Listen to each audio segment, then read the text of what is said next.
Instruction kind of from God. I like, just knew God revealed. I say God. Actually, sorry, right the hand. I would just say, yeah, just to correct any that's what I want to talk about it so much. But no, I didn't get any greater information inload.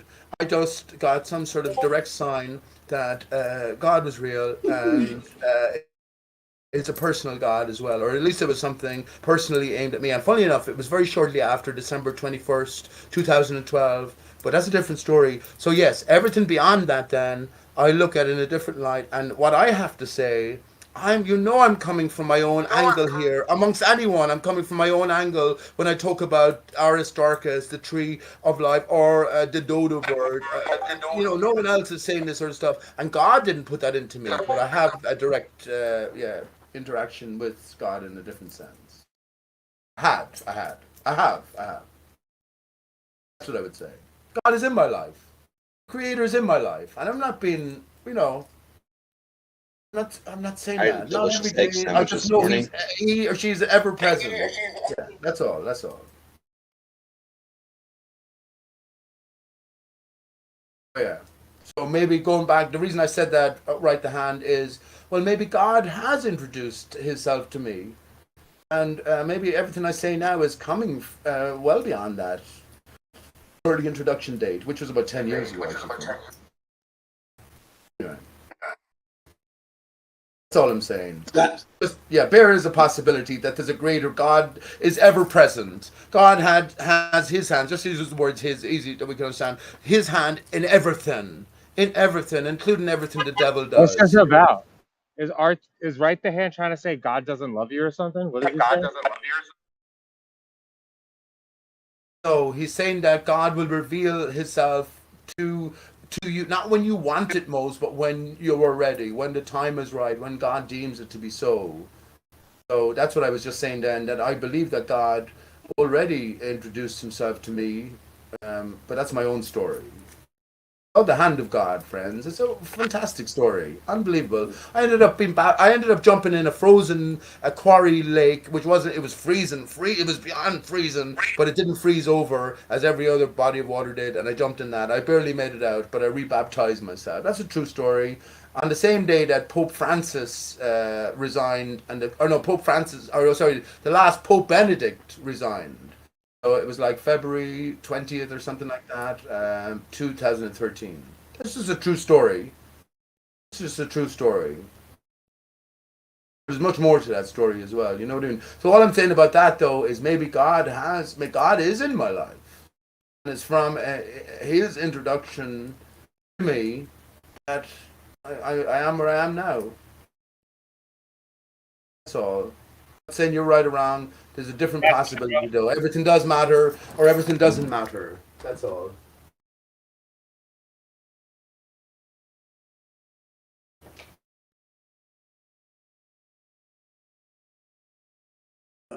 has anyone noticed the powerful influence we flat earthers are having on the space agencies? You notice this week, I think 3 rockets went up already. Can you believe that?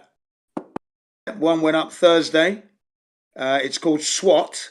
It's a satellite that's going to be orbiting the so-called Pearl Earth that we've never seen at 533 miles up, just near the Hubble telescope. Okay, it's looking for the Earth's water. It's going to be looking at the Earth's surface. SWAT. I shall post this stuff later on in here shortly. Right. Then there was one that went up on Sunday from Florida. What was that one? That was the Japanese Hokuto mission, together with the United Emirates, United Arab Emirates. The Emirates have got a little mini rover, and Japan is actually landing a lunar lander. Going to be the first time since the China, I think it was, who went up there last. But the thing is, it's going to take 4 months to get there. It's going to get there in April. Left Sunday, usually a 3-day journey, is going to take 4 months. It's going to travel 1 million miles. It's only 238,000 miles, they said, didn't they? There you go. And then there was one that returned. The Artemis came back. And then the announcement of the, Dear Moon by Mr. Maezawa. Well, they just can't get the rockets up there quick enough, can they, folks? The power of the flat earth. That's my point. We're having an influence on them. They are panicking, not us. But they're charging us for the panic. We're fitting that bill. Or footing that bill, sorry. I yield the rest of my time to this right quiet bunch.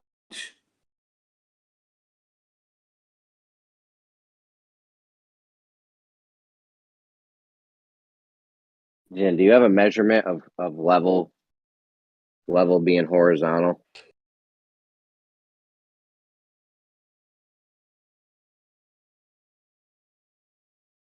Jen?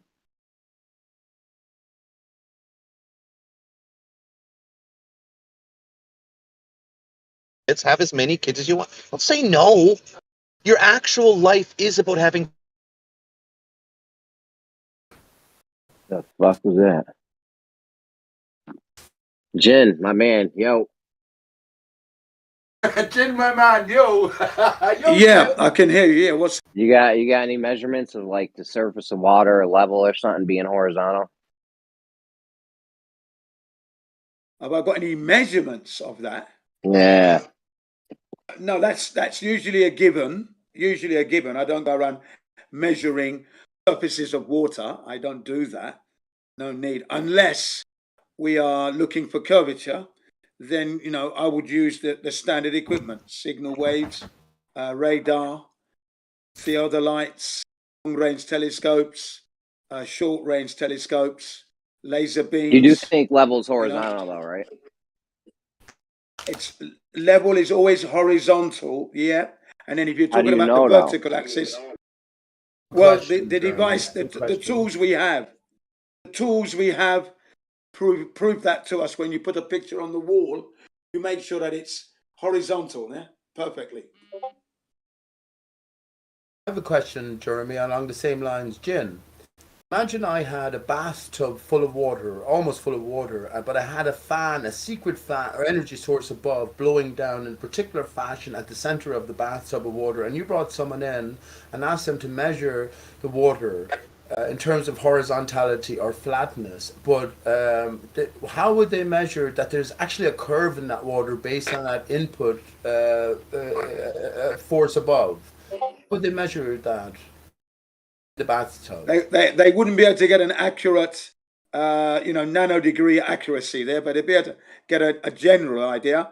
If they use a spirit level, that would be enough, I would imagine. How far can you extend the spirit level reading then to? I think this is the basis of Jeremy's question, and the bowlers are asking that. This is what the flat earth skeptic is about. Show me the earth is flat. Yeah. What do you base your ideas on? What's the fundamental idea that you base yourself? Yeah, I'm not going to get into the weeds with that. I'm not going to get into the weeds with that because we use It's spirit water, levels to level things horizontally. Hang on. And when we see water, it's always Yes. level when it's at rest. So for me, that's it. I'm not going to waste a nanosecond debating that retarded situation, really. Just so they can get just so that the heliocentrists can get I got you, and they got a get out clause. I won't give them that opportunity in my life. I will never debate that pathetic question. And what are you talking about? What was the pathetic question? I'm liable to punch them in the debating with the face. bowlers on every topic. What are you talking about? I would never do that. I would never. I'm liable to punch them in the face. What would you never do? About, man, that's a good question to ask, though. What would you never do, Jen? Don't punch Jeremy in the face, Jen. No, I'm not Jen, talking what would about you never Jeremy. do? This is not referred to Jeremy. No, not referring to Jeremy at all. Jeremy is talking about those who have asked him the question, I think. It's a good question. No. We're making a claim about reality, right? Levels horizontal. Like how do we measure that? Good question. Well, I mean, my experience to date, there's no curvature at the rate we're supposed to be experiencing it at. They've given us the dimensions. It's never been seen, number one. can't measure it, number two. When we sail on a ship, the ship is sailing across the ocean there. You don't see any curvature at all. The ship itself isn't following any curved trajectory. Then you have aeroplanes that fly dead level, even with their nose slightly pointed upwards. When you actually use your leveling device, be it a Spirit Level or the Bubble app, the plane is level, and you notice that yourself. It's not following any curved trajectory. Then there's the Japanese torpedo, known as the Sansogyurai, which is fired at 15 feet depth, range 25 miles, weight 3 tons, distance 42 miles. Over 25 miles, if you factor in the Earth's curvature, it would surface at 7 miles. So we've got enough evidences that destroys the globe left, right, and centre. It's a waste of time, basically. We're flogging a dead horse here. That horse is never going to run. It's well dead. But if you want to debate that, go ahead. I'm not going to put my efforts into that stuff. That's Debate stuff what? that drives you insane. Go on. Debate Okay. what? I thought you might want to debate how we measure the horizontality of the ocean or of our reality. Let me make Jeremy, a comment. Jeremy, you're a pretty big crypto guy. I was going to ask you, do you know what XRP means in gematria? 666. Nope. I don't know, dude. You're the one that told me to buy XRP. What the fuck? Yeah, at the newbie stage of being excited by hype and fear of missing out, whatever. But after doing more research, you find some really interesting things between XLM and XRP. XLM, they're using lumens, which if you go research what they believe lumens are, it's from Lucifer. And there's actually an XLM article regarding Lucifer and lumens and XLM, oddly enough. But more importantly, do you know what gematria of XRP stands for? I don't believe in all that gematria bullshit. All right. It doesn't matter whether you believe it or not. I just find it quite kind of interesting that if I Google Ripple, I'll get a category or whatever description, and then if I gematria the XRP, I'll get a description. But I find that if I do them independently, they actually mean something together, which cannot be coincidental. What did they mean then? Come on, bud. Spill the beans. Bro, this is a drastic topic change. Why are you coming? Hang on, Jeremy. Let it flow, bud. XRP means the Antichrist and Ripple means the mark. So what are the odds that if I type in these independent words on their own and together they mean something? There's no chance that that's arbitrary. It has to be exactly right. It can't be coincidental, can it? Absolutely has to be. All right. This is what I'm saying. First, is it all arbitrary? I didn't know that. I didn't know that upon researching it. I only came across it. And there's a crypto channel who's Antichrist as well. It's Waters Above, believe it or not, who claims to have Hebrew cosmology, but he's Antichrist. In other words, he believes that the Jesus story is made up. I started investigating him, and because he's really about XRP, oddly enough. And I find it quite interesting. He's Antichrist, and yet he's promoting XRP, which is Antichrist, and Ripple is the mark. And he apparently is Hebrew cosmology using all this gematria. What gematria is? What gematria is this? Hebrew gematria. Okay, you said that. Okay, very good. Very good. It's English. It's English gematria, but it's obviously through Hebrew cosmology. And that's unbelievable.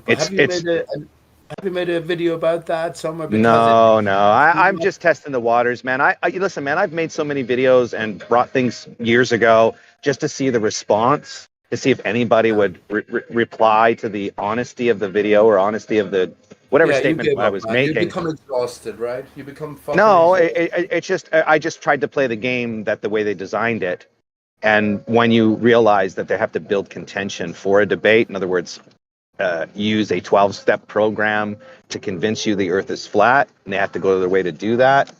Then it seems pretty psyopy then. 1 second, Dadhead, because this is very good. This is excellent, actually. So, Flat Earther, Marty Leeds, has come up with his own code, which is sort of Flat Earth code, if you want. And it all revolves around the 7 as well, right? Have you heard that, first of all? Are you familiar with Marty Leeds' code? Yeah, so I engaged with Marty Leeds a couple years ago, and he blocked me because I, I'm yeah. he's into the mysticism side and sacred geometry side, and trying to. I mean, I appreciate him trying to remove the demonization from the pentagram, but needless to say, the pentagram is actually the fundamental ratios of all these sacred geometry calculations.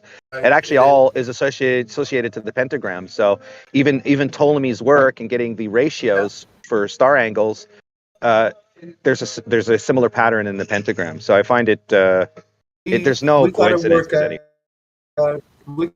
why the 5 and the 2 are so similar, I reckon. But taking Marty Leeds, I do think that he's another actor put on the stage as well. But that's not to say that you cast aside his work. I have my own code. Have you heard of the code Dodo? Just asking if there's a deeper code, so that you have. So in other words, you have just by default, let's say 10 different decoding gematria standards you can go to. Marty Leeds, being a flat earther of inside knowledge, he already said he hangs around with Masons. He has I don't know, some key knowledge, but yeah. That is going to be a greater code than anything presented before. Do you understand what I'm saying? Because well, all the fucking code writers were flat earthers to begin with. They already knew all along what we are coming to know now. But my point would be that Marty Leeds would be an excellent code which revolves around the 7. But I have my own code as well, which is the code Dodo, which revolves around the 9, and the I and the J being equivalent values of 9. Because we're told in the English language, the language we deal in, right, as our bread and butter, J is a late addition created for the English language. So when you actually do that, it's 1, 2, 3 all the way up to I is 9, then H is 8, I is 9, J becomes 9 then, and now L, as you go back down, because there's only like 1 to 9 in terms of real numbers, 1 to 9, then you go back down, L becomes 7, M becomes 6, very good, all the way back down, all the way through it again, until you get to 1, which comes at, R is 2, R is 1, so just going through it, fuck it, I don't mean, Q is 2, R is 1, S is 2 again, and it finishes lovely and tidily and neatly on the Z, which is 9 as well. The point I'm ultimately trying to make, is there a deeper code, or is there so what you found out is not too difficult to find out, because, I'm not saying this to diminish you, but because these terms and these cryptocurrency scandals, I guess, are so front and center. So by investigating the gematria, then you will easily come to these associations. I'm thinking, but is there more to it? That's what I'm saying. How do these work in a deeper code? How do they work in Marty Leeds' code, or possibly the code Dodo as well? So that's just my general question. I know that was long-winded, but I appreciate what you're saying. But let me just answer for Jeremy or Jen. They don't like to get into this sort of stuff. It's beyond coincidence what you've just detailed there. Absolutely beyond coincidence. These things are to the forefront in terms of this geometric translation within a certain parameter. Absolutely beyond coincidence. Scripted out. And it just goes back to me thinking more than ever that everything is a game of clues for us. Sorry for that. I'm finishing up.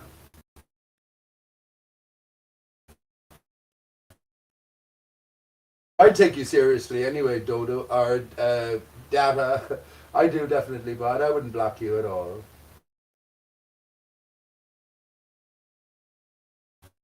Probably blocked because you were questioning things, and of course, Marty Leeds went on to become associated with the Flat Earth Conference and the Flat Earth movement in general, all of the Potato Crew and beyond.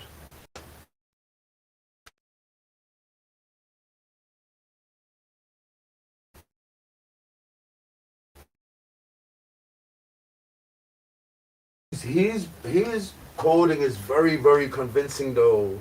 It's so convincing. It's so pronounced in a sense. He has so much information and so much direct evidence, and especially he applies it to our bodies. And that's what I think. Everything has to come back to ourselves. If you think you understand something, I'm thinking, and you place it outside of yourself or your own interaction, then you're wrong. Because everything has to come back to us ourselves. That's what I think, you know.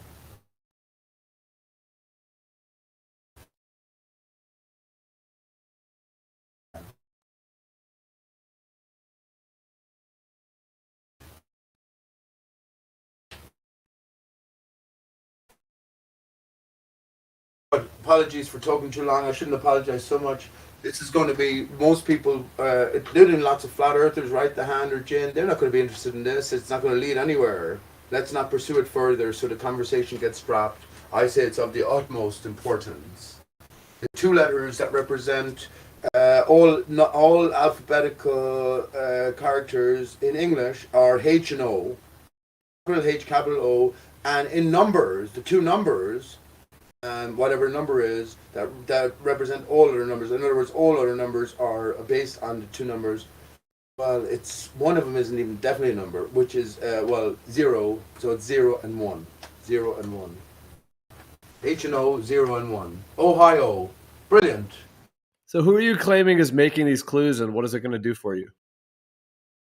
What is the benefit? Creator is Geo. Maybe you yourself are making these clues. This is our pathway through life. Now is the time. Now we're sharing information and we're putting the pieces together. Anything obvious is obvious. Where are we supposed to go with our brains, bud? Everything is arbitrary, nothing means anything, or everything means something. I guess you have to decide as an individual. I know where I'm at. Everything means everything. That's what I say. Definitely. Heliocentrist Geo said nothing means nothing. Nothing means anything. I was chatting with... Well, you didn't really answer either of the questions. You're off on another Pete adventure again. Okay, well, apologies, Geo. I'm sorry. A pleasure to talk to you, bud. I thought I answered your question. Well, that's why I was like, this is not meant to be critical, but sometimes when you talk, it's kind of like watching someone paint a picture. It's like not engaging, you know, like you're just watching someone do something. Like you're kind of painting these ideas, which is fine.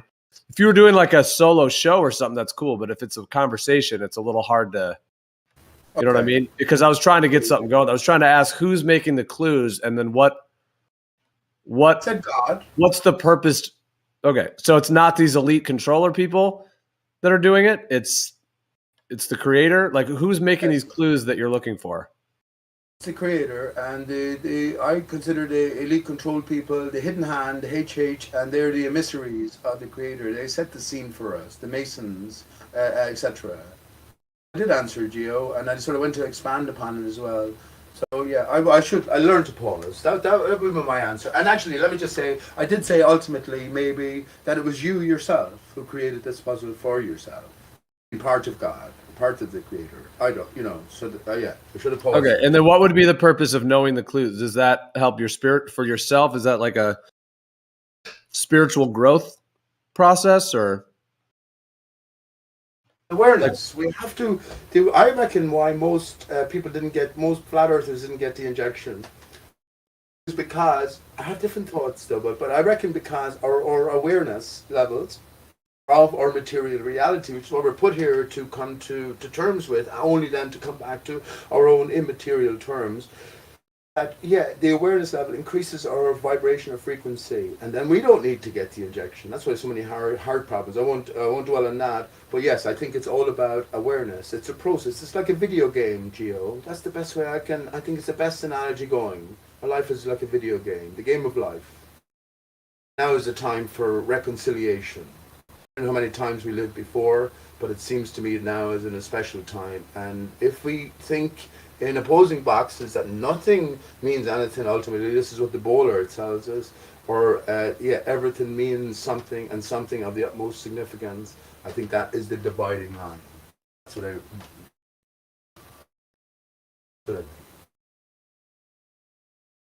Mark Sargent gave us these clues.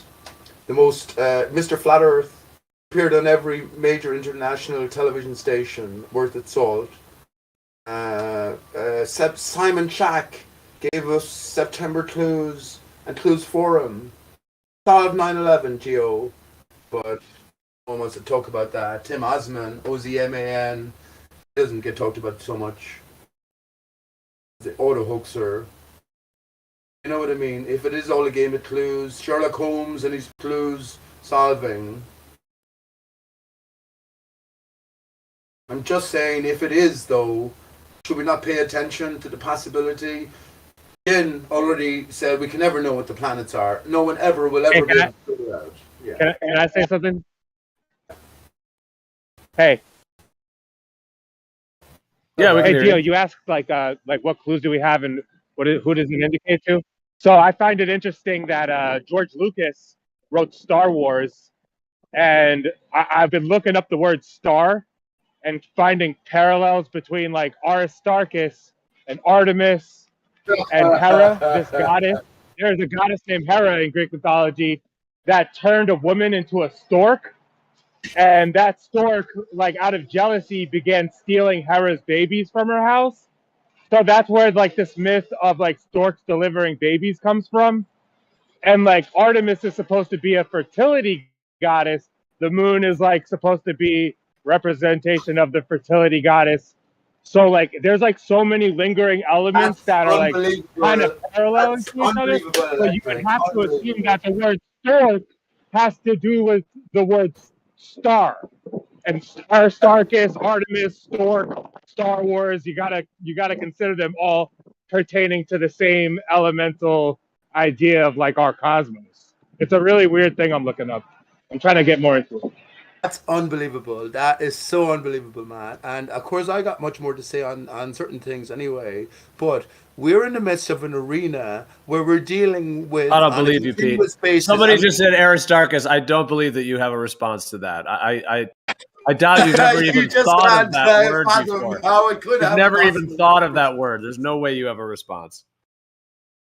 I had to Oh, mute him thank you just for to that, make Gio. just let Electric But finish. I'm not going to drag it out so much, but I just appreciate what Electric has to say. He's obviously taking it seriously. I have lots more to say. The word star itself is the S-tar. A tar is an able-bodied semen. How we came to be was when the male and the female, the semen and the egg. Imagine a condom laid out. I'm just saying this, right? I'll keep it brief. Imagine a condom, a plastic condom laid out on the table after you pull it out of a packet. Now invert it and blow it up. Here you have one, the semen, and the other, the egg. So one is sort of an inversion of the other. When the two come together, then our material being, comes into existence, if you want to put it that way.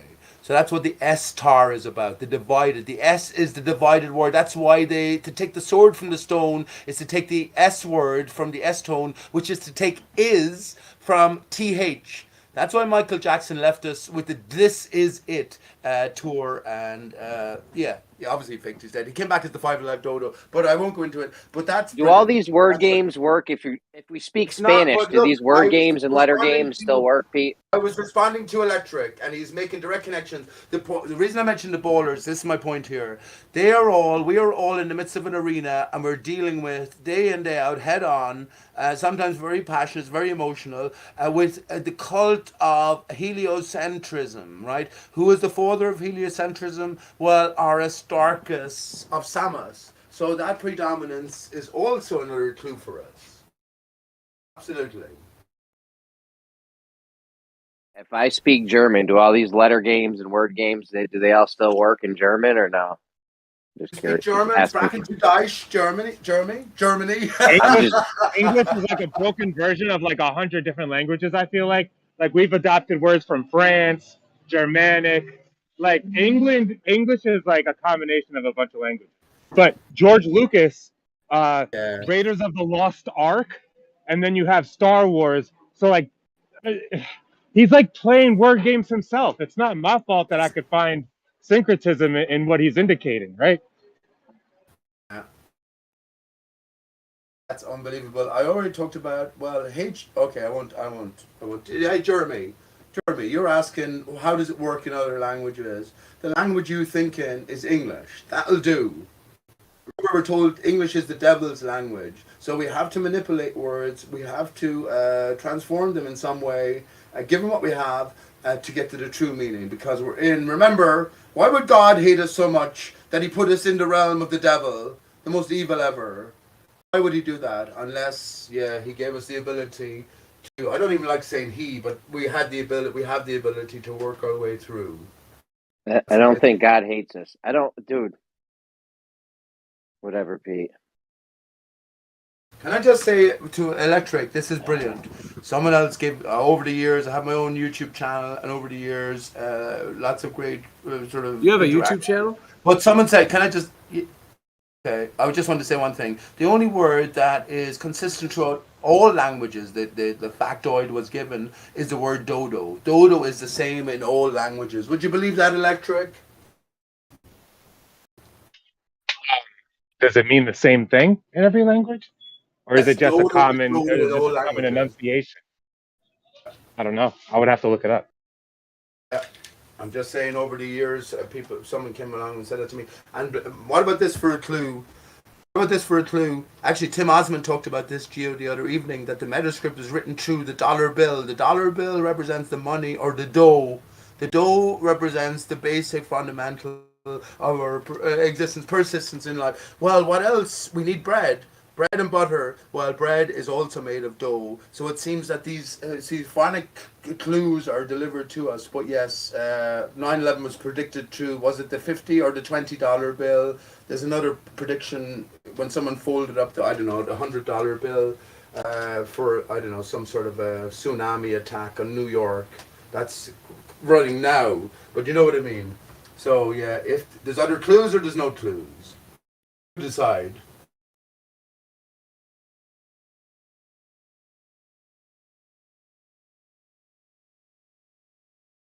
I just say, Electric would love my. I came up with two things unique. I don't know, a few things. I write songs. Every song I write is unique or whatever. But I came up with two terms. Well, one is a dodoism and one is a Starkism. And Starkism. So you just take a word like Arya Stark from Game of Thrones, right? It's so pertinent in a sense. Winterfell or Winter's coming. I didn't watch Game of Thrones. I'm a shit researcher. But if it's a clue laid down for us, Arya Stark, us, Mount Meru tells us that I am you. So you know what I mean? That sort of connection can be made if you want. I'm not saying, it's not cemented in anything. But as a Starkism, you take the word Stark where you hear it and develop, or Aristarchus where you hear it and develop a word around it, but it has to be associated with the significance of Aristarchus, which is Earth, which is the tree of life, right? So that's but here's one of my best decodings of the word, as I mentioned, phonics. Ri star cus, C-H-U-S, Ri star cus. You just switch things around, so you have Ri cus star, right? Cus, C-H-U-S, can be pronounced in a couple of ways. You can have cus, the K sound, or you can have the ch sound, C-H-U-R-C-H as in church, or C-H-R-I-S-T as in Christ, right? So that becomes R-I star cus becomes R-I cus star, or R-righteous star. Isn't that wonderful? Isn't that beautiful? I think that's beautiful. I really think that's beautiful. And you, that's us. That's us. That's what I think. Yeah, I'm listening. I'm just about to be inside my house in 5 minutes.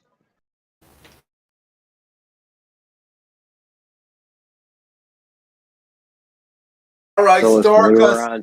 Hey, Electric, that's a new. I'm going to credit that to you as a Starkism. R.I. Stork us. R.I. Stork us. That's brilliant. That's brilliant. Yeah, that's fucking genius. Well, the Pygmies were said to be like around the north, like Hyperborea, North Pole region, whatever, above the Netherlands, right? And there's stories of them like going to war with storks. And birds are low-key like reptiles. So if there is in fact some kind of like race of beings that is more powerful, like I guess mentally fortified, and that's what the Force would be in Star Wars, is like the Sith Lord is like the reptile, like Jedi. I'm sorry. I'm reaching. Let me not reach too much. Star Wars. Aristarchus was in the war, so the tree was cut.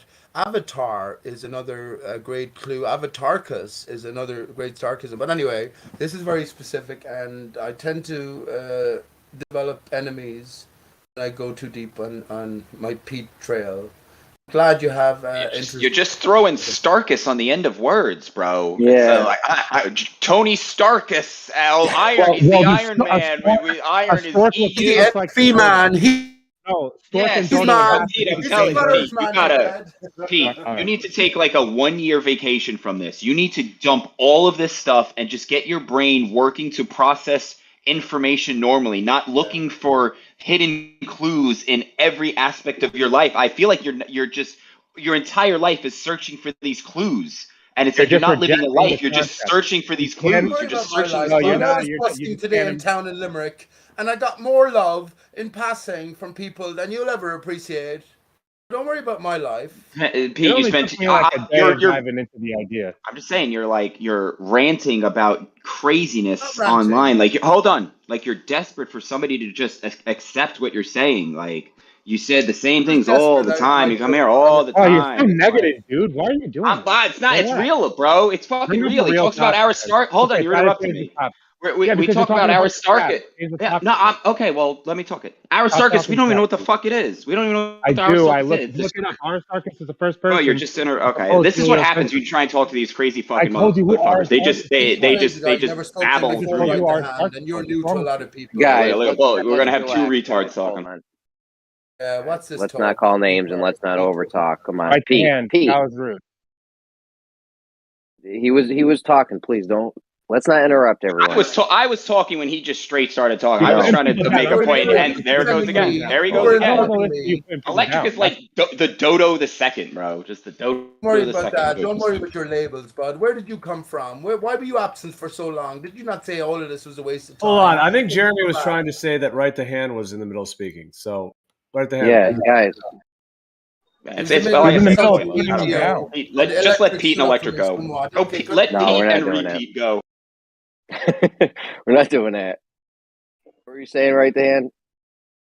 Reaching like Dalsum and I don't even care. Like just let them go. Like that's the best thing to show everybody is to just let them go. Just let them just talk their nonsense. Just let the audience just listen to nonsense and be like, these people are retarded. Go ahead. Give us a topic, right to hand. topic. I had a good topic, and then fucking Data derailed the shit out of me. What Well, was I it? thought we were talking some good stuff when it was, when you're talking about the purpose that you were put here for and what distracts you from your purpose and how, and that's one of the things I think, it, again, no offense, Pete and Electric, but your purpose is not to be looking at the smallest minutia of the world with like Not this gonna let fine some tooth. little Hold on, bro, kid come on, tell man. me what Look my at how this purpose guy. is on the I internet. know. Who are you? I know he's hold on. he's got so much control. And this is the thing, like he says he has the truth, but if you had the truth, you would be able to remain calm. That's how you know they don't have the truth, right?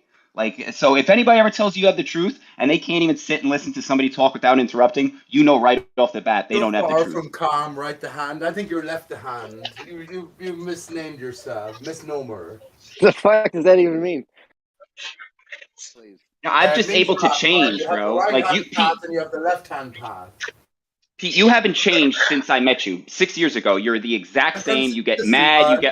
You interrupt like you're just doing now, right? Like I've actually been like, you know what? It's like pointless to try and interrupt these people. You might as well just, if anything, and I've preached this more than anybody. The whole point of this is to just be civil, right? Because if you get nothing, we're never going to convince each other of each other's ideas. I'm never going to believe Aristarchus like you do. But if we can do anything, maybe we can at least just exchange ideas civilly without interruptions and name calling. Okay. That's fair enough. That's what I agree. I don't think we should even have to moderate. I don't think we should have to sit here and mute people and say things. I think you guys should be able to speak without interrupting each other. Why does it have to be on us? Like, who are we? Just because we have the ability to mute someone, we're supposed to have to do like mute people and do all this? No, people should be able to speak. Let people fit. If someone else is speaking, it's not your time to speak. That's all there is to it. Now that does require someone not monologuing, because if someone goes on for 20 minutes, it is a little tough. But like I usually speak for like 20 seconds. I try to never speak when someone else is speaking. When I have the mic, I figure, okay, this is my 20 seconds. When I'm done, I mute myself. It's pretty easy. Just let everyone finish one person at a time. Then we can at least hear what's being said. Because even if you guys, if people disagree or whatever it may be, at least each person gets their 20, 30 seconds. We can hear their thoughts.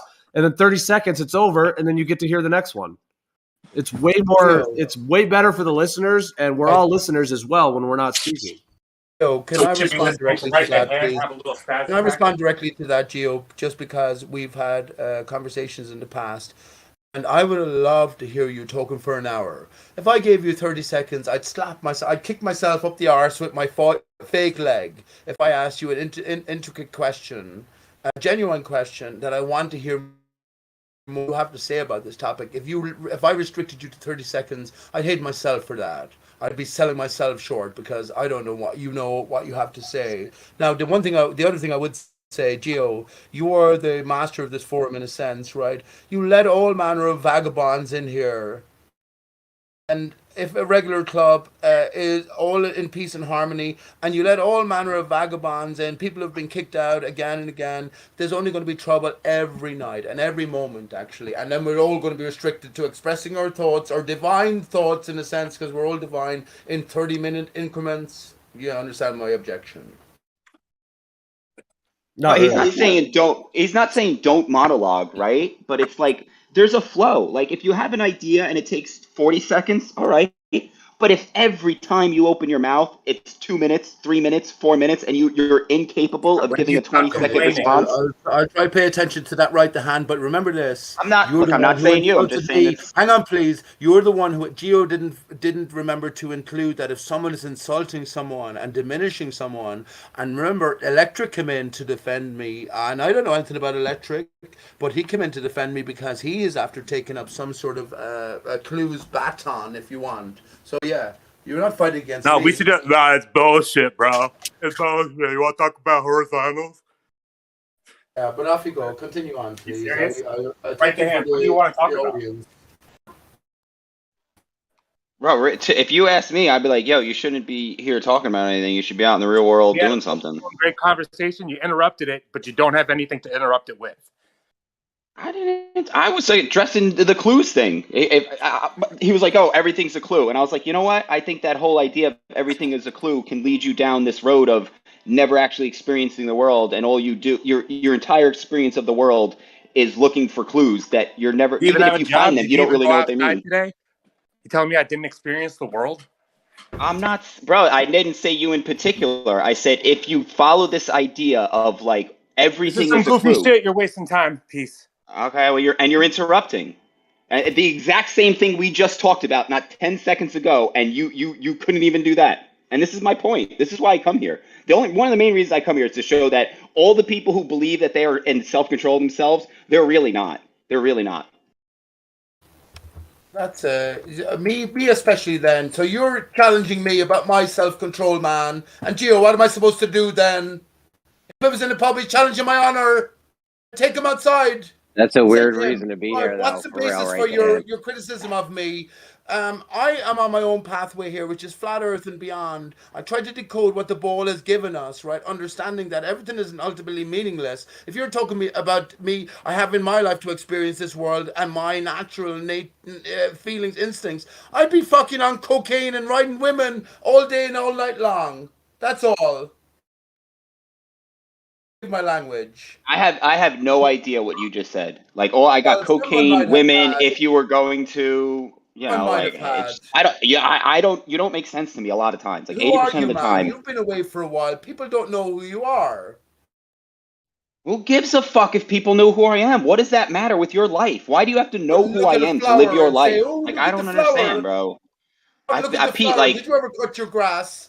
Did you ever kill your grass when you cut your lawn? Is this this? I'm not going to hurt that. It's beautiful. This is a schizophrenic rant, if you ask me. Who are you, though? No one knows you. A few know you here. Yeah, see, I mean, know you, but yeah, just back. I guess some people might like the personal shit show stuff, but I find it the least interesting to listen to. All right. When people are just battering out against each other, it's like there's no wisdom, there's no knowledge, there's nothing to glean from it. It's just shit slinging.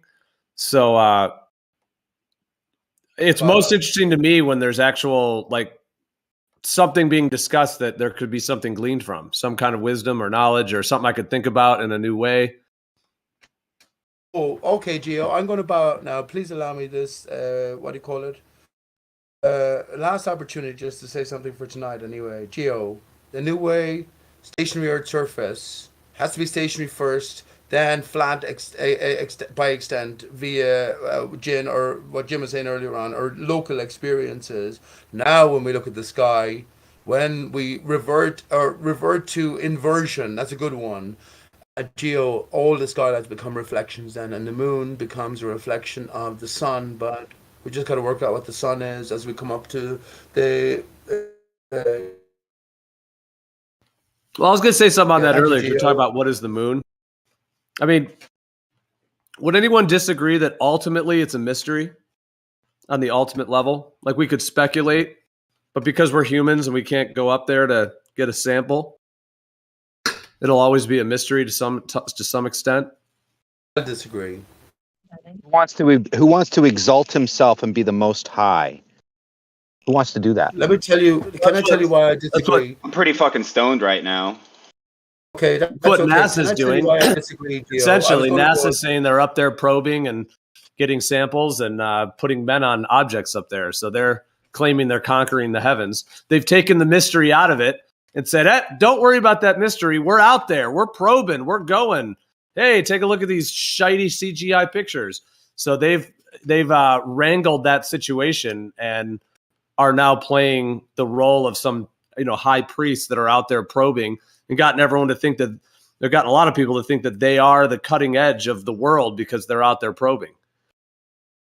Gio, to you then, it's a joke, right? Probing. So what do? Do you throw out the joke and you're just taking it as the designs or the cooperative sort of plans of man to control, or do you try to decode it? I would say ultimately always try to decode the more obvious the fraud.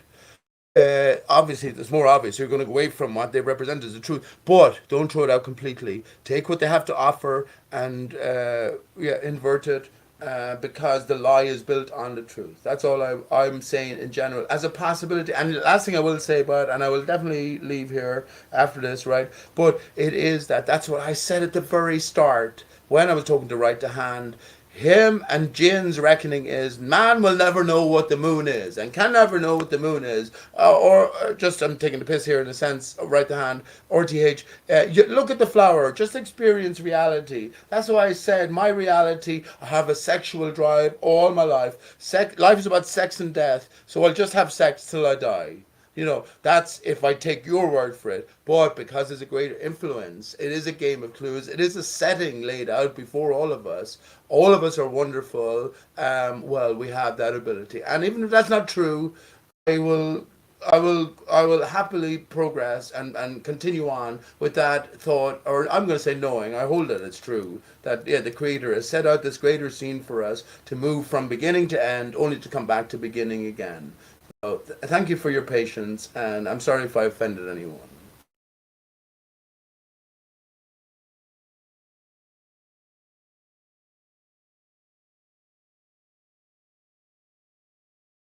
Hey, right hand, could you expound on your statement of the only reason you come in here is to show people they're not in control of themselves? Could you expound on that? Yeah, a lot of That's people. ridiculous. Yeah, well, that's so.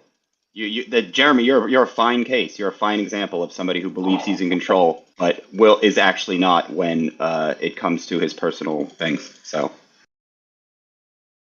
But now what you'll do is you're going to put your lack of self-control on me. And so and this is what a lot of people do. They're like, well, I act like an asshole, but it's okay because this person did X first. So I'm just justified. And that's just horse shit.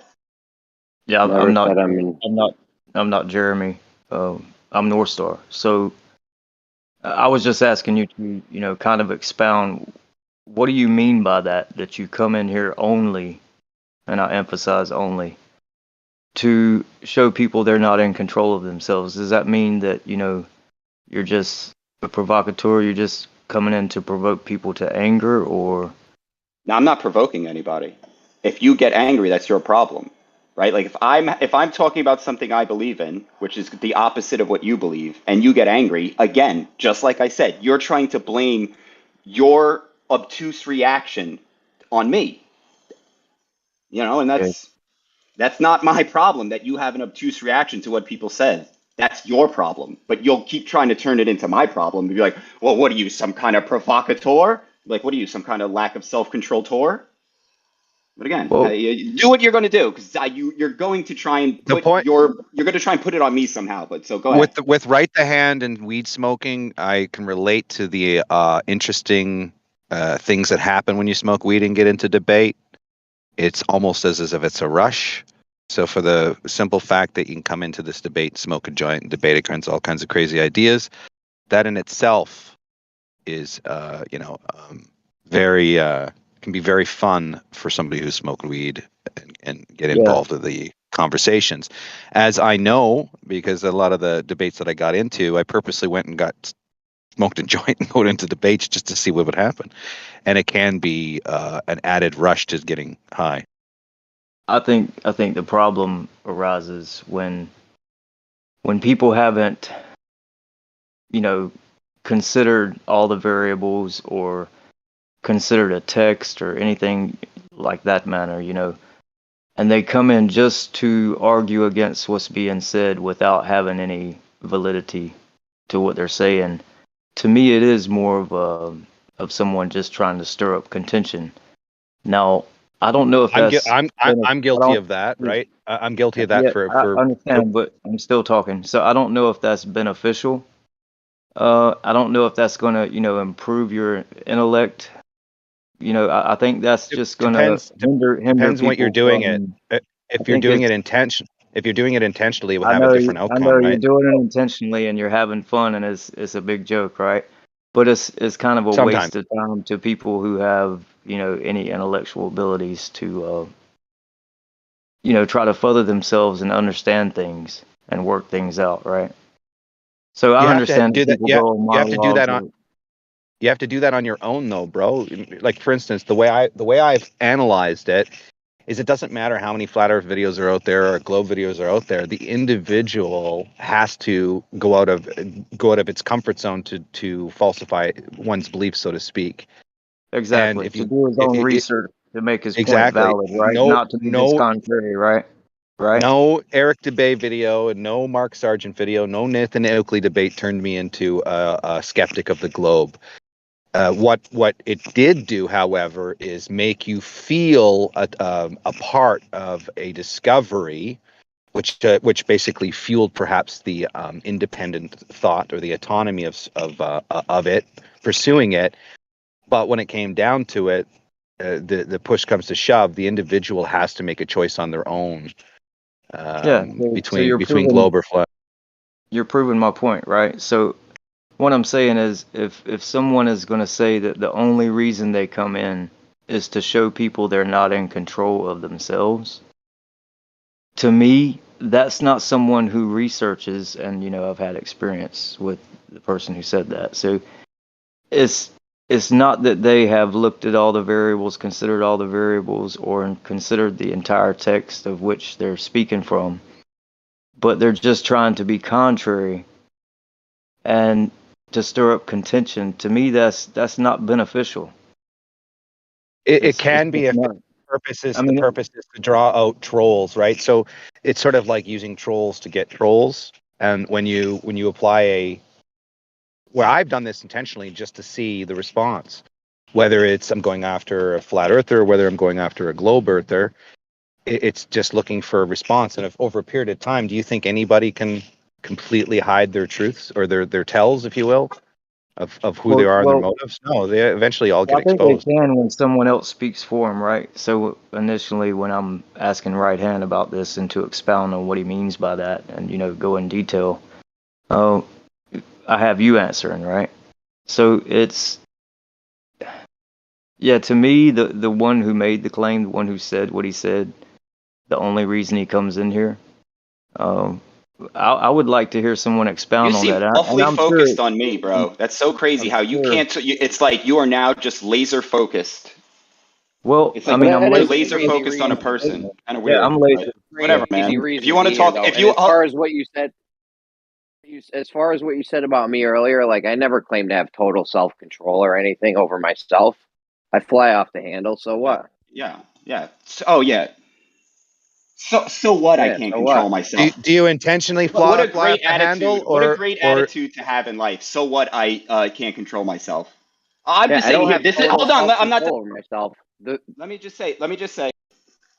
one of the reasons I'm here. When people are listening, right? If somebody's listening and they're going, hey, I want to have control over myself. I don't want to have this dumb idea that I don't care that I don't have control over myself, because that would just lead to me not having control over myself. So the first step in having control over yourself is a desire to have control over yourself, which Jeremy has already stated he does not care about. But me, as an individual, I do. And I would like other people to care about controlling themselves as well.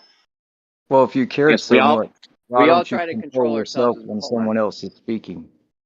We all try to control ourselves as much as possible. Yes. All right. Sometimes shit gets out of hand, and we don't. There's nothing. I don't know what to tell you. That's the not thing what you is, said. hold on. I'm still talking. Can you control yourself? I'm still talking. So the thing is, the reason why we're here is to show people that they don't have self control. That's a weird reason to fucking be here, dude. Okay, but you didn't say, you said, I don't care that I can't control myself. So now you're spinning it and saying, well, yes, sometimes. So you're not even being honest with yourself, Jeremy. So at least you might say my reason's weird, but at least I'm being honest with myself. You're not even being honest. Jeremy, he Yeah, I can't know. control I'm a himself. giant. I'm a huge liar. I know. Yeah, Jeremy, I don't think you Well, can you control said you yourself. didn't care. You said you didn't care about controlling yourself. And then after I pressed and showed how kind of retarded that is, you go, well, I do.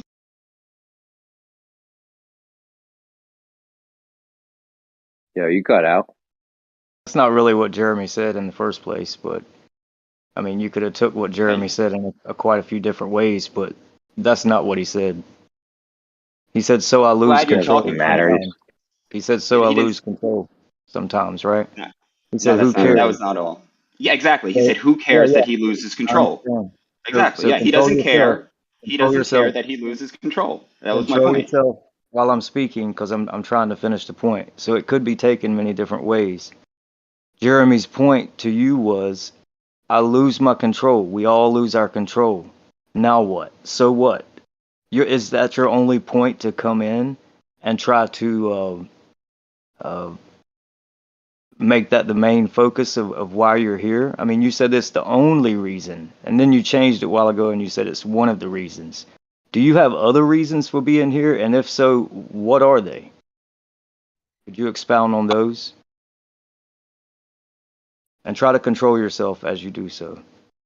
And don't project onto me, please. Yeah, I know, as you interrupt me, because you can't control yourself. So Jeremy said, I can't control myself sometimes. Who cares? Right? Now, you changed that to, he said, so what? But that's not what he said. He went, I can't control myself. Who cares? Right? Which means he doesn't care that he can't control himself. Who else should care? Nobody should care if you can't control himself. Right? That's what that means. He did. So now what? And I don't understand why you had a problem when Data was speaking for me, but then you just went and spoke for Jeremy. So, and this is again another reason why I'm here. The double standard, right? Well, it's basically the You're only reason I'm annoying, here. dude. Hold on, and as you interrupt You're hell of me, annoying. the only as he interrupts me, and you can't control yourself, right? I might That's be not annoying me. to you. That's not You me, might man. be annoying. I might be annoying to you personally, but you can't control yourself for the entire room. And That's that's not a me. real problem. Whoever You was, don't even. I was talking to the person that interrupted. I was talking, not, I wasn't talking to you. I was talking, as Yeah, you that was interrupt me. I me. think that you're super annoying. Yeah, I was talking about you. So you can't control yourself for the entire room, and I'm only annoying to you. So you will disrespect the entire room to interrupt me and interrupt the flow and interrupt Gio, because Gio said he doesn't like when people get interrupted. So you said fuck all those people, fuck Gio, You're annoying to everyone, man. because I'm annoyed by you. Again, and this person, he does it. So fuck Gio, fuck Gio's rules, fuck Geo servers. I'm going to interrupt because you annoy me, and I don't care about anybody. The selfishness. You know what of else's people rules is are? Is amazing. that people don't just monologue over and over saying the same thing. Wow, Witsit talking about monologuing, non-present in everything he says. Do we have something real to talk about, or what? He does No, not. no, Maybe stop them from talking about me, Jeremy. You know, maybe stop. I thought in I'm this server trying. we don't talk about people. Yet you let these people talk about me trying. for the past 5 minutes. Dude, this dude How is about not this? so Right trying. the good, hand. dude. Right the hand. You didn't Everyone do shit. Right the Just hand. let I them I talk have a about me. question for Witsit. I have a question for Witsit. It's a complete topic change. Witsit, in the text chat, I just posted 2 images of a gematria calculator. XRP is equal to the Antichrist and Ripple is equal to the mark. Do you think that's a coincidence? Maybe not. I don't know. Wouldn't surprise me. It's clearly going to be like the banker coin integration. Well, I find it highly odd that it would be both separate words. In other words, if I type in XRP, it gives me a numeric value. I type in Ripple, it gives me a numeric value. Together, it equals Antichrist and the mark. So when you buy XRP, I went out and bought XRP. Are you telling me to sell it now? Yeah, so I didn't know any of this stuff, right? I was just fear of missing out, new financial system, maybe throw $100, it does something like what Bitcoin would do, right? Chasing the almighty dollar. Going into more research and building a story to tell about history, this because everything we're doing right now will be part of history to some degree. The new financial system, the reintegration of flat earth cosmologies, which is like Babylonian, multiple gods. All kinds of things associated with that are coming back. So it's a quite interesting thing. And then all the people that are promoting this XRP, you've got Christians, and then you've got people like Waters Above, who is Antichrist, but yet Hebrew cosmologist, claims that XRP is the future. And I've already reached out to him to get him to respond on XRP because he's all about gematria as well as Waters Above uses gematria. Same with this Flat Zach Earth is just Lecter guy. lame nowadays, man. Flat Earth, I'm just being honest. Like, in my opinion, this Flat Earth is lame now. We have like a bunch of people always just trying to like start drama and tear people down, and it's like, dude, I promoted XRP 2.5 years ago and said it was going. If you wanted to do it, you can make some money off of it, but it's going to be used probably to push to one world order and potentially to facilitate the digital currency of the Antichrist. You're 3 years behind, dude, but you don't have to personally attack people. You know what I'm saying? And I walk in, I just want to chill. I'm in the store, right to him, will shut the hell up, attacking everyone in here. Like he's just like super moral and superior to everyone. We already, You we gonna let already them talk about me, Jeremy? You letting them talk about me? Why are you letting them talk we about me? already knew it was the banker coin, number one. Yeah, so I'm not new to old to the debate or late. We already knew it was the banker coin. What's new to me is Waters Above, who's using Hebrew cosmology to promote gematria, and the correlation between that, which is new for me, which is the association flat Earth has to ancient cosmologies or ancient deities and ancient gods, like the Babylonian days or Chaldean or Pythagorean. There was multiple gods that walked this earth. Flat Earth in the beginning did not disclose that part of the thinking Earth is flat was associated with all these other gods. But now you can go and look. We have all of these other gods coming up. For instance, the Pride Month is based on a god. You have there's 3 other gods I can't remember off the top of my head right now, but there's at least 3 other ones that we're seeing in practice come to fruition.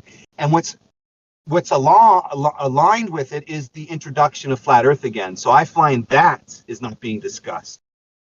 Something you said.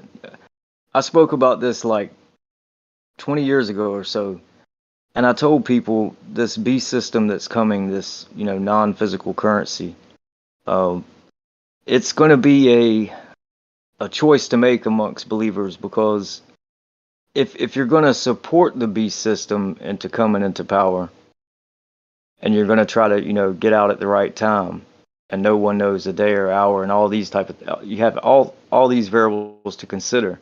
So it is I leave it up to people's conscience, because it's really something that I think people need to think about. If you, like I said years ago, if you want to be a millionaire, invest in the beast system, because you will become a millionaire investing in that system, because that's the one to come. Now, when you're going to get out and how you're going to benefit from said system, buying land or paying taxes or anything like that, once that system is set in place and has been supported and built up, there's no getting out and there's no benefiting from it, because you can't buy, sell, or trade anything. So even if you have the land, you don't think they're going to come take it? I mean, that would be the things I would consider.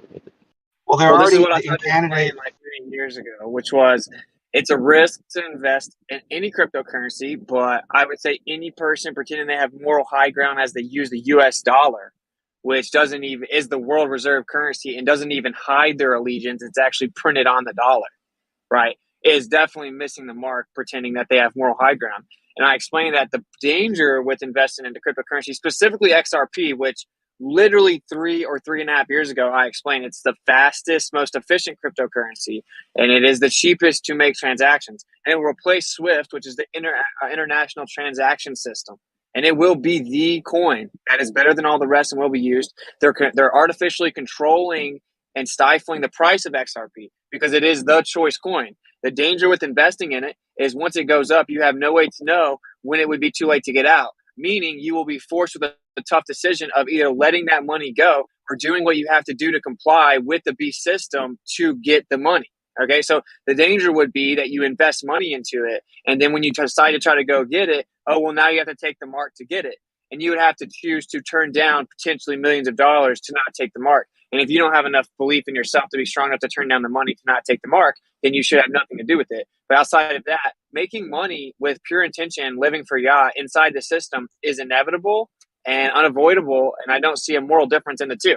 So I made this very clear many years ago. And the whole gematria thing, I mean, there are like 50 types of gematria.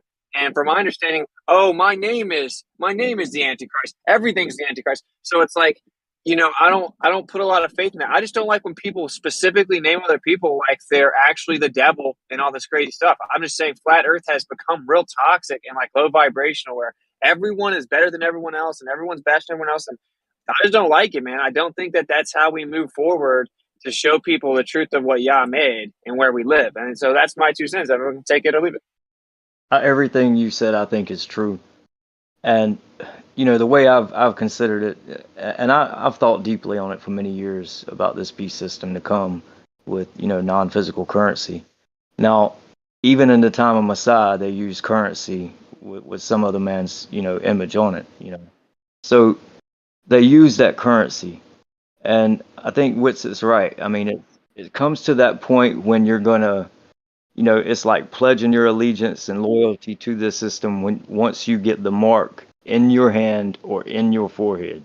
That's when you receive the mark, and that's what he's talking about. You're going to have to go receive the mark to benefit. That's the inevitable outcome. I'm going to make a note What? for you guys, though, as well, is that if you look in Revelations, it's not just the mark or the beast. In Revelations, it's both that die. It's the ones that don't receive the mark that will be killed by the beast. And the ones that don't receive the mark will be killed by the beast, and the ones that do will face the wrath of God. So not all of them.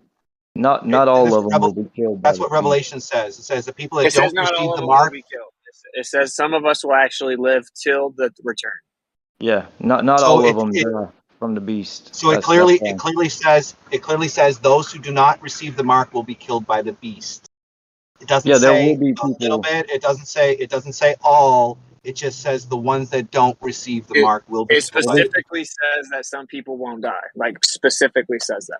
Yeah, this goes back to Well, you taking have- in the entirety. You got to take in the entirety of the text instead of taking one phrase or one or two verses from one chapter and then No, that's building the context. the whole idea. It's really not the context that everyone would die. As Would you like Witsit just would you like me told to would you like me to read the scripture for you? Because it is the context. you. It says in You can read one verse and leave the entirety of the text out, as I said. Now, we could have a debate on this and we could do it today or tomorrow if you'd like, but if you're going to leave out the entirety of the text, you know, I had this issue the other day. Someone is trying to, you know, say the tree in Daniel 4 was a real tree, but it's interpreted as Nebuchadnezzar's kingdom.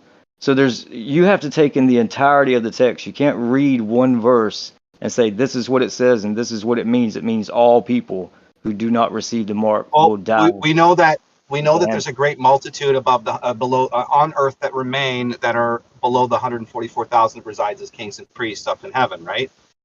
So we know that there's a great multitude left over. That's not accurate either. So when you're speaking of the 144,000, they're standing upon Mount Zion with the Lamb. Now, when you see that, and you're speaking of the great multitude also, when you see them standing on Mount Zion, is that what you're speaking about? Or are you speaking about in chapter 7 when they are marked, you know, so that no harm comes to them?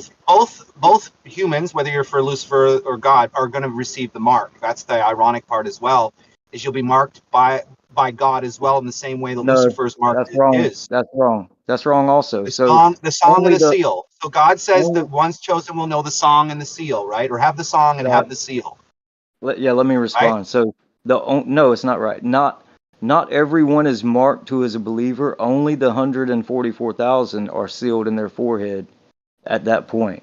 The multitude is not sealed in the forehead, which is why, this is the problem. You're not taking in the entirety of the text. When you look at Revelation chapter 12 and you see the woman flees into the wilderness, no harm comes to her. But the remnant of her seed, harm comes to them. They get persecuted. Some of them die. Yes, this is true. But not everyone dies. Some people are protected through that whole time. Some people are marked before any harm comes to the earth, the sea, or the trees. And that would be the 144,000 in chapter 7. Before any harm Yeah. comes to the earth, sea, or trees, the only ones who are marked are the 144,000. Not everyone. Yeah, basically either you die, because like if you don't take the mark, the beast will hunt you down. Either many believers die, and many escape to the wilderness. So there's a group of people that escape to the wilderness and do not die. Yeah, so again, you just got to take the I'll go entirety of back the and do text. some. I'll go back and do some more reading there to verify. I can even give you some more. So I'll give you one more to go with Revelation 12 with the woman fleeing in the wilderness. And a lot of people don't know this one. It's in Zechariah 14, verse 5. You shall flee. See, people have fled for many times, many reasons. You shall flee as you fled in the days of Uzziah, king of Judah. And then the Lord, and you will flee to the valley of the mountains. You'll come to the land of Azel, which means to be close to God or near the Father. And then the Lord will come and all the saints with you. Now that's very peculiar. You're going to flee to the valley of the mountains, and then the Lord is going to come with you and all the saints with you. That's kind of strange. Now that picture in Zechariah 14 is when he steps his foot on the Mount of Olives and splits it in two, and that's what we're looking toward in the future. So the fleeing you see in Revelation 12 is the same as Zechariah 14:5. That's dope. That's dope. I like what Witz said earlier though about showing people the nature of our reality. You said something like that. What's it? Yeah. Yeah, Yeah, that's I what just we don't should be think that way doing. personally. Yeah, I don't think like attacking people. Like I wasn't trying to come at you, Dada. I do find the gematria potentially interesting. I know there's a lot of different types. I just don't like personal attacks. Like, say, reach out to that guy. Maybe he doesn't know that. Like, see what he says, whatever. But yeah, I just think Well, that when you said it was behind the times. People already would know that it's the banker's coin and so forth, right? You said I'm behind the times on the idea. no, I I've wasn't. been slowly just watching and waiting, to see who else would pick it up. Now, just by using other people's methodologies and claims for, let's say, secret information. In this particular case, a lot of the gematria is apparently used in financial systems and deals and so forth. This is what's claimed. So just upon investigation, applying their own logic and reasoning, I get these kind of answers, which obviously, if you look into yourself, you'll see that it is true. The banker, it's not just a random claim that it's a banker's coin. It has other meaning to it. And I find it highly suspicious that you have a parent channel that's all about waters above, Hebrew cosmology, God creation, vibration, but yet is promoting this banker coin. And so when I reached out to him to ask if he knew, I get no reply yet. So maybe I might have to All do right, a well, you video. just got to be patient, man. Like I have a bunch of people that do that to me, and if I don't respond to them immediately, they think that it's some conspiracy. And no, I have 1,000 messages. So I'm just saying, like, the humility is always the way to go. And I'm explaining not to say I'm some awesome person, but I explain even the X is symbolic. The X from XRP, the very symbol itself, is symbolic, and that could even be the actual symbol used. So I pointed this out. I pointed out that if there was going to be a specific cryptocurrency used for the mark, it would be XRP if I had to guess. And that's why I told them, that's why I know it will blow up the most. It'll blow up the most because it is the most solid coin. It is So you're not saying even I should close. hold. So you're saying I should hold on to the XRP. I got that. I don't promote cryptocurrency. I don't invest in any cryptocurrency because I know what it's going to be used for. At the same time, I don't judge people for doing it. It's kind of like the internet before the internet was used. We're using the internet right now for good. I've woken up many people to y'all on the internet. Okay, but the internet will be used for the facilitation of the digital B system. So it's like when we were just sending mail to people, and someone said, you can send mail through the internet. You're about to send your mail through the internet, and people are like, you're crazy, you're stupid. Then some people invested in it and made tons of money. Well, there are many believers that made tons of money on the internet. It doesn't mean that they're actually now worshiping the Antichrist because they use the internet, nor are we. That's the point I'm making. The point I'm making is what's going to be tough is if you make millions of dollars, you hold on to it too long, which will actually be a test of greed and when you get out and stuff like that. Because I told everyone, just get a little profit, pull it out, and buy land. I told people to buy in at 17 cents. It went up to 189. I went live and said, pull your money out right now. At 189, pull your money out right now. Or it was like 178. And I just happened to guess the actual high before it plummeted. And I had a woman that Cyrus, what invested are you $20,000, she would have made like 200 grand. She could have went and bought hundreds of acres and dipped out, but they didn't. They held on to it. They were greedy. And that's my point. Eventually that 200 grand will be worth like 20 mil. And if you don't pull the money out in time, you're going to be faced with, well, if you actually want to go cash out on XRP, you're going to have to take the beast mark system. Like, that's what I think. So yeah, I think it's a dangerous game to play, but I think that it's inevitable that you're going to have to make these decisions anyway. So that's kind of my whole take on it. I think that this is a crazy thing, dude. No one knows exactly how it's going to go down. So being like loving and patient and humble with people is definitely the move, because maybe people don't realize what it is, right? I think that some people may just invest from a cryptocurrency perspective and see that it's the best utility of a coin, and it is. So that's all I'm saying. I just don't like when I get in here, I just hear like all this, like I'm better than you, and it wasn't really flat earth data as much, right? But I just hate that vibe. I think that's the last way that we're going to wake people up. Change a subject. The XRP thing is done, but I wanted to talk to you and the other gentleman who spoke up about Revelations 2:13. I don't know if you've seen Founded Earth Brothers mention this from one of their viewers presented this scripture, and I'll just read it briefly for you. It says, I know thy works and where thou dwellest, even where Satan's seat is. And thou holdest fast my name and hast not denied my faith, even in those days wherein Antipas was my faithful martyr who was slain among you where Satan dwelleth. So upon investigating this scripture, have you come across this scripture from Founded Earth Brothers and what it curtails? Turkey. So you haven't come across it. So apparently in Switzerland, there's a city called Apollo. This is loosely remembering it. They're if you Google Antipas, you'll find out where he was actually killed and martyred. And in this particular scripture, it says where this guy was martyred is where Satan's seat is. What do you think the odds or the coincidence that it's close to CERN? What do you think of that? No, yeah, I find it interesting. It's over the ancient city of the dead and of Hades. It's literally built right where the ancient city dedicated to Hades is. So, I mean, yeah, it's something weird there. I mean, I don't know. I think that the angel comes and gives the key eventually. I don't know if it's going to be there or not. That's what I do know, though, is that no one really knows. I mean, even the angels don't know the day nor the hour. That goes to show you that us from like a carnal mind perspective are certainly not going to figure it out. We're going to have like spiritual revelation just to get pieces here and there. So, yeah, I find it interesting. I just know, dude, we're fighting a spiritual war, and the enemy is significantly further ahead than like any man.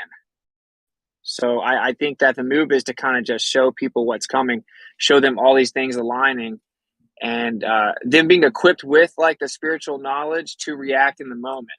I think you're going to have to take an oath to the system. I think you're going to have to take a physical marker to enter the system. That means that you're going to have a decision that you can make. Everyone needs to know that first. And the way that you reach people with that is like trying to show them love, and like, that's just my opinion. But when you said in your travels, have you ever come across something definitive to where we could show people we're definitely not on a ball, or it's not a sphere? Well, they won't call it definitive. Yeah, I debunked the globe in almost every city on the ocean I went to. And it's like I saw too far with my naked eyes half the time. So, but they'll say that doesn't count. I saw a lighthouse from dozens of miles away. Yeah, I mean, so yeah, if they want to believe I didn't see the lighthouse from dozens of miles away, then that's on to them. Like, right? I didn't do anything but make long distance observations and take time lapse and star trails over marine horizons that never intersected. And I'm not stupid, so I know that shows me I live on a plane. How about this, Whitsitt? Have you ever just asked, how do you get an elevation angle without a right angle triangle? Well, they just said they use a tangent. I don't actually think that's the best argument, personally. I think that FED really went that way too hard. They said they use a tangent. You just draw a line for a temporal local location. The better argument for that would be like circles of equal altitude. Like, how are the circles of equal altitude on a ball? They wouldn't be. So I don't know. Yeah, they're Well, wild. you wouldn't be They're using wild. equal altitudes of circles without a right angle triangle. They all work together, right? So to get That's kind that of what I'm right They're saying. angle, wild with it. The elevation angle doesn't really do anything. It's when you extend it to the circles of equal altitude. Like, I get the argument. You need a horizontal to make an elevation angle. They just use a tangent, so I don't think that's that good. But a tangent is a presupposition because you're claiming that you're using the tangent to the surface of a sphere, right? So it's not an actual elevation in the sense that it's applied to a right angle triangle. It's applied to the idea that you're making a right angle triangle to the sphere. Wait, so Right? you're saying But they can make a horizontal, whether it's a globe or a flat Earth, whatever. Either way, you can make that horizontal and get your elevation angle. You're saying? yeah, you can locally just treat it as if it's like a local horizontal tangent. I mean, yeah, of course it's a presupposition. That's what the whole globe is. But I'm just saying, to say the fact that we get elevation angles on the Earth proves the Earth is flat is incorrect, in my opinion. I think that's why I've never said it. I've gotten tons Yeah, of people no, I asking me to I say it, but absolutely agree. yeah. I agree. I think you'd be able to make a horizontal on a ball and then get an elevation or something. Yeah, FED will tell me not to talk about Mickelson Morley, but they'll talk about the elevation angle for 2 years. I'm like, okay, well, I think we just disagree here. But Did I miss the point of someone said Switzerland was Satan's seat? What was Apollo, it's called Apollo or Apollyon. The ancient city named Apollo or Apollyon was located at the place where this martyr was apparently killed, which is nearby CERN. well? So what are we saying? Are we saying that's Satan's seat, or are we saying Satan's seat is in Pergamum or Turkey? Well, the scripture says in Revelation 2:13 that Satan's seat dwelleth where Antipas was martyred. If you research where Antipas was martyred, I believe it's a Apollyon city or something, and it's nearby CERN and all of that. So I just find it, again, is it just coincidental?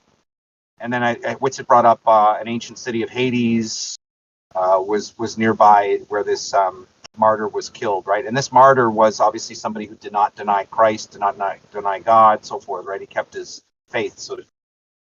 Well, correct me if I'm wrong, and I could be wrong, but doesn't it say I know where you live? And it's implying that that's where it is, or is it to be in Exactly. another place? He knows where you reside. Yeah, he knows where Satan sitteth. Right. So he says this is basically where I know where you are on this earth. I know where your home is. Well, isn't this letter to a literal place? Isn't it Pergamum? I don't know the name Pergamum. I recollect it to be Apollyon, the ancient city of Apollyon. But again, they changed the names, so I'd have to go look at what they changed the names to. Yeah, it's Pergamum, and it's going to be in Turkey. And there's a lot of things going on in that area and around that land right now. And I've said in the past, a lot of people, when they look at the word Babylon, and they say, oh, it's a mystery.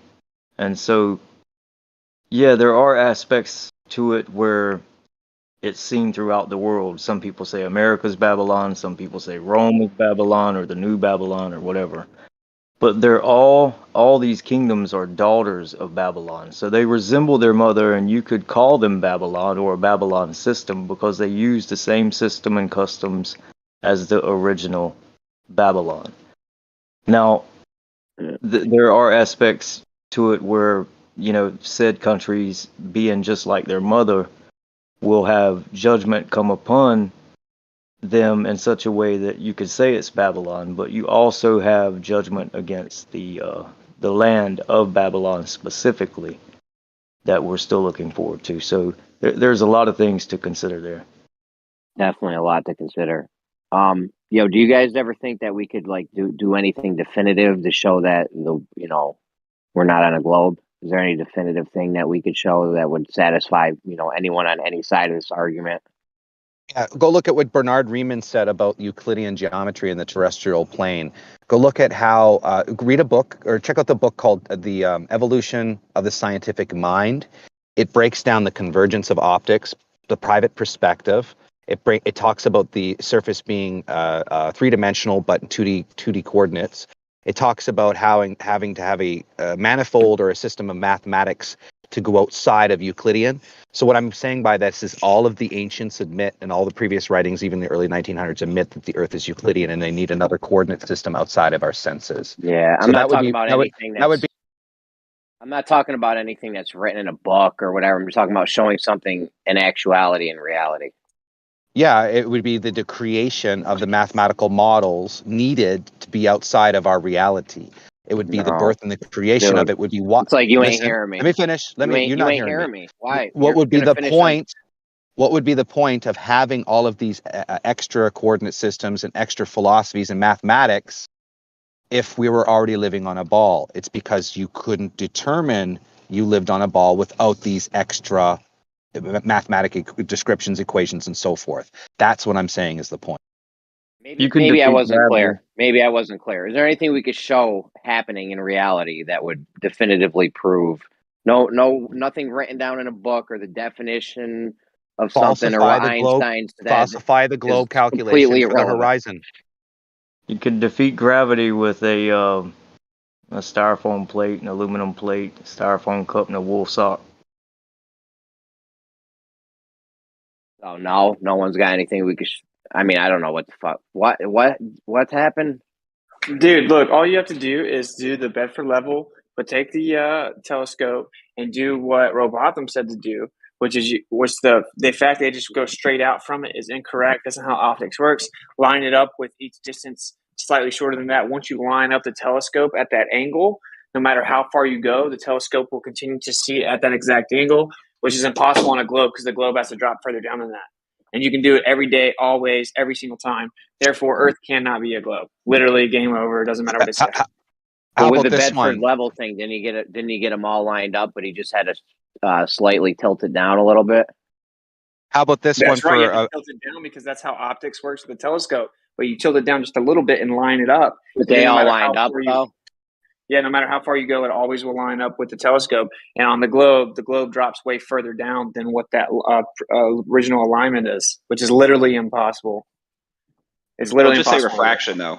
They'll claim refraction brings it Oh, up. refraction all day, every single day, showing exactly that the telescope somehow did a magic wand backflip and then decided to make it look like I'm with you. Hey, I You thought don't got to I convince thought me. about. I'm just telling you what they're going to say. They will that doesn't say, work though. "Oh yeah, Refraction's that's but because of refraction." So Jeremy's looking for the one where they can't say. If I'm here, Jeremy, he's like, "You got to bring it to the ball, and there's nothing they can say. They can't say, oh, this is refraction is because of irrelevant. refraction.'" Refraction is irrelevant though. It doesn't know. The point is that when you take the telescope and you look at a certain angle and you line it up based on it over a horizontal plane and the optics of the telescope. Once you line it up, every day, no matter what the refractive conditions are, whatever it is, it'll constantly change, but that ratio will be the same, and it'll continue to change at that ratio in the distance. On the globe, it changes at a significantly different ratio. There is no way around it. Refraction doesn't help at all. It's completely irrefutable. They'll say it anyway. They'll say I it. also came across this idea with a pyramid, and I think DMOC mentioned it. It was kind of funny because I thought about it. If you had a pyramid upside down and the base was, it's reversed where we normally see a pyramid, the tip was there, and we had one of the other tips pointed towards us, and we moved away, if that tip would, the tip that's pointing us, like the pyramid is upside down, but we have one of the points pointing at us, if that tip that was pointing towards us as we moved away would change vertical pitch. Right, because it would change vertical pitch if you moved away. It would slowly start to tilt. That point, what the hell is this person doing? That point of when they move away would see that angle change. What do you think of that little observation for curve? I missed Do you it. guys follow what I'm saying? So if you put a pyramid on top of a sphere, but it's upside down, and it was vertical at that point, perpendicular to the horizontal, and then the observer was looking at that pyramid a distance away, he would see that other point at a linear line to his straight line of sight to him. And as he backed away, that pyramid would have to, that point at which he sees that pyramid, the tip, would eventually have to tilt away from him. It would have to slowly raise an elevation upward as he traversed away, right, due to the curve. He's going one direction, and the pyramid has to slowly tilt away from him, you know, diverging verticals, right? So that would be one quick way, is have that as an example, and you could pretty much determine that there's no curve.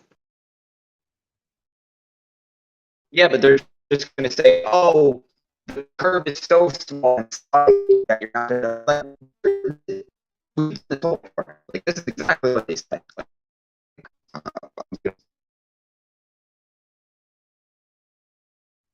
There is no convincing. Like, it's not because of what they see; it's because of how they think.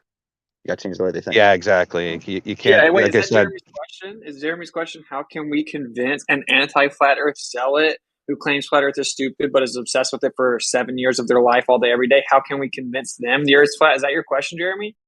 Because the answer is it's literally impossible. If the Creator himself floated down, if the Messiah came and told them that it was flat, they would argue with it and say, have you not seen the ISS live stream? Like, is that your question? Or is your question a definitive method? Or how can we convince the anti-flat earthers not to just scream their religion at the top of their lungs? What exactly is your question?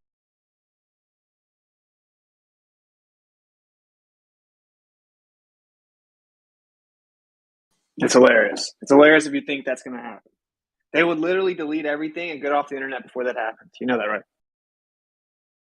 If the government came out and said, okay, we've been lying, the Earth's a plane, they would just delete their Discord. So I don't know what your question is. I'm sorry. Do you not see what I'm saying?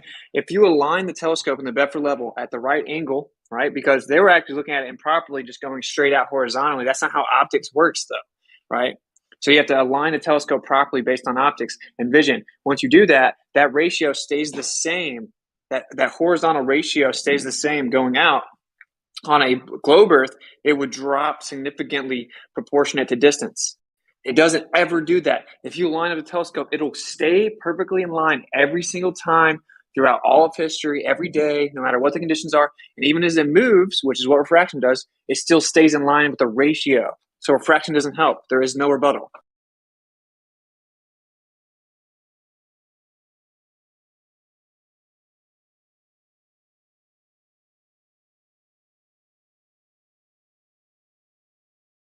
Jeremy, it appears that you decided to just concede to the ballers, or somehow they act like no optics in the world can be used because we can just say this word that we don't understand.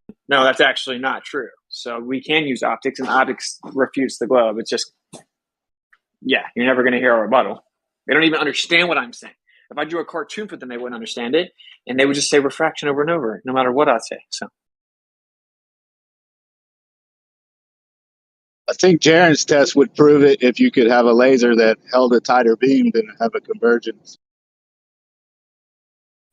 Well, Jaren's test showed that it was closer to the flat Earth than the globe Earth, and the anti-flat earthers running around bringing that up, saying he proved the globe. So, yeah, I think we need to really be realistic here and think about who we're talking to.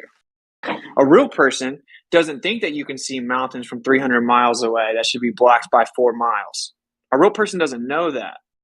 Like a real honest, normal person doesn't even know that exists. Who Right. the hell said Jews come from Khazaria? What? Who is that idiot?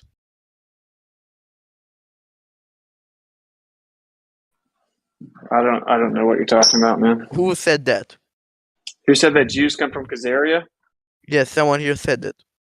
Okay. Well, I think he's asking about me. I'm Adam. Hello, I can't Adam. Really, yeah. Adam, you're unintelligent. Cool, man. I can't really talk right now because my mic is dead. But I just wanted to throw that in there. You should be dead. Goodbye.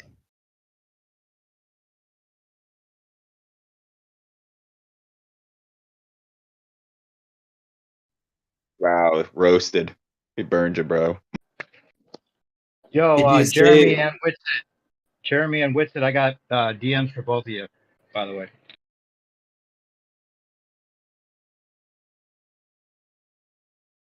Jeremy, I gotta understand, like, why? What am I missing here? All right, like, why are you capitulating to the behavior of anti-flat earthers. They're not real. Like they're like cartoons. They aren't like real representations of the conversation at all whatsoever. Right? Like no matter what I say, I brought up that they hijacked our perspective, and then Zanuck tried to tell me that if you had two lines converging towards each other, they wouldn't intersect.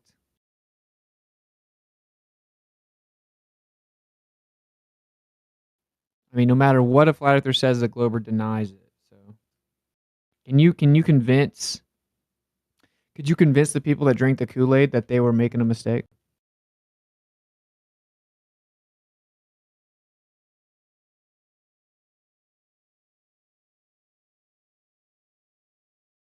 No. I think that maybe Yah made it in such a way where you always have this like illusory way to try to get out of it, so that if you don't seek the truth diligently and actually are willing to humble yourself to whatever the truth is, you don't get to know what it is.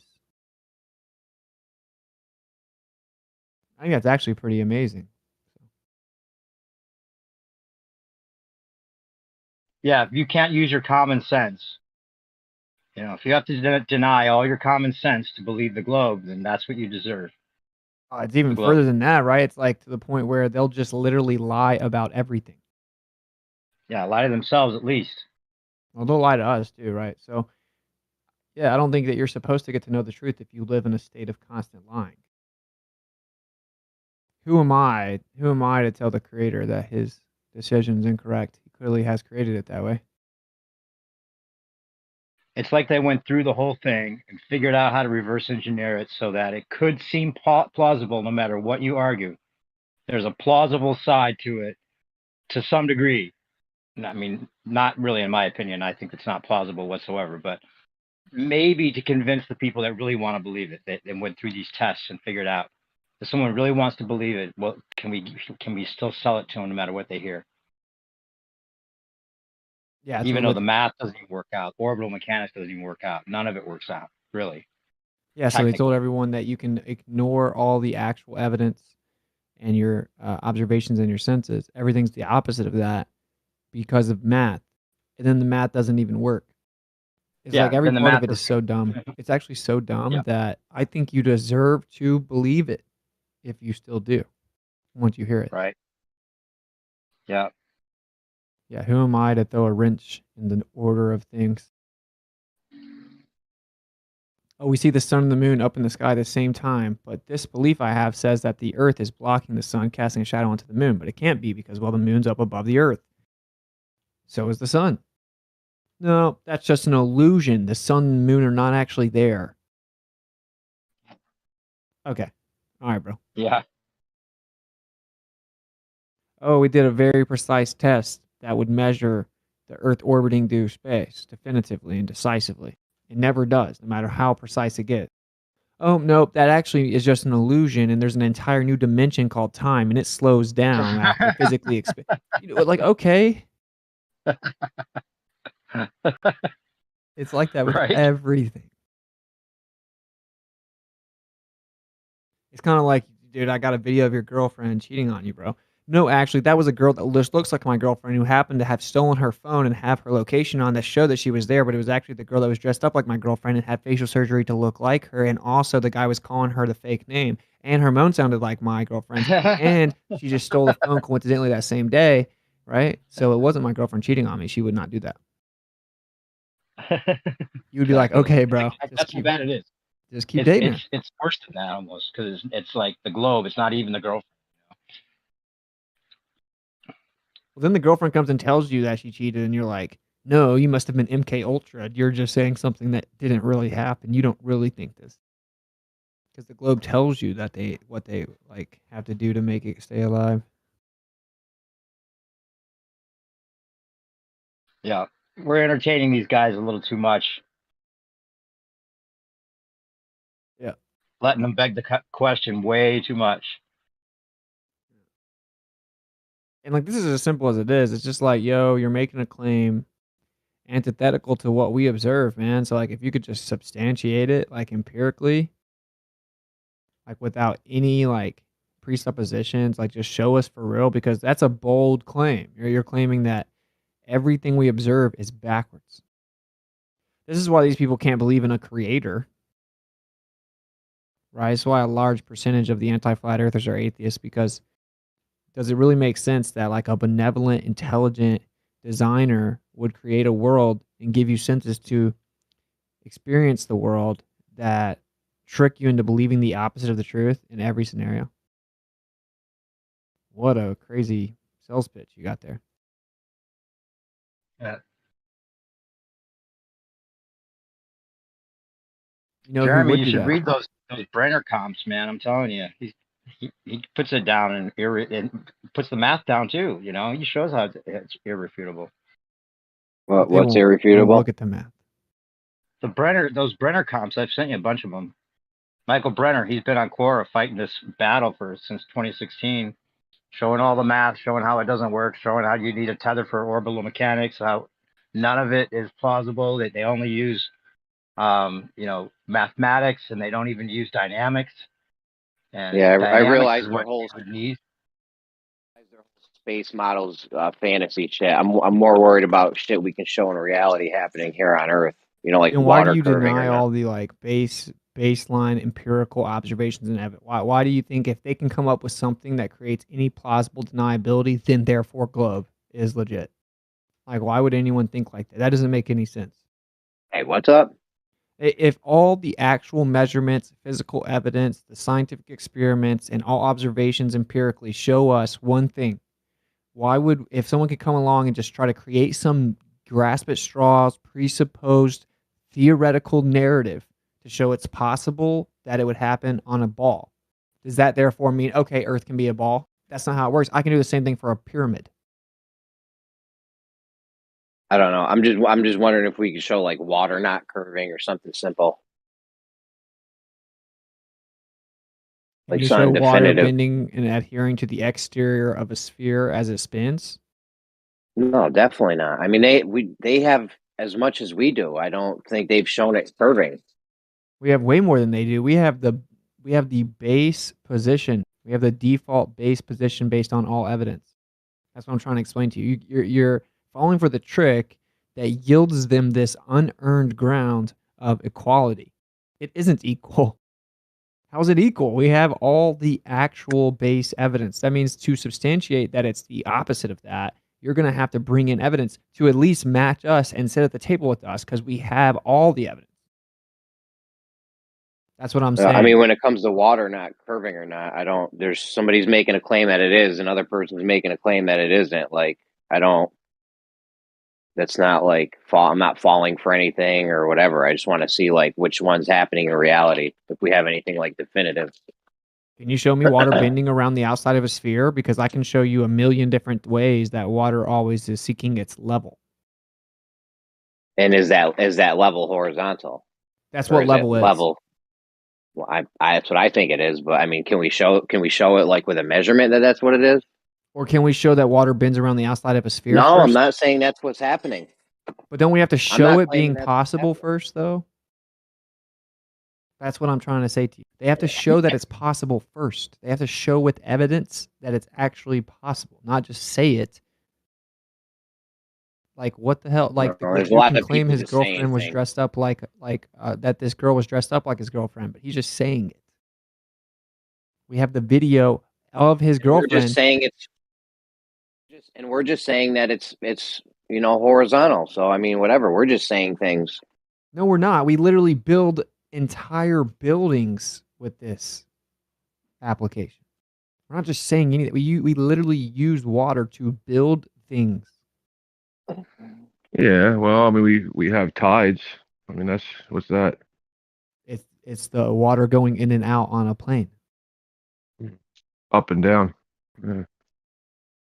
Gradually. In and out and up and down. Yeah. Seeking water equilibrium to find its level. Yeah. I don't know. I guess my macro here is just, I don't want to be too reiterative, but they have to bring some evidence to the table that doesn't require just baseless presupposition to even sit at the table with the default position. They don't just get, the trick is to grant them this even, equal ground. You don't just get that. It's a pretty fair fight. Like they have all the books and you have all the evidence. Yeah.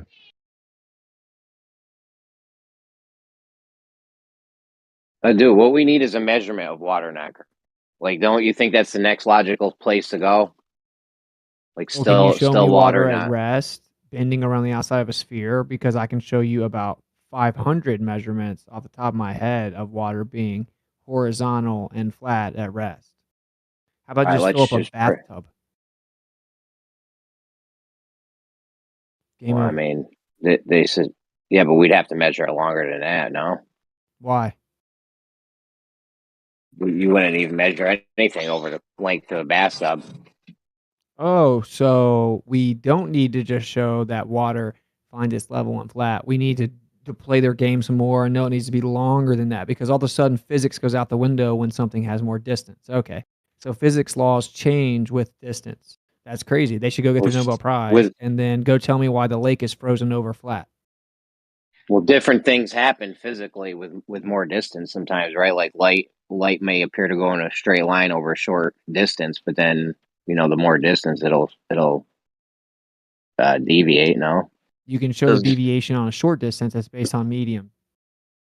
Does water only flow downhill on rocks and on the dirt, and not in water?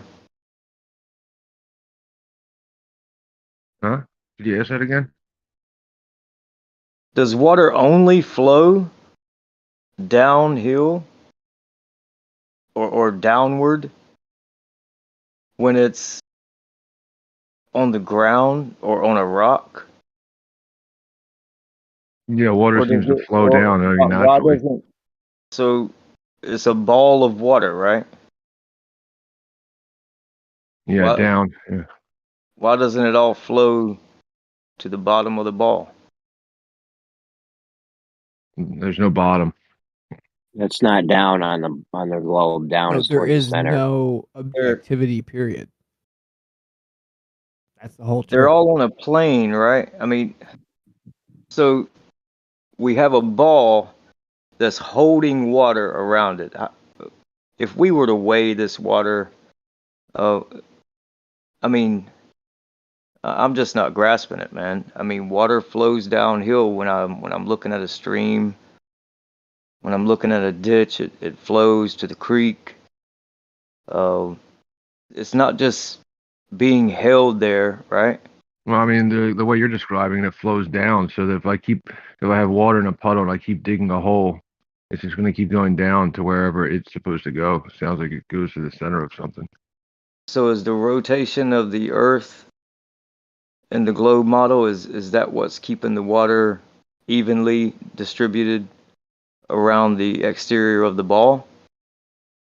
If we stop the spin, would all the water just, it wouldn't flow nowhere, it would just stay where it is? Is that what you're saying? I didn't say that. Huh. What would happen? If the Earth stops spinning? Yeah, what would happen with the water? You still have gravity. Let's say you still have gravity, right? What would happen with the water? I don't know. What would happen? Would it just lock up and just stay in place? Maybe. I don't know.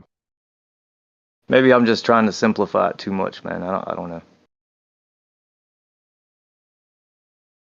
Yeah, I mean, I don't know. I hear you. Yeah. These people are pointless, dude. We have a frozen lake.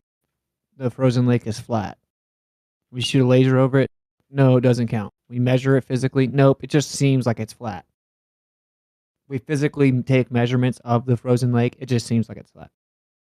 Oh, we do an entire geological survey of the state of Kansas and Florida, and it's within like 0.00003% of perfectly platonic flatness.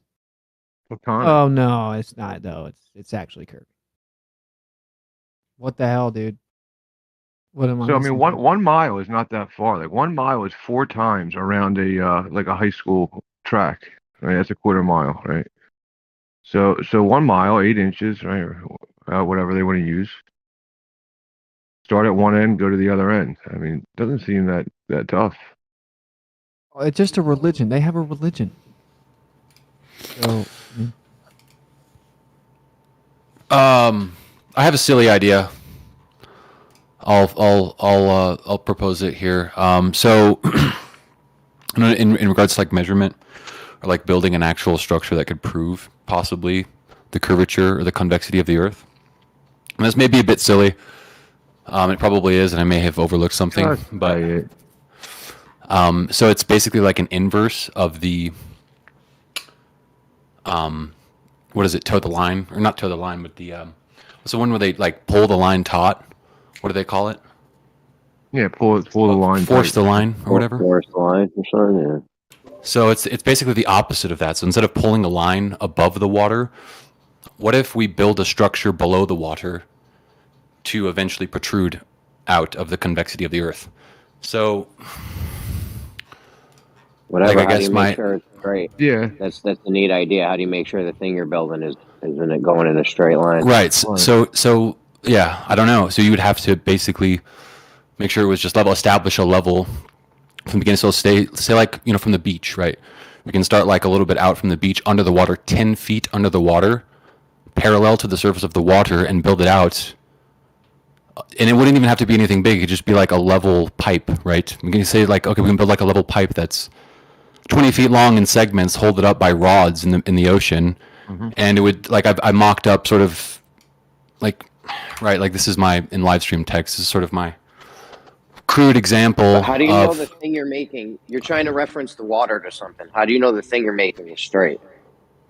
Well, we'd have to establish a plumb level and get the 90-degree perpendicular or like level surface established, and then build out from there. So it'd have to be possible on some level to build a level surface underneath the water that would protrude. Each one of your segments would have to be parallel to the next segment, and that way it's consistent. He said put little buoys there with like a 3-foot stick attached to it, so it's holding the problem is the globers already say that the water's bending around the surface and it's only locally level, but overall is curved. So that's why I'm saying like each segment would have to be parallel to the next segment without any deviation to show that it is truly straight. Yeah, I've asked them before. Like I've asked, like if I take a pile of dirt, right, like, and I just take it from, like a crane from one place to another place, right, and I'm just piling a big pile of dirt. Like, is it going up vertically? Like what's happening, right? And it, according to them, instantaneously conforms to curvature, like instantaneously. Yeah, there's like no way to measure, like you're not able to falsify their I don't claim. know. I think a lot of people want to use like lasers in conjunction with the surface to show how it's parallel rather than using them perpendicular to the surface and then cross measuring each section to prove straightness over sphericity. Like, to me, that would be like the best way. Well, they are doing that. They're taking a target in the distance, taking its known height, saying this laser should, in a straight line, should fall behind that. That's what they're doing. Yeah, but then it's like the distance that's required like causes diffraction over such distances. So like if you instead of placing it vertically, like it would take less distance over cross measuring the two lasers being parallel or deviating. Like if you want anyone to get on board with this, you're gonna have to show something definitive, something the glober. I know it's not like, oh, we gotta cater to the globers, but like if you want to sway the masses, at least you're gonna have to show them something definitive, meaning something the globers can't just come back and go refraction or gravity or some kind of thing. You need something definitive to show people. Yeah, I don't think it's that hard. Like, I really don't think it should be that hard, right? But we're all just on the internet. Like, we're not like in a group together where we could do it. Like, you could just build like a truss, like a square truss, like 1 mile long out of wood. It would cost not a lot, and just go straight. 1 mile, like I said, is not that far at all. How do you make sure the wood? Looks like it's. I was gonna Looks say, like you it's flat, but it's keep in curved. mind that This is what I'm saying. Wait, I just got to keep repeating this to you, Jeremy. You say you're looking for something definitive, okay? Yes. And you live in the world of philosophical, theoretical, begging the question fallacies. There is no such thing. We don't want everyone in the world to know it's flat. I mean, if you do, then we disagree. I don't want Chucky to know it's flat. I don't want Zanuck to know it's flat. I don't want Kosho to know it's flat. I don't want MC Tune to know it's flat. I don't want them to know. I want the real evidence out there to the people who are actually honest can go look at it and realize, oh my gosh, there's no actual evidence for the globe. All the evidence shows us that it's flat. This wouldn't work on the globe. This wouldn't work on the globe. You can't shoot 10,000 mile transmissions from radio waves 10,000 miles with horizontal propagation on a globe. And then they know the truth of where they live. Not someone that sits there and just desperately Googles whatever answer they can come up with to explain how it's still a globe anyway. Yeah, I agree with you. I'm not I wouldn't- worried about Kosho or Zanuck or Yeah. whoever either. However, when you show something to these normal people and then they go, oh, wow, this is crazy. And then they bring it to other people and they run into a Neil deGrasse or a Kosho or something and they go, well, that's fucking ridiculous. That's just refraction. You know, they make their case and because we don't have anything definitive that they can't not argue against. It just doesn't go anywhere. You keep saying it's not definitive. If we did something tomorrow that was quote unquote definitive, within a week they would have a new bullshit excuse. Are you kidding me? Radio transmissions are definitive. We shoot radio transmissions with horizontal propagation. When Marconi first did it at 2,200 miles, it should have been blocked at 200 miles because of Earth curve, but it went 2,200 miles. They then invented an entire new thing that's never been verified called the ionosphere and claimed it bounces up and down and just coincidentally landed there. So that's all they're going to ever do. That was crazy. I gotta give it to you on that one. The You see my ionosphere point came though, about right, because of Jeremy? that. Like they're just going to make something up. You see what Yeah, I'm they're all saying? lost cause with it for sure, but there's millions of people who are not. Yeah, so Yeah, and I get thousands of people messaging me saying that the way that we present the true evidence wakes them up and changes their life. You think you're going to wake up a Zanuck? You know how many people message me and say that people like Zanuck and MC Tune and FTFE made them flat earthers? That's like the number one email I get. That happened to me too. That's how But that it doesn't became mean goes both ways though, man. You can get stuck in the middle, dude. Right? Like those people can get you off of their side, but if like kind of to Jeremy's point, Jeremy kind of said we don't have anything, and you were like we do. I mean, let's shove this down their throat with it, whatever you think they have, or we have, or you know, let's really shove it down their throat. Let's force it to be definitive if you feel that it's definitive. So apparently there's a $73 million flat earth contest online that if you prove the earth is flat, you can get 73 million. I asked the person who's putting up the contest, what's the shortest distance that I can use for a flat earth map? They still haven't provided me an answer. The whole map. Bro, you actually think someone would cough up 80 million? No, bro, come on, dude. I'm not saying they would actually do it, but I'm just saying there is a challenge on YouTube right now for 73 million for a flat earth map. Just take their house, their cars, whatever they're going to be ambiguous with the flat earth map. I'm asking what's the shortest distance that I can provide them? I mean, they're not going to answer you. You know, it's obviously like a troll. You know. Well, yeah, I've got that. I sent off the. You would know. I mean, if you had the answer, it would answer itself. If you had the proof, it would be at whatever distance that proof was at. You So wouldn't they have already to have it. They already have it, right? They have plane trigonometry, which is, state plane. Well, in this case, plane coordinates. The grid system they have in the United States, it's called state plane coordinate system. They created, which is a grid system, which actually is a large body of area up to 3,000 miles. Yeah. I asked them, could I use that to show that there's a. Does it prove to you that the Earth is flat? It's about falsifying the 8 inches per mile square, in my opinion. That's not what you said at first. It said they had to prove the Earth is flat. So it's about just falsifying the globe? It would be falsifying the dimensions, but then finding out the limitations to their request.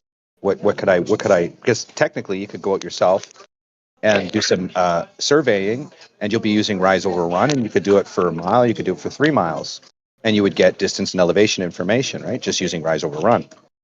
Or I would just gather you're an intelligent guy without full exploration, some small piece of data. You wouldn't even think it would. You would still want more proof for even yourself. So why would you be able to claim the prize? You would need like No, it would be just more hands of them down getting. objective data.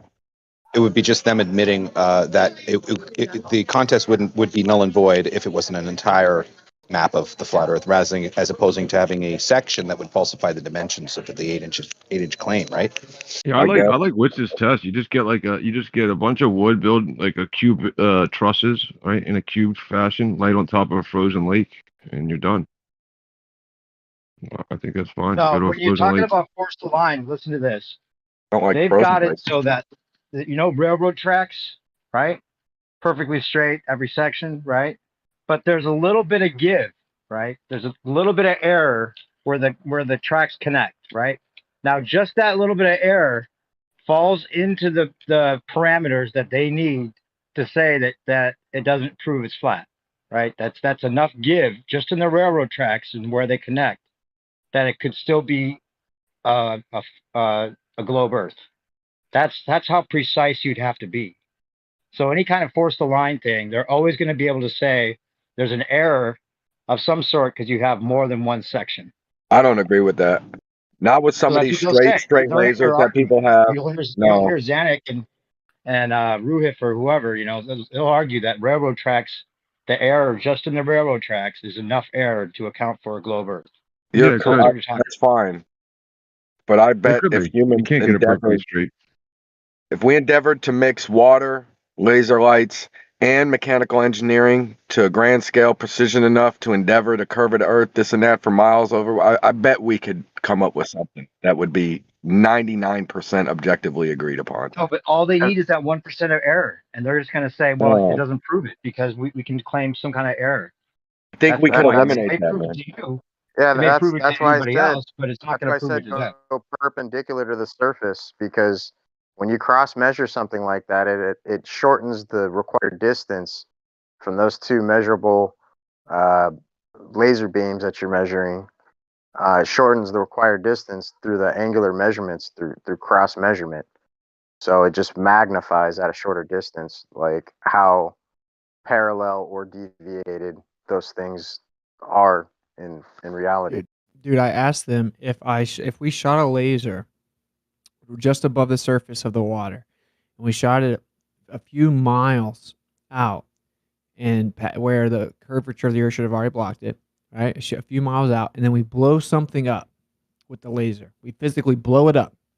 Would that prove the Earth is flat? Because obviously you can't physically shoot that laser through the curve. They said no. They said no, it would refract.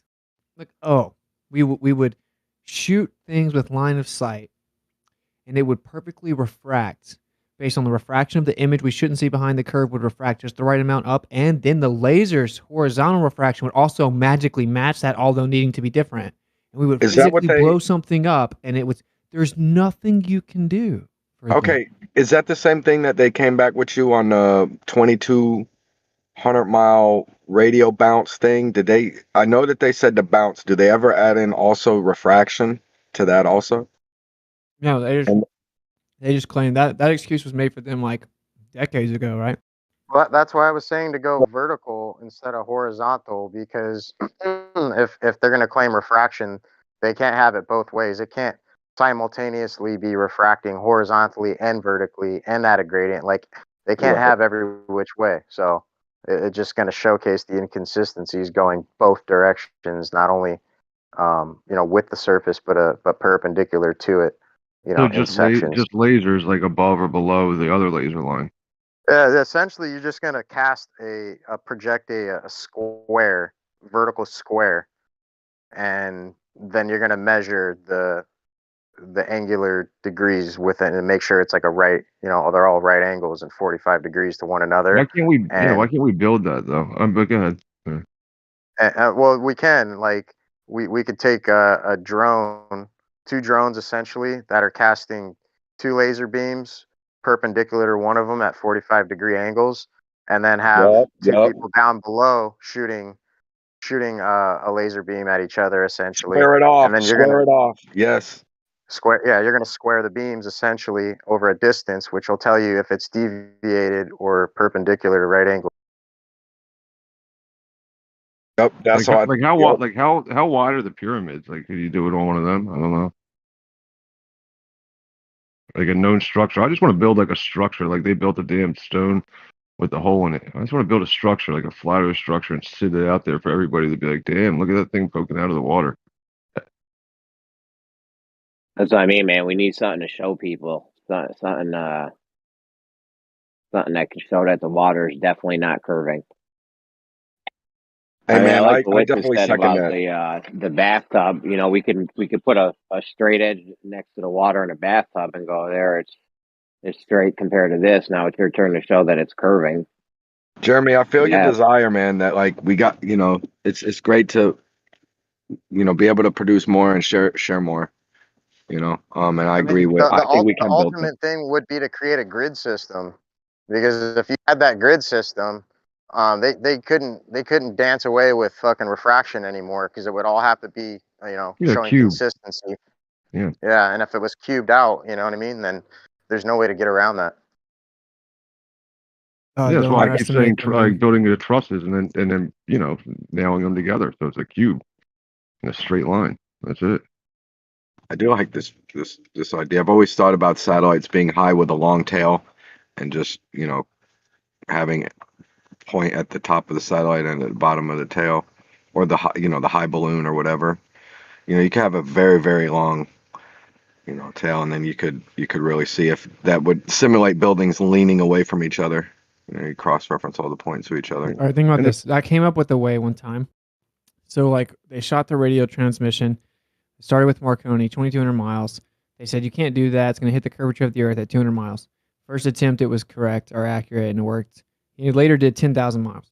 They say, okay, well, they came with this whole idea of the ionosphere. Wait, what? Yeah. Marconi. Would you Marconi. stand behind this in the other which I don't watch you in the public debates and all this. Is this I trust you a lot when you present the stuff, Like, Yeah, are you you can look it for up. real with this? Oh yeah, yeah. You can look up a History Channel cover actually that his detractors told him after 200 miles it wouldn't go anymore because the curvature of the Earth would block it.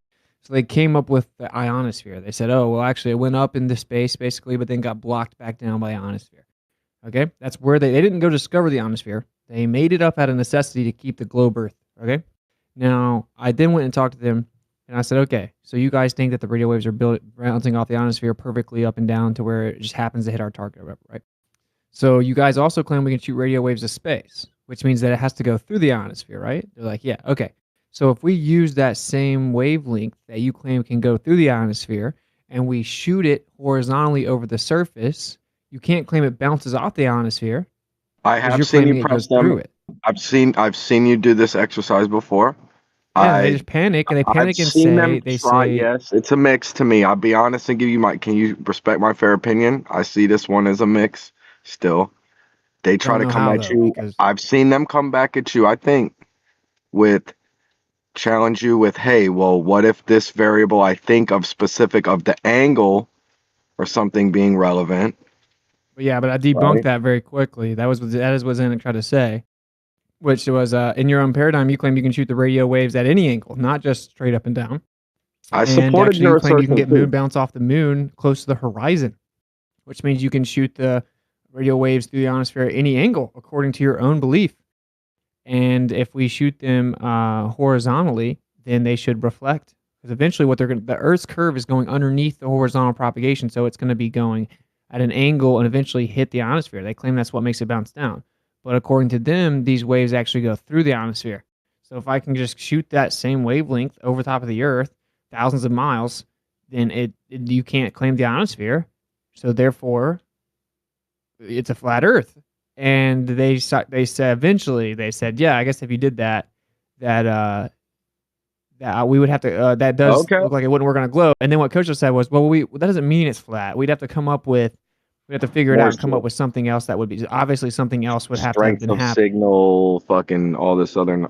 Okay, Yeah. okay. Look, I appreciate. I'm on a 5-minute break. Appreciate you letting me get in.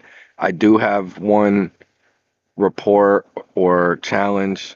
I'm supposed to ask you about, because sir, you know that I'm just reporting or whatever and just sharing. But you know how there will be people that attack you, man, and they tell me ask you about why do satellite TV dishes all point at the horizon, something like this. And at the equator, they all point up. I'm supposed to ask you that. I don't know what it's worth. I don't want people strawmanning you ever. And so, you know. Yeah. So I mean, well, I don't know what all's in the sky. There could be things in the sky, but there were people that had satellite dishes long before, like in the 50s, before they even claimed that they had all these satellites up there to send them that were allegedly shooting up in the air. If you increase your angle, whoa, something's going making sound. It's just, to me, it was like, I didn't know what the question was worth. I was supposed to Sorry ask about you. that. Something was playing in my ears. Yeah, anyway, like the reason that you shoot it up higher is because it allows you to shoot it further, not because the Earth's a globe, just because you're going to avoid topographical obstruction by aiming it higher. That's why you do that. So it could be ground towers, and we also do have like satelloons and stuff that send a lot of data. And also, I don't even think satellites debunk the Earth being flat. So, but I don't think that they actually, like when I looked up the satellite dishes actual websites, they said that 99% of their transmissions are through undersea cables and transmissions via towers. So, Okay, I appreciate your time. I'm just, hey, man, my vote is just for more cooperation. You do a great job of that. I've been trying to send that message. The satellite thing, I don't know. It was like, I'm looking at like, okay, whatever. You keep going. The flat Earth map can't make the satellite diagram. And I'm just like, I'm waiting for the guy that can make the diagram. I don't care that other people fail at it, you know? But, Hey, not to change the topic, but did you guys hear about that over Unity energy technology that potentially was discovered? That Ken Wheeler tried to claim he predicted when he didn't. Yeah, actually he did. He's always talked about how the future of technology that's going to revolutionize humanity would be that of a point source technology, which in fact is by definition field technology, which is none other than implosive rather than explosive technology. I know that you can repeat his claim from his recent video like 2 days ago. What I would like is for you to show me where he talked about fusion and using this particular method for over Unity that would give him some type of credibility. You see what you just did, RC? Why are all the ballers like this, right? Where he just said that what he predicted the generalized type of technology that would be used. And then you rebutted it by saying, I want him to specifically Dude, I've heard him 3 years ago say that the only way you're going to actually revolutionize energy is to use implosion. Yeah, I've been going back through all of his videos trying to find anything specific that he actually predicted when it comes to this, and I can't find one thing. Dude, I've been following the guy for almost 10 years now, if not longer. And so send me one of the videos where he does it. He's always send me one of the videos. Okay, no problem. He's always talked about how this would revolutionize. Listen, I'm willing to be wrong on it, that so of all you have to do is send me the video. Point source technology, it's even in his PDF. If you downloaded his PDF on I did. It doesn't talk Word. anything about any of the type of technology that was actually used. Says it in the PDF. Doesn't talk at all about the technology that was used in fusion. None. Yeah, he says lasers and magnets are that of point source technology, and then goes on to say how this will further advance human harnessing of energy and the way we go about using it and harnessing it. I heard him say over 30 times that it would be a mode of implosion as opposed to explosion, which would give you the most efficient energy output. I've heard him say that over 30 times. Okay, go ahead and send me the video of it because no, I don't work for you, dude. I don't like people that are dishonest. No, like the guy is absolutely full of crap. He takes credit for things that he's never talked about, has nothing to do with the technology. Just Google his name and then do Control F. That actual people do. Very funny is that you watch him, obviously, so that's hilarious. Yeah, because Dyslow said, hey, why don't you watch this guy? He made a bunch of claims about knowing Greek, doesn't know Greek. Made a bunch of claims about knowing Latin, doesn't know Latin. Made a bunch of claims about knowing Sanskrit, doesn't know Sanskrit. So that got my attention. I was like, I wonder what else he's lying about. This is one of them. Just look it up and then hit Control F and then type in the word. See what you come up with. Good So times, yeah, man. when somebody, especially in my area of expertise, when it comes to linguistics and particularly ancient languages, when people are making claims like he does, and that are easily debunkable within 5 minutes of looking at anything he's ever written or How talked do about. you say Control F in like Latin or Sanskrit? Control F. Oh shit. See, we're all one language connected. There you go. But anyway, so my question has always been, okay, I wonder if he tells the truth about anything that he says he knows, and this is one of those other things that I And noticed. you're kind of blowing things out of context. He doesn't claim to be a No, not at all. Yeah, actually, he's expert claimed on that Greek or Latin or I have Sanskrit. He showed claims you. to I have be showed you the he over claims to be one 15 of a videos. handful of people that can translate ancient Pali. That's what he claims. No, absolutely not. I've sent you over 15 videos where he claims to be an expert in it, and he's completely No, he he doesn't. doesn't even know the languages. No, he doesn't, dude. I personally, I think it was probably about a year ago, and so he's probably made the claim since too. I sent you over 15 videos where he made the claim. Also made the claim in one of his quote unquote Plotinus translations, which it wasn't. Made the claim also in the introduction of his Emerald Tablet quote unquote translations, not even a translation, right? So he's made it multiple times and in writing. I showed you. You went denial about it. You're still Those are denying just it. your subjective biases, dude. That's all. Well, it's funny to me that you're like obsessed with him, like to watch tons of Ken No, I'm not at Willer, all right? obsessed I with him. mean, I'm just I'm saying actually talking if you're right going, now. I'm actually if you're currently going to make speaking. claims about him, Okay, now no one can hear you Hold on, talking. RC. That's unfortunate. Let Witz finish. You can go next.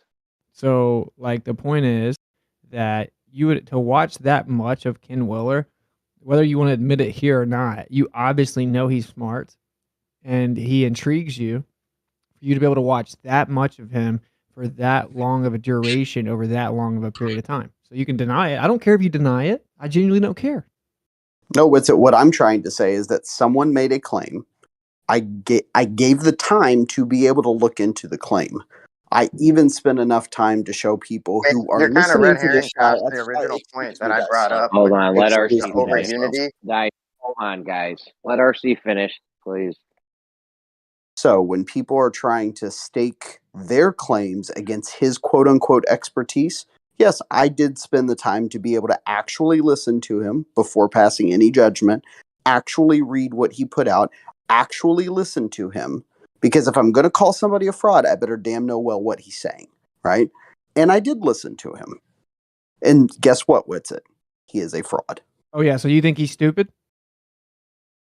Well, What I hold said on. is I he's a wanted fraud. to respond to him really quickly. He's completely lying about You're it. kind of You're the biggest liar straw in manning. this server No, right he's now. lying. Do you not see Straight how up. ironic it is? Straw manning, RC. You're straw manning past the point that I brought up, which was the over unity energy device that could be, potentially had through this discovery. And you just wanted to bring up Ken Wheeler to fucking bash him and try to No, here we fucking go. create bad blood. I'll read. That is I'll what I- read to the post that he created a couple days ago here, because again, this is another instance of him lying about things. Just He proceeds says to talk about the red herring. many of you wanted me to discuss the new genuine over unity discovery, and I'm uploading a video on it later. He says these lasers. He says many times in the amazing future of tech, this must be point source energy. Likewise, in my video tonight, I will speak about 4 other predictions I've made over the years and have 100% come true. Happy and proud I am. So a man being proud of something he didn't predict, that he has no expertise in whatsoever, and is trying to claim actual knowledge about it when he has no knowledge about it and didn't actually make these predictions. So yes, completely lying again. Dude, I've literally heard him say that point source implosion methodology will be the future of energy numerous times myself. The point that I was making wasn't that of Ken Wheeler, rather than the fact of the discovery itself. You're the one who brought Ken Wheeler into this, and I don't know why I entertained it to begin with, but needless to say, the point at hand was the discovery itself. So I don't know if you want to talk about that or just go on about your feelings all Yeah, day. that's fine. which You I guys don't can know. talk about it. All I'm going to say is that stop listening to people who are lying to you and that are demonstrably lying to you, and then Well, coping I about give you the fact time of that they're day, don't lying. I? Yeah. I listen to you, RC. Yeah, So thanks for come not on, man. actually responding to what I'm saying, but that's He have is. fun with your over Unity bull crap. He did. So what's funny though, what's funny to me is the truth is the ballers hate Ken Willer because of what all he says and how he describes magnetism. And even though they know that their own paradigm cannot define magnetism and they have no idea what it is, he can't be right. And whenever Did they he find it? redefines gravity, he can't be right. So they hate him, bro. That's what it really is. So did they actually find an over Unity thing or what? I could give a fuck what Ken Wheeler thinks I'll about it. post. I'm I'll post a more link to it. interested in. Yeah. Supposedly they took 192 lasers and shot it at a small granule of I forget exactly what it was. It was essentially just hydrogen isotopes, but it was like the size of a peppercorn, and it took 2.0 megajoules to power it. So that was the input, and the output was 3.5 megajoules. So it has a greater output than input. But I guess they said that it got to the temperatures of what would be predicted from a star or something rather. I don't know. So I don't know how stable it is, but at the end of the day, like if they could create a circuit out of that somehow, it could be something potentially. Yeah, it is pretty interesting. I've had a lot of people tell me about it. Ask me to look into it. I don't know about it. I'll post a link in the in live text right now.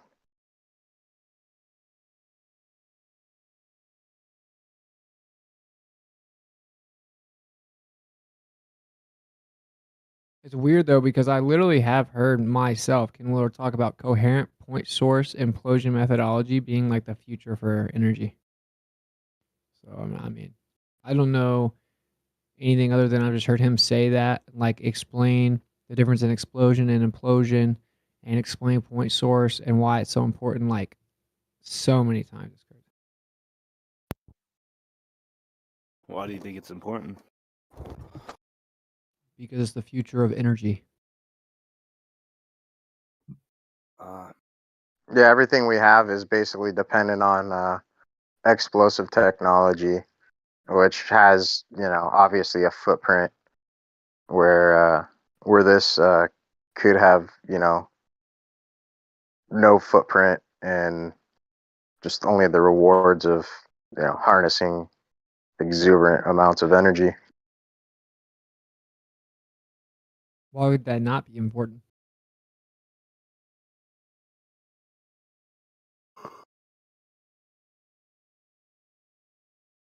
Well, you just gotta figure out how to distribute it, correct? Well, yeah, the first step would be to discover it happens, huh? I don't know about that. You don't know about that. You can distribute some way to harness energy prior to discovering the way that harnesses energy. Well, I'm just saying, like, it's like top-down AI versus bottom-up AI.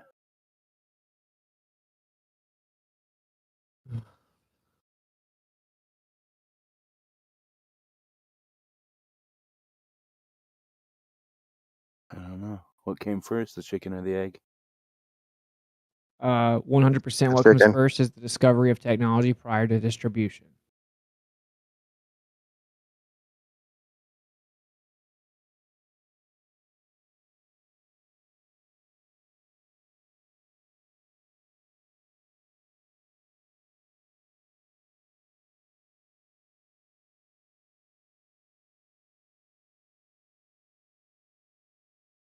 You have to discover it to even know how to distribute it.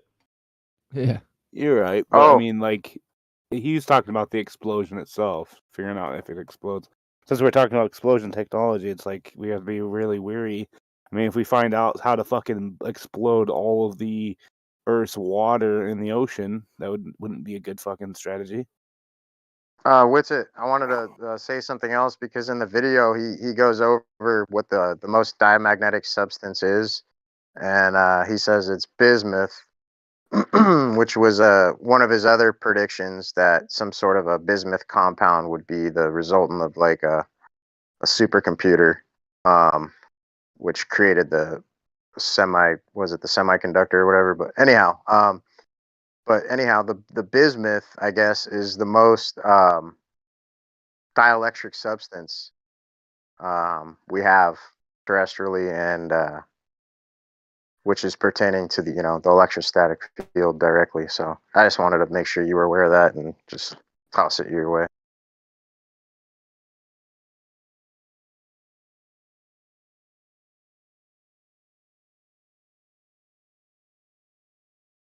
You talk about a lot about electrostatic, so I just thought that would be good to know. But he does a lot of experiments with bismuth. It's pretty interesting. If you ever see that stuff stack on itself and literally grow into these structures, pretty neat.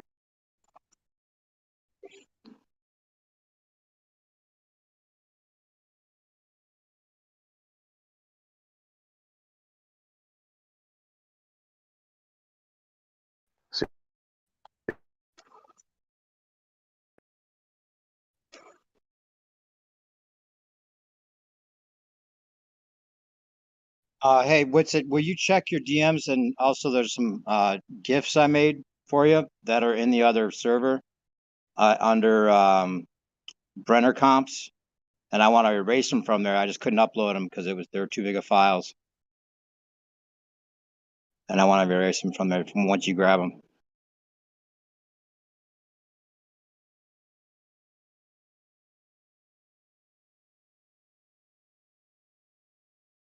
Jeremy, I also sent you a power saving thing. You were talking about your electric bill. Check out your DMs. There's like this gadget that you can plug into your wall and supposedly like reduces your power bill by a ton. Actually, he's got something that.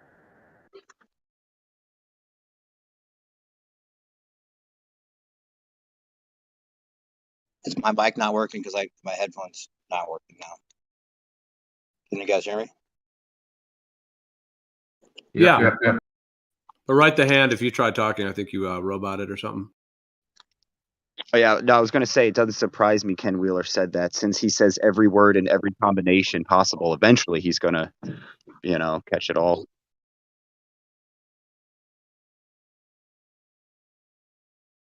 Was that supposed to be a trigger or something for me to take? You didn't take it. What are the odds? What couldn't Wit and what's name come to agreement on whether he said it or not?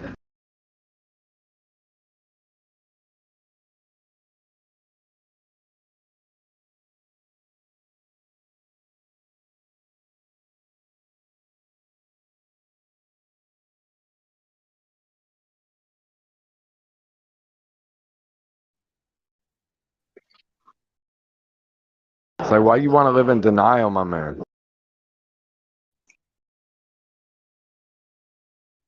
Wouldn't implosion need vacuums, quote unquote, to suck? And it would also require some kind of pulling force, which we don't have. We only have push.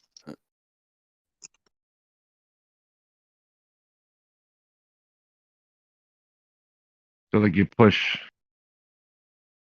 one pressure towards another pressure.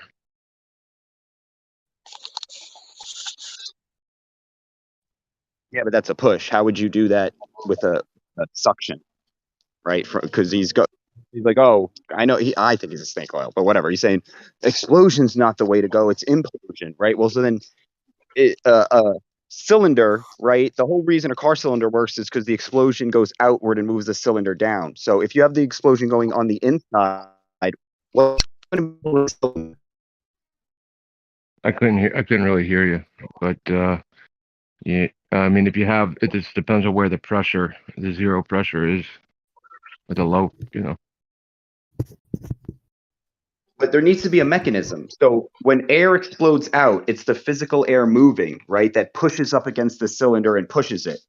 When you have air imploding, I'm not seeing a mechanism of moving the cylinder. Have you heard about cavitation? Like that'd be the movement back and forth, like a shake, like a violent shaking. No, cavitation. Do you know what cavitation is?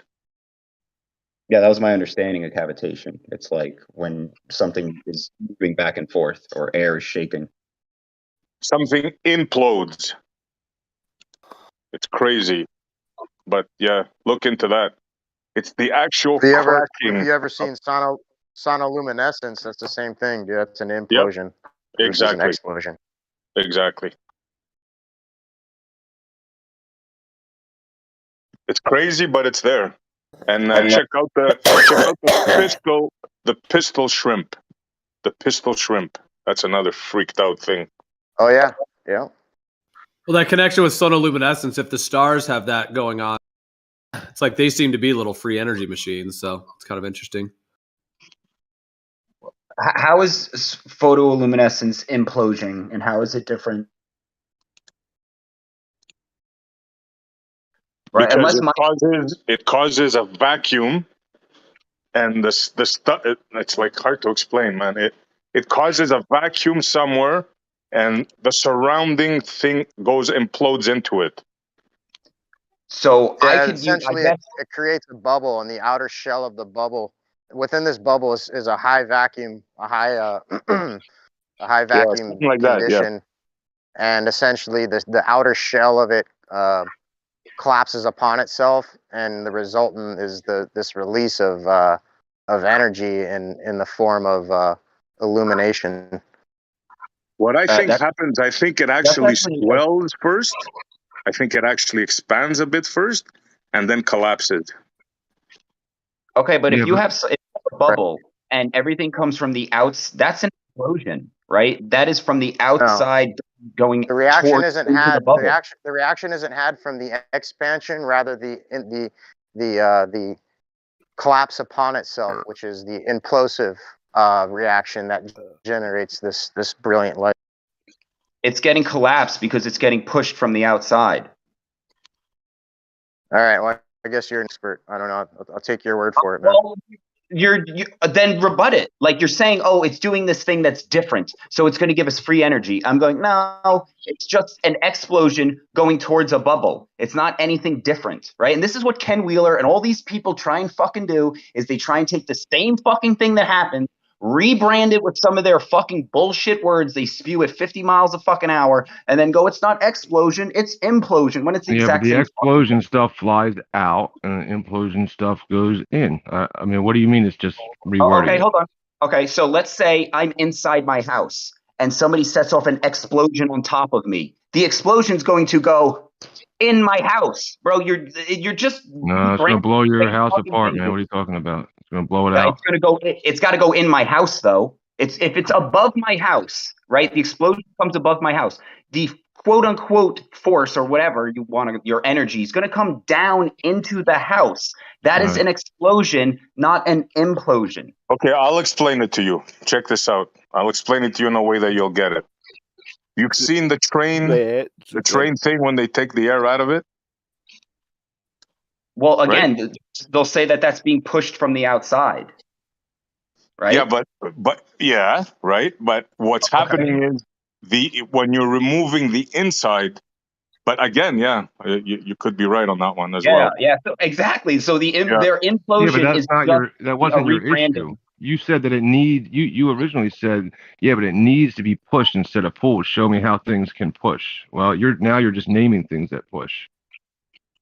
No, I'm saying, well, the input, like to say that it's the tanker truck, right? Like that he was talking about. To say that it came from the inside, you would need the mechanism grabbing the tanker and pulling it together. We don't have that mechanism. Like especially the way you guys think of air as bouncing balls, it's not going to be able to pull. The only way you can get any kind of compression is from the outside. And this is, again, why they explain it this way. So in order for you to have implosion technology, you're going to have to rethink your entire model of air and all that shit. You might have to use string theory or something, because then the strings can pull.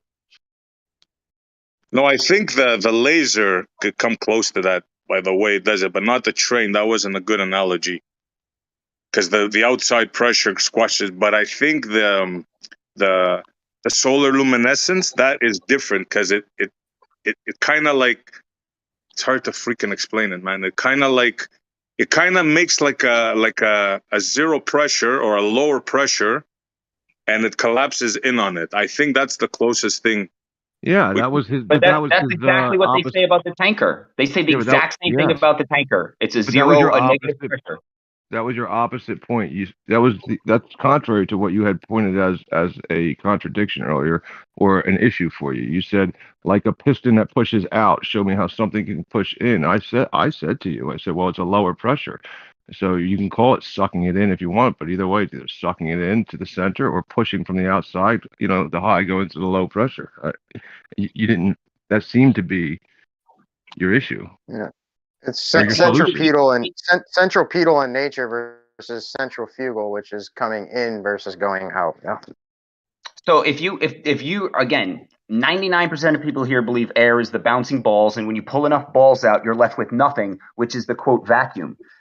So the only way you can get energy, or whatever the fuck you think it is, I'm not going to go down that road, is for the air that you pulled out to go back, to push itself back inside. Okay, so when you think of a vacuum as the removal of everything, the only way you can get energy from it is when something wants to push back into that zone. So to say that you have an implosion is wrong. Unless you What have would to it be then? your entire mechanism. So what would you call that then? Like the sonoluminescence, you're calling that an explosion also? Did we not just work through it? It No, seemed like I it made didn't. perfect sense to me. Like that when you have so if you trying to say that inside the sonoluminescence is a perfect vacuum of nothing, then you don't have any mechanism to cause an implosion. All of the matter has been pushed out. So the only quote, again, energy input can come from that matter that you've pushed out rushing back in, which is, again, not an implosion, but explosion going outward. Well, no, in a way, no, because if we're removing, and you were right about the tanker train as well, it's the outside pushing in, so it's not an explosion. That is an implosion, if you think about it. They'll say it's the outside. They'll say that again, based on their belief in the bouncing ball air pressure model, it has to be that there was some balls inside keeping the outside balls at bay, and once we got all the inside balls out, the outside ones overcame and pushed their way into the middle. Exactly. That's not coming from the middle in. That's coming from the outside.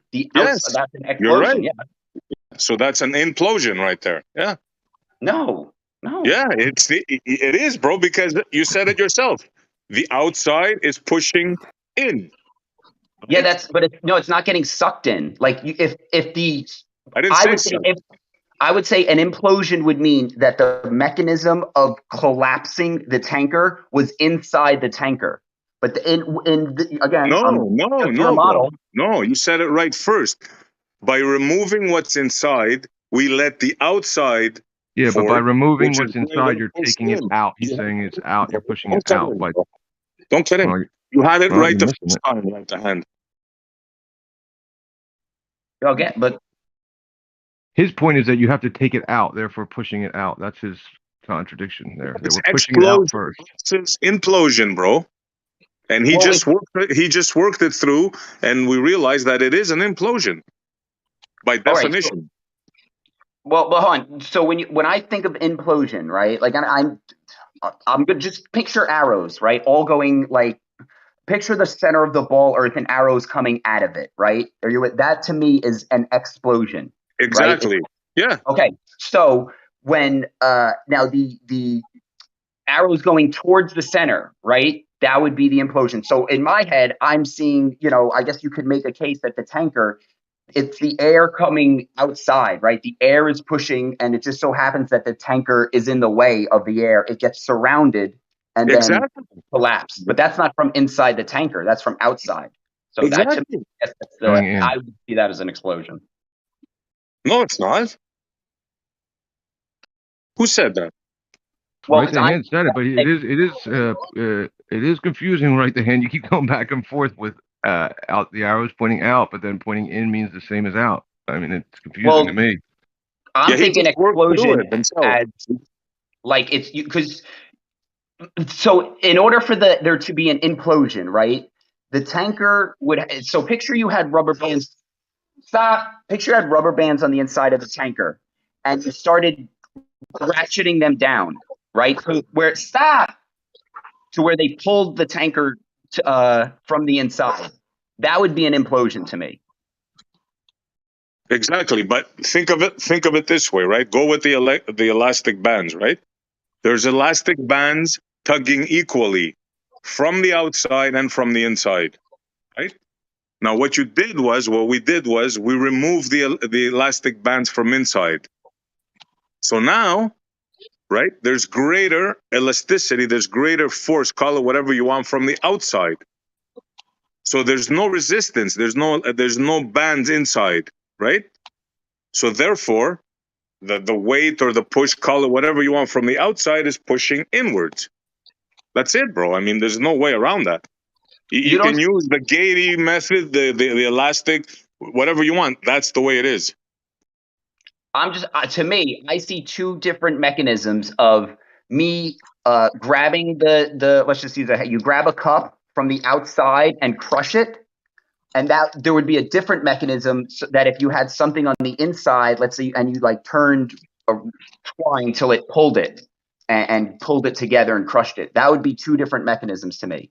So maybe so I see that first one, the hand crushing from the outside, as like that would be your explosion, right? And then the pulling it in, twisting would be your implosion. Yeah, I thought you had an issue with like the mechanism that made it like cycle. Not that I didn't know you had I keep saying contradiction. I mean contention with in and out. I thought you more had a contention with how can we cycle this to get free energy to constantly be pulling inward. No, I already believe in free energy. I don't think, what you give the gas company money, they're not burning the money to give you what we call energy. So it's whatever the earth free is. As in money, or free as in not cost taking up any energy, like any, doing any work kind of thing. Entropy energy. Like no work. Like the sun, the sun comes 24/7. Like picture you had something that just followed the sun, and like we have the ocean. Every day the waves they come.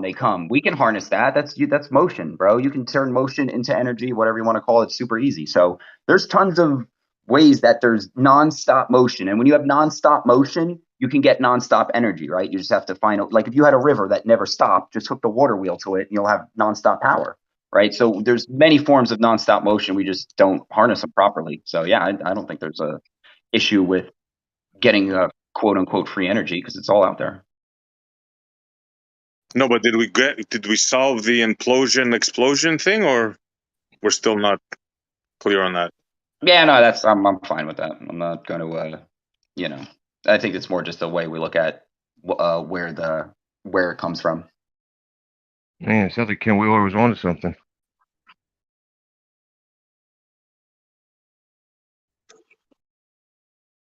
No, it didn't piss you off. I don't know about this. What exactly they shown a laser at something, and it did what exactly? Yeah, they shined 192 lasers at these hydrogen isotopes, and the input of energy required to power the device was equivalent to 2 megajoules, but the output was measured at 3.15 megajoules, which shows that rather a loss of energy. There was a gain in energy, which what caused the overpower? Oh, sorry. If they could stabilize this this system and create like a circuit out of it, then there's endless ramifications that could be harnessed from it, essentially. Absolutely endless. But what did they say the mechanism that caused the overparity? Like what did the lasers do exactly?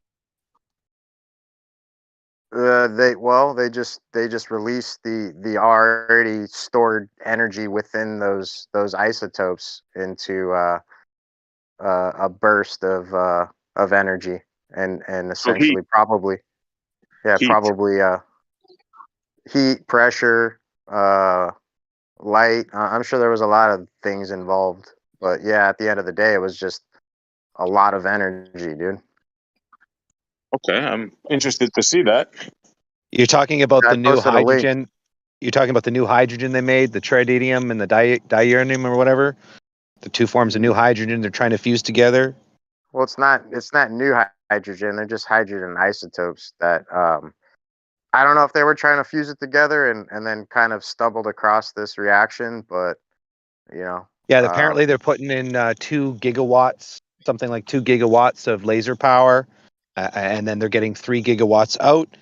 And the idea is you have these 3 stages of hydrogen that are being combined into. There's basically a tablet, a small little BB, if you will, that they're shooting all of these huge, massive lasers towards this one little BB. I'm telling you, it's BB size, like literally BB size. And apparently, when they do that, they can generate more than they put in, which would be a thermodynamics violation of the first law. Yeah, but even if they achieve that, okay, whoop-de-doo. I mean, you can get free energy from oceans, wind, sun. I don't get it. What do they hope to achieve by this? So again, it's all coming down to the God particle, coming down to make the sun, to emulate the sun power. That's what they're trying to do, right? So this is all about making, trying to be like godlike and make the power of the sun.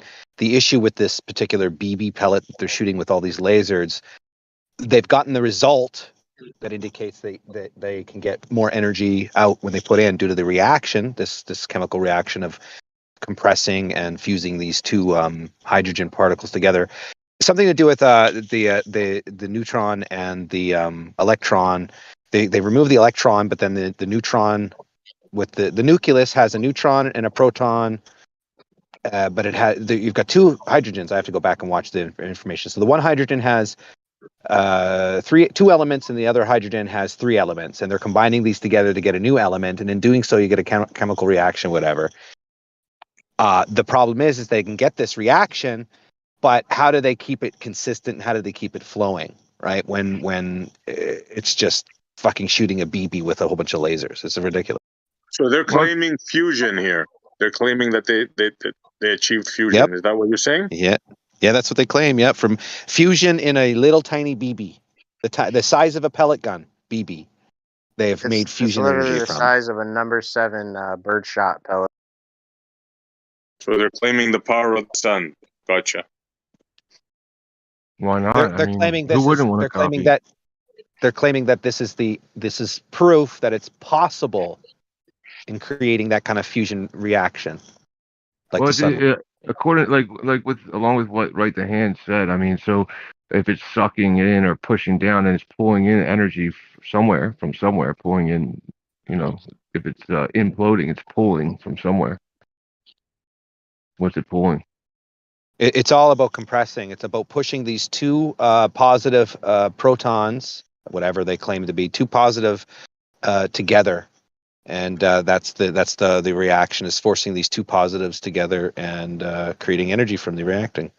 I mean, they shoot the laser to strip the electron, they say, that's covering the nucleus. And inside that nucleus, you have 2 positive charges from both of the 2 elements of hydrogen. So they're trying to make a 3rd element by combining, there's 3 elements combining into 1, 3 different hydrogen, and trying to get another element out of it. And that's the element that if they can get, that will be the element that gives life to this fusion and life to this free energy kind of thing.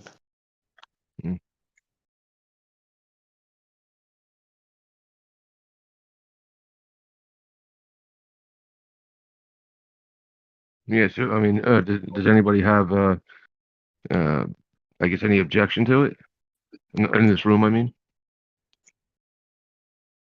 well, they're trying to harness this. They're trying to make the sun, right? So it's just man trying to be like God again. but why wouldn't you want to try to make the sun? Everybody wants to know what the sun is. Why wouldn't I want to make the sun? Well, it's not that I wouldn't want to make the sun. Obviously, you'd want to emulate the the properties of the sun, and you'd want to investigate what the sun is for sure. I mean, there's obviously a great deal of knowledge that came along with putting ideas together to as what and how the sun operates, right? I believe there's been a couple of achievements done inadvertently because of that process. Yeah, I mean, I think that the sun is like a point of induction. That's what I've always, not always, but for the last few years have thought that it's something that's it's just pulling from around it, just like this experiment for sure.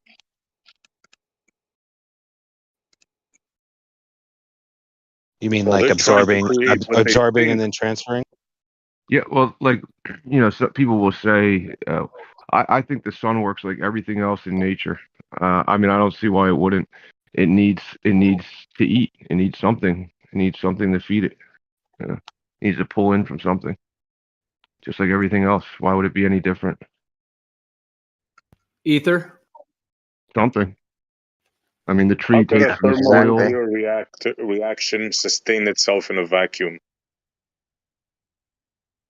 Oh, I don't know about a vacuum or whatnot. I'm just saying, just the sun in the sky. I What don't what see if any reason it wouldn't work what like if everything energy else in was the world. just an invisible field around you that could be essentially tapped into, and that's all that the sun is just a perpetual manifesting energy generator, or manifester, should I say, rather than generator, because you're not creating what's already there. You're Well, only you would need like manifesting. a vortex or something for that to Sure. be the case. Yeah, you'd need a Well, powerful enough it would still magnetic always field. beg the question of what would be the primary source. Because if the sun was transferring energy, you would have to say, well, what would be creating the energy that would be providing the sun to transfer? That's why it's called 0 point energy, because it's seemingly coming from nowhere and going to nowhere, which is why I alluded to counter space being these two conjugate dimensions of what makes up our reality here, being the magnetic versus the dielectric field. And yeah, so energy's coming from the dielectric, flowing into the magnetic, and going back into the dielectric. But then you'd have to say, where's that energy coming from? What's the source? There always would have to be an initial source, right?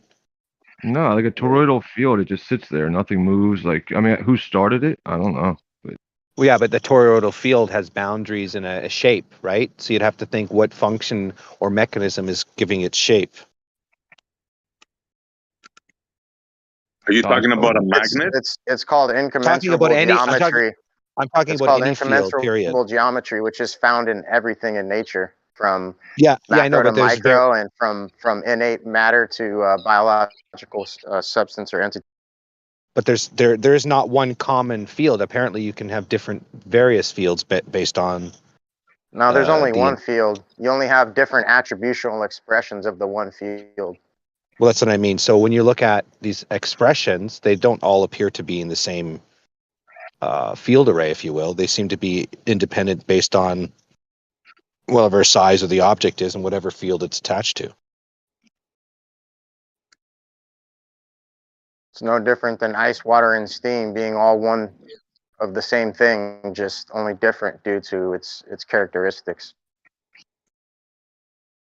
Can you give me an example? I just did. Physical ice, water, and steam all being water, yet manifest differently due to temperature and pressure mediation alone. Those are physical differences. It gets physically different. So when you're whatever you're talking about is metaphysical. So how is it going to get different? The ether isn't different. It's just one thing. Yeah. So using the analogy, but you're trying to use the analogy of water. But water is physical, and when water becomes ice, its physical nature changes. Now, you don't have a physical nature to the ether, so you don't have a mechanism of change. Yeah, I do. But, a magnet. A magnet is qualitative indifferently rather than quantitative. There's no qualitative indifference before a magnet becomes a magnet versus after. It doesn't weigh more. The only difference is within its qualitative attributes, which because it's a 0 point device. Okay. Yeah, but that you brought up a magnet. We're talking about your ether, right? So you were talking about the ether. Now the ether you're saying, oh, the ether like water, right? But water's physical, and when water changes from water to steam, it's a physical change. Okay, but a The magnetic. magnetic Hold on. is the second Okay, half hang of on. the Hold on. ether. Hold on. Okay, hang on. So, but you would still you don't believe a magnetic field is physical. So again, you're going to run into the exact same problem of you're going to try and describe your metaphysical, your non-physical magnetic ether, but the only analogy you can use that would make any fucking sense is the physical water. And because you're trying to get across this non-physical just mental concept, and the only way you can do it is to connect it to something physical. So is a geometric expression of something not physical? If you can see the magnetic field through a geometric expression, i.e., a toroidal force vector, then how could you say it's not having a physical characteristic? Look, I'm the one that says a magnetic field has some kind of physicality to it, or else there would be nothing there to mechanically move the metal. There's a whole bunch of other people, maybe it's not you, but they believe that there's this metaphysical, like it's not an object physical, it's metaphysical, and that's what moves the magnets. Like, so if you're one of those, I'll say that it's a horrible idea to try and use a physical object's nature, like water, to try and describe the non-physical ether and how it works. But if that's the best you got, then it's the best you got. Well, I mean, you just made a lot of far-stretched assumptions on my character, but that's the route you want to take. That's up to you, man. Yeah, well, you didn't address any of the points of the physical nature of change, and then somebody using something that has no physical nature, therefore cannot change, and then saying, oh, it can have this multitude of natures, yet it doesn't have one single nature that it can change. But whatever, man. Hey, like I said, you're gonna. Well, if you can express something non-physically, let me know, right? Like, because this is, again, what we're going to get down to is it's a religion. When you get into the non-physicals, you're getting into religion. So if you want to believe religion moves the magnet, go ahead, man. I'm not going to fight you on it. I never claimed such a thing, man, but sure, you're welcome to think that. I would hope nobody would claim a non-physical religious mechanism, right? Because once you start saying it's not, there's a non-physical mechanism. That's an oxymoron. Because mechanism means mechanical, means an operation, a physical operation. So a metaphysical mechanism is just it's insanity. Well, physical is just a description. I mean, it's just something you're using to describe something else. I mean, there's a reason there's people who are materialists are labeled that way because it's very difficult to think without material and even imagine it. Yeah, so you just call it physical then. That's fine. You might Well, have to use. it's not that it's hard. It's not that it's hard to imagine. It's that it just goes against reality. Like in reality, when I have an apple, that's the object. And then if I don't have the apple, if I don't have that physical apple, I don't have the apple. So it's being a little. Hold on. I'm not done. So I would say it's being a little disingenuous to be like, well, it's just hard to understand or it's difficult. No, it's just that it goes against what we know and experience. I'm wrapping up right here. The neutron. Jeez Louise, bro. The proton. Like this is what happened. Yeah, let's not interrupt, guys, please. Please don't interrupt.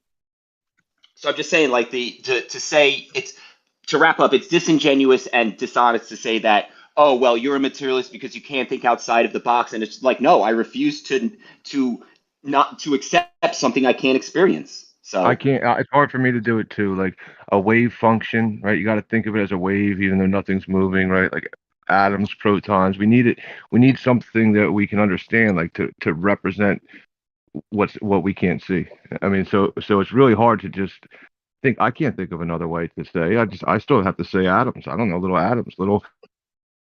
Maybe that's just because how it's right. Maybe that's just because that's what reality is giving us. All these things. And to deny what reality gives us, is to think you're better than the God that gave it to us. I don't know. How do you define physical? Is it based on quantitative descriptions? Is that what's physical to you? Unique material.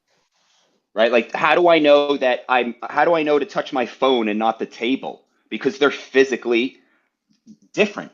Right? I can't. I mean, it's an object. Like it's nature. It's material that it's made of. I don't know how many more words I can use. Never gonna shut up. How do you describe like an amount of air, right? Like a volume of air, right? It's really difficult. I understand what you're saying. It's super difficult. Like I have to say, well, it's a certain amount of air in this volume. I can't just think of another way. I need to make it physical because I can't think of another way. It doesn't mean physical.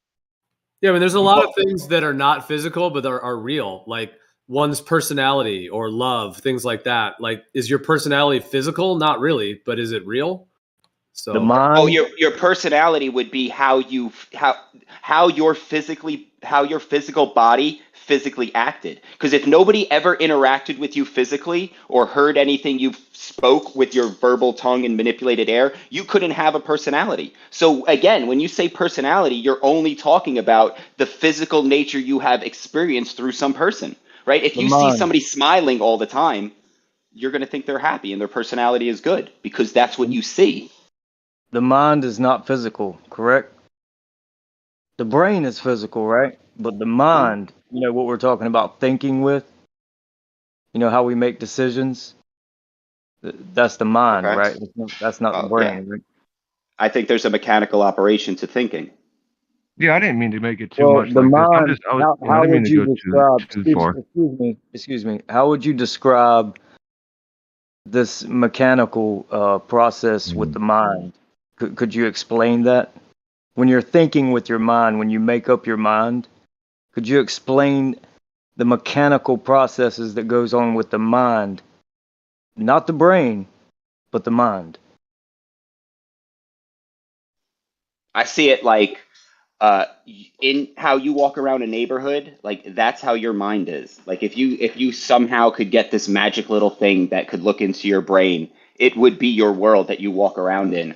So like good thoughts, quote unquote. So like when you have a good thought, you're asking me for a mechanism. It would be, again, this is, you could take it or leave it. This is how I see the world. Like picture an atomically small kid petting an atomically small dog, and that Imagine. joy, at those two, the joy that those two have, that's a good thought. That's the mechanics when you think good.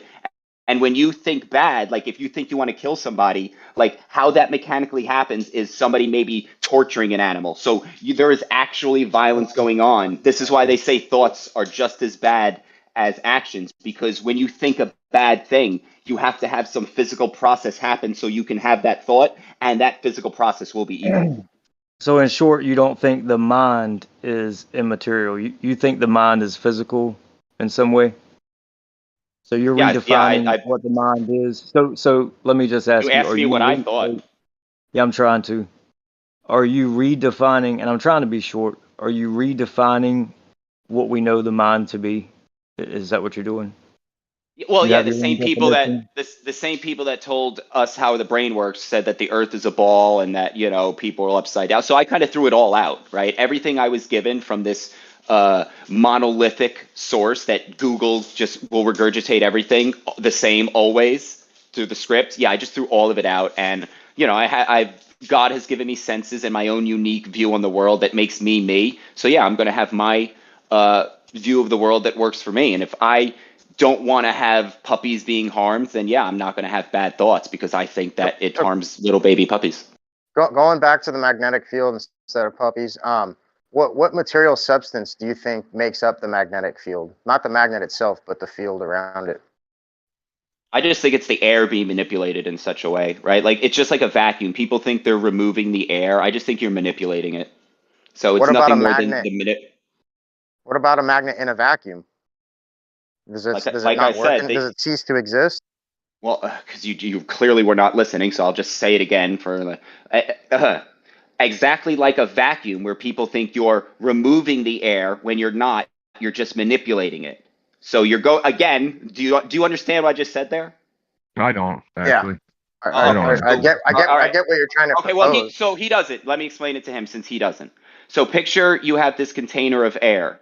Now, instead of thinking of the air as little balls that bounce around and you're going to try and scoop as many out, picture them as a bunch of rubber bands. Now, instead of pulling balls out, you're stretching these rubber bands to the point where you just can't stretch them anymore. And then when you stop the motor, they snap back. So I could see it something like that, right? And that, to me, that would be a totally different mechanism, and that would be how that thing could work. Interesting. But isn't a magnetic field affecting more than just the air? No, it only interacts with the metal, right? So it manipulates the air in such a way that it will only, it will only affect the metal. Like, because at the end of the day, air is water, right? And I could totally see water moving an object. I've done it all the time, right? So if you could somehow with the magnet, it like when you see those lines, right? There, and if it's just the motion of this, water or whatever, the manipulated medium of whatever we're living in, I could see it, yeah, pulling metal. Since metal has a different physical structure than wood, the magnet field would pass through wood, which is like porous, and catch. It would grab the metal. Is there not magnetic fields within all atoms? I don't believe in atoms, and I don't believe in a magnetic field. I just got done telling you how my version of a magnetic field, right? So it would be totally different, like how I see these things. But what is the thing that's affecting the air? Like if you're saying that the magnetic field is made up of the air being manipulated or jiggled around, what is the thing that's making that happen? The magnet, right? So the magnet has some kind of effect on the air, and as you move, like they're dependent on each other, right? Like it's kind of like a host symbiotic relationship. As you move the magnet, it moves its manipulation of the air with it. Now, how does it do it? I don't know. That's. I don't know if there is any validation to support air being affected by the magnetic field directly. Well, so I would say that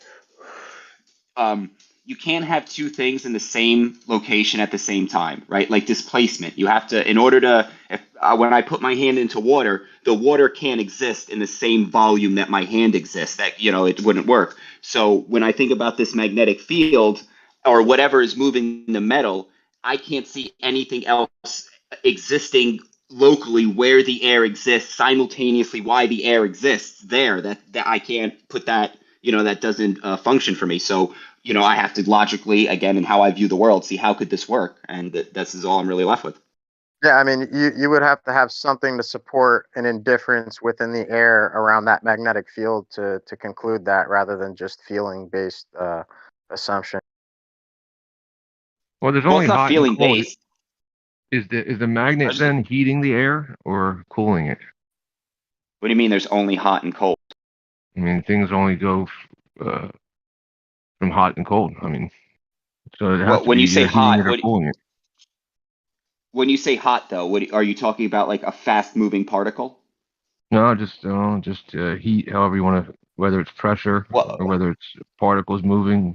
I'm not sure, Well, this is the mechanism's very important, right? Because when people say heat, they're talking about a particle hitting the thermometer at a speed. So really, when you really think about it, temperature's not temperature; it's the speed at which the particle is hitting the thermometer to induce this reaction. Yeah, like there's like entropic Again, in effect. this It has to be in a state of disequilibrium, right? So what's happening with the air and the magnet if it's doing what you were saying? Well, I don't think it's, I would say a disequilibrium, right? Like, because I don't think there's a pressure change, right? I just think there's a physical change that doesn't result in any sort of pressure change. Can you further expound on that? Like, like I said, the best I could do is say that since there's water, the air is water, right? Somehow the water gets lined up, or, again, picture microscopically small, right? And maybe the water is connected, and like since it has surface tension, so they picture like bubbles, but it gets smaller where they connect and creates like a chain. And since the molecules of the metal are so much closer together, this very minute chain of water that is with the surface tension, right? And it catches and pulls it in, since it's going in such a way from the magnet. I don't see the direct connection between air and water necessarily. Are you talking about like water vapor? Are we specifically like, what are we talking about here? Like water, like if you leave water out, it disappears, right? It's not just going into the quote unquote ether. It's becoming air, right? Like that's air and water are connected, and To me, like people think Talking fish. about like the evaporation. Yeah, like it's just I think it's like it is the same. Water is just ice and air is different forms of the same thing. So check this out. How about in a vacuum? If you take most of the stuff that we can out, the magnet will still work, right? What do you think? Well, because again, I don't think that you're taking stuff out. I think you're just rearranging what's in there. Rearranging it. What if we put it in a different medium, like water, for example, rather than a gas? Do you think it's going to affect the water in any way? Nah, because and again, of course, I'm biased for my own idea. I'm not going to be like, oh, you're right, it wouldn't. So again, this is part of when I'm locked in, right? I'm locked into this like a baller. I have to admit. So now the only thing I could do is come up with some kind of reasonable explanation for what I'm locked in, and I'd be like, well, since the molecules of water or whatever are so small, it doesn't matter if it's air or water because at that just ridiculously small scale, it's the same thing. I'm just trying to see how we could validate this rather than just speculate. It is interesting though. I never really heard it put this way. It is interesting to hear it. There is no validation. This is just, this is what happens with, hey, I know I'm one of the guys that's like, it doesn't really, there's nothing, you're never going to understand why. You don't like but- empiricism and rational logic to support your understanding. You just go willy-nilly with how you feel that day. Well, there's nothing we have the same empirical thing. A magnet works. Now we're trying to understand the invisible mechanism, right? So we don't have anything empirical. So of course it's going to have to come from our imaginations. And since we have fundamental different views on the mechanics of the world, then our explanations are going to be fundamentally mechanically different. Well, so I mean, it seems like you changed your position because originally you said it was very physical and not metaphysical or invisible, but I'm just kind of confused. When did I say it was metaphysical? Water is physical. You said the magnetic field's physical and not metaphysical, but now you're alluding to this invisibility. No, I never alluded. I just said it's small and you can't see it. That doesn't mean it doesn't exist. Not being able to see it with your eyes because it's very tiny doesn't mean it doesn't exist. But that's why I precisely asked you what's the physical associated material with the magnetic field, and then you just like pointing to air, and then we're just doing this like circle dance now. No, you asked me for what's the physical mechanism, and I said water. Since it's physical, it's just going to be in a chain-like formation at a very microscopic scale that you can't see. That's the physical mechanism. You just don't like it or whatever, but don't say I didn't give one. Well, no, because you pointed to air, so I changed the medium and asked if the magnetic field would still exist, and now you're saying that it's like it can like I don't know, I guess rearrange itself and like take different physical forms dependent upon the medium. Like that's what it sounds like you're alluding to, but I was just trying to make better sense of like because it seems like you're making a lot of like positions here and statements, but there's nothing to support it. Okay, so again, when you say there's nothing to support it, yes, I know there's nothing to support any of the ether nonsense either, because everything we're getting is the magnet, right? And again, like I've said, we're talking about the invisible mechanism. Now you're saying I didn't answer when you said, well, what about when I put it in the water? I did answer. I said, in my view of the world, air, which is also just another form of water, is the medium by which a magnet uses. Now, at that extremely microscopic level, the water particles, whatever you want to call them, are going to be so small it won't matter if it's in air or if it's in water. It's going to work the same. So a magnetic field isn't medium specific or dependent for it to support its existence. Well, when you say magnetic field, you're drawing a casual link to the medium directly to support its existence. So that's why it's kind of like a circular logical like misnomer. When you say magnetic field, you're just talking about the area in which a magnet affects things, right? I'm talking about, the direct distinction without a difference being that a magnetic field is a qualitative indifference rather than a quantitative, which would partake on a physical means to support its existence, which you are ascribed to. Well, the only way you can qualify or quantitate a magnetic field is with metal and a magnet, right? Really? Yeah. Well, right. Iron shavings, or you got to use something. You're not just gonna. You can't just do nothing, right? So you need some kind of effect that you can see and sense to have something. Because if you never sensed magnetism, right, it would be like the ball Earth. There would be no curve. Where is it? I need to sense it, right? So the whole What idea about that we see. what about EMR or EMF? Do you have to have the source to detect its existence and measure it? Yeah, if you can't sense it, right? If you can't sense it with your senses, you can't then build a machine that senses it. That's obvious. Because I'm not asking about sensing it. well, We but can that's sense it. That's EMF. a given. I'm talking about the source itself. I'm not talking about the propagation. Okay, I'm talking about the source itself, which you said you have to have the source in order to, you know, validate its existence. But I'm just telling you, you don't. Well, if you want to believe that you can see and have, if you can sense nothing and have that be evidence for something, I would say that's a That's a little straw man. illogical. Yeah. Well, I don't okay, claim nothing.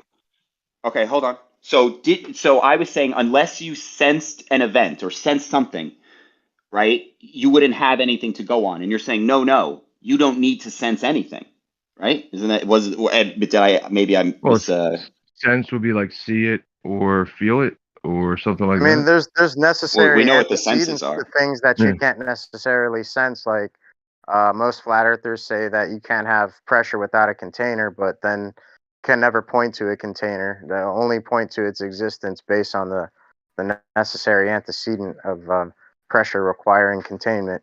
So there's an example.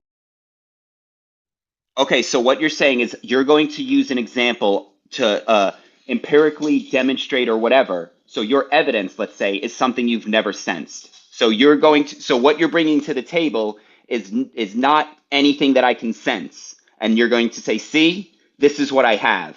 Nothing, because I didn't sense it. Which part are we Do not we not sensing? have air pressure? Have you touched the container or located Okay, its but existence? again, so I'm only talking about the Do you believe logic. in gravity? Are you a glober? I'm only talking about No. I'm only talking about the logic of the argument. So I'm saying you need to have an event that you sensed. Now, you disagreed with that. Now, by disagreeing with that, that means you cannot sense an event and you can use that. Can I ask? I just want to ask: are we talking about sensing or whatever, detecting the magnetic field or the Here's an medium? example. Here's an example. Do you need to know where the broadcasting station is to pick up the signal and modulate it and receive it? No, you don't. That's the whole point. Okay, but you're not manipulating the signal, you're manipulating the little radio. Okay. So, which you can. Okay. So and is that yeah. And what is radio? Is Yeah. that not on is that not on the scale of electromagnetism? Have you ever sensed a radio wave to prove its existence? Because maybe it's God, right? Maybe when you start turning those dials, God is manipulated. Now, when you're going to tell me so you turn the knobs, which you can sense, and then there is something which you can't sense, which you think gets manipulated, right? Now, that thing you can't sense, which you get manipulated, you call radio waves. You only call it radio waves because, one, you've never sensed them, you've never seen them, right? They're completely unsensible, invisible like God. And the only reason you call them radio waves is because you call the machine a radio, and then you turn knobs, and then wave because you have this conceptual idea about light being a wave and a particle in duality. So you're putting a mechanism and telling me, well, what about radio waves? When radio waves are nothing but a conceptual idea you have for what happens when the dials are moved. It was an analogy to show you that you don't have to have the source to manipulate the source, right? Rather than the signal coming from it. But you didn't manipulate the source, you manipulated the radio, which you Right. have sensed. Yeah, Right. so that's my point. My point is you manipulate what you sense, not what you can't sense. Yeah, but what you can sense supports its existence. So that's my whole point. Well, so when you say supports existence, you mean your own personal bias, right? So you want to personally believe in radio waves so that when you turn these dials, that to you supports your personal beliefs. Just like when a Are baller you looks through. denying the existence of radio wave? Hold on. Just like when a baller looks through a telescope and sees half a building, right? He's not sensing the ball Earth, but that is supporting his ball Earth, right? It supports his beliefs. So he sees A. In your case, it would be, whatever you saw that isn't what you're trying to prove. Just like a baller, he sees half a boat, which isn't the ball Earth, and then you say, well, that supports my beliefs, right? That's a religion to me. It's nothing empirical.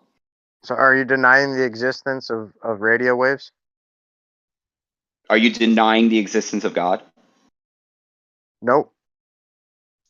Okay, well, good. I only care about God. I mean, don't that's care about a radio waves. separate topic. I'm just staying on Well, this.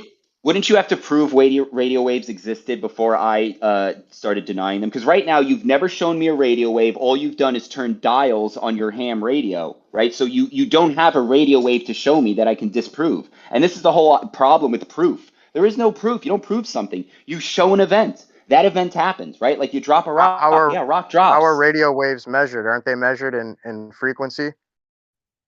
You're getting away from the fact that you've never sensed the radio wave. So you're trying to empirically validate a mechanism, the radio wave, by not sensing it, which is how we empirically validate. And I think that's either cogdis or just, whatever you want to call it. But I think you guys are I hope switching the audience roles. I can don't see know it. who's fighting for what right now. Who's on what side now? I'm getting Well, lost. because see how he's just like disprove radio waves. Like, so you've never. How am I supposed to disprove I something didn't that ask I've you never to said? disprove. I asked Hold you. on. I You're asked interrupting me, bro. You're interrupting me. Let me just get this out. He's asking me prove, or like he was asking me to disprove. If I got it wrong, then correct me after. He was saying prove radio waves don't exist, and I'm like, you never showed me a radio wave, so what would I be trying to go against? Your idea of why you think a radio works? I can't disprove your idea. Right? Like I can only demonstrate things in reality. I asked you if you deny the existence of radio waves and if you can validate that. That's okay. So you would have to. What's so wrong? So I would need to know exactly what a radio wave is. So if you could show me or demonstrate a radio wave that I can sense, so I can know exactly what it is, and then I can say if it exists or not. So are you saying you want to sense it in like a natural means, not like having some mechanical instrument to measure its like frequency or to tap into it and modulate it and have the voice come out of your little radio box with the dial there? Well, that would be manipulating the radio, not the intangible, invisible thing that you've never sensed. You have no idea what it is. Could be God for all you know, right? Now, you could call it radio waves. I could just say it's God, right? Now, since we're never sensing it, we've never seen what it is, we have no idea. So I wouldn't how say are we you going never to say that sensed it's it not? though. There's reports the radio of. wave? Well, I would say there's reports of people who live very close to like what we call radio stations and towers, and who wear earbuds in their ears, who then sense pain and then die at an earlier age. What about the than they people should. with old school fillings in their teeth that were supposedly picking up broadcasting stations and hearing it play through their, I don't know, I guess their mouth or something? Okay, You guys ever heard so of that? maybe if you manipulate the air, like just how if you shake a wire in water, it'll create ripples around the water. That probably is the same idea with air. So people who live really close to the source of the vibration, right? Like you have this tower that shakes and it vibrates the air and sends it out like a speaker, right?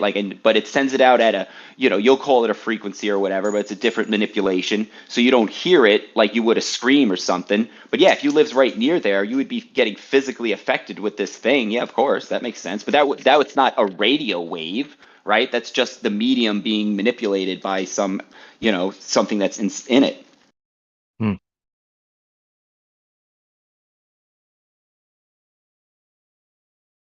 That's a good analogy, actually. It's like a vibration. Think of something vibrating in one location, and think like an elastic. Now vibrating from one location to the other location. Think of it like that. So nothing actually moves. It's just vibrating. So it's already there in the water. The water's there. Nothing's moving. It's just a vibration. Okay. Yeah, and you could The say best like, way 'cause to explain it. if you followed that ripple, right, you would think that you could get a speed or a time, but it's not like there's a, this distinct object moving. It would just be like that ripple, would be dependent on, like if you shook something slowly in the water, right, you would get those big long waves, where if you did it very quick and short, they would be small and like shorter. So that's how I see it. Yeah. Think of a sound wave, right? And I'll tell you how that could affect you to understand. Think of a sound wave. Same principle. A wave, whatever you want to call it, traveling through the air, right? Like a ripple in a pond. Now that could be easily proved by a sound cannon. You can point a sound cannon towards you. The source starts to vibrate, but so violently that vibration is like a paperclip. If you move it back and forth, it'll cause like your body to feel that mechanism kind of a thing. Does that make sense? Yeah, see, now that's easier for me to imagine with his earlier description of expanding rubber bands or like a balloon expanding rather than moving. Yeah. Yeah, and as far as the magnet goes, right? It's obvious that whatever that magnet is, it's not the air, it's not the counter space, it's not ether, it's something in the magnet that does whatever it does. Just like gold has a property that it doesn't rust, just like wood, you can burn it, right? You can't burn steel, right? Well, you can, but you know what I'm saying, to create energy. So a magnet has this property, whatever it is, it's invisible, but it's an actual thing. It's an actual mechanism. Now, whatever that is, who the hell knows? But we Does know it that moves.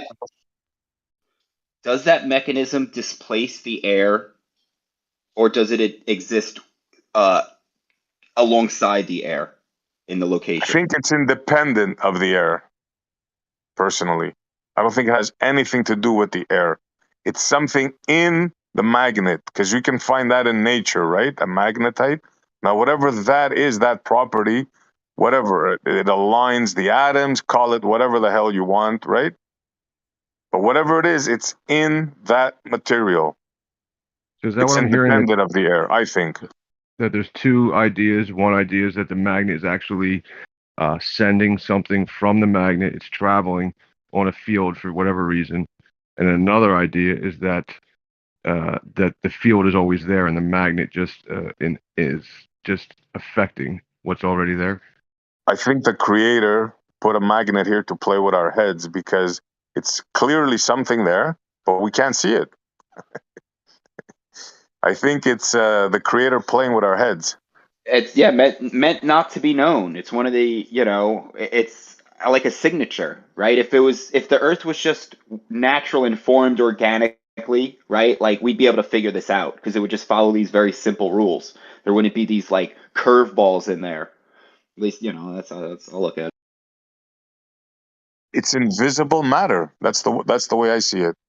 That's Well, I what mean, I you can call it. see it. You can see it in contrast with the ferrocell, but and you can definitely and measure its geometric expression, which always follows this incommensurate nature, and like I said, creates this this conjugate geometry between this hyperbole construct and toroidal construct, and together form the the geometric expression is all nature. So it's kind of like God's thumbprint in a way, and that's how I. Bro, it's so It crazy. really My is. friend, I was just It's looking at my friend's in invisible, a man. wheelchair, and he was listening to Ken Wheeler, and halfway through Ken Wheeler's speech, he got up out of the wheelchair and turned it off. Miracle. Right, it was a true miracle. I'd like to add a little something. Just look back 100 years ago and horse and buggy type stuff, right? Like, think about in 100 more years what technologies we might have or will be. I mean, everybody thinks that we're so advanced now, but just look back 100 years ago where we were to where we are now. It's crazy. Well, I think And that's look at Dyson's how argument. we look at how we Don't you? use law to adjudicate things being decent or not to practice, and the fact that we can't even govern technology fast enough to keep up with all this stuff. I mean, I just think we're headed for a disaster with the system we're using right now, and something's bound to happen. Maybe That's so. what I was gonna say, Bryce. I think they would look at us and be like, "Wow, you guys really like let it get away from you." You know, like we had the horse, you got on the horse, you rode it home. If you were, it auto drove, like it was a self-driving car. Like you just got on it, it knew where to go, and it would poop out new cars, right? Like new cars don't poop out more cars. Like the system was already there, and like we got away from it. Yeah, I think that was Dyslow's not that part. That was interesting though, because I think that's cool. Self-navigating car. But I think it was Dyslow's original point is that the future is in magnetism and not and not these other sources. Yeah. What about the unknown or the things that defy physics as we know it now? I bring up superfluid all the time, but that's just one example. Superfluid is a perpetual motion machine. Once you get it started, you don't stop it or it doesn't stop itself. It doesn't need any more energy input. I posted a video with liquid bismuth and a magnetic field creating this superfluid-like state of levitation. So, something to look at.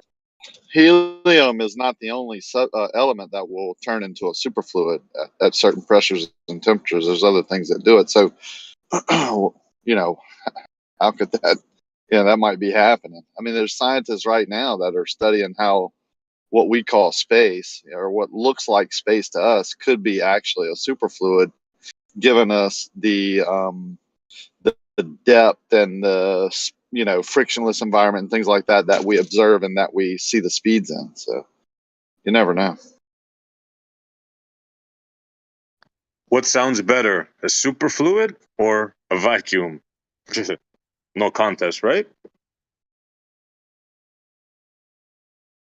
To me, superfluid makes more sense. And when I look up at lights in the sky, they look like they're in water actually to me. So a fluid, but we need a medium, blah blah blah. So I don't know. That makes more sense to me. And then of course I'm biblical, so I go to the book. There's waters above, which is basically fluid. Fluid above. And we have the super solid, which can contain the superfluid and everything else. So, and we're looking for where all the helium goes, right? And lo and behold, helium turns into a superfluid under certain pressures and temperatures. So it starts to come together for me.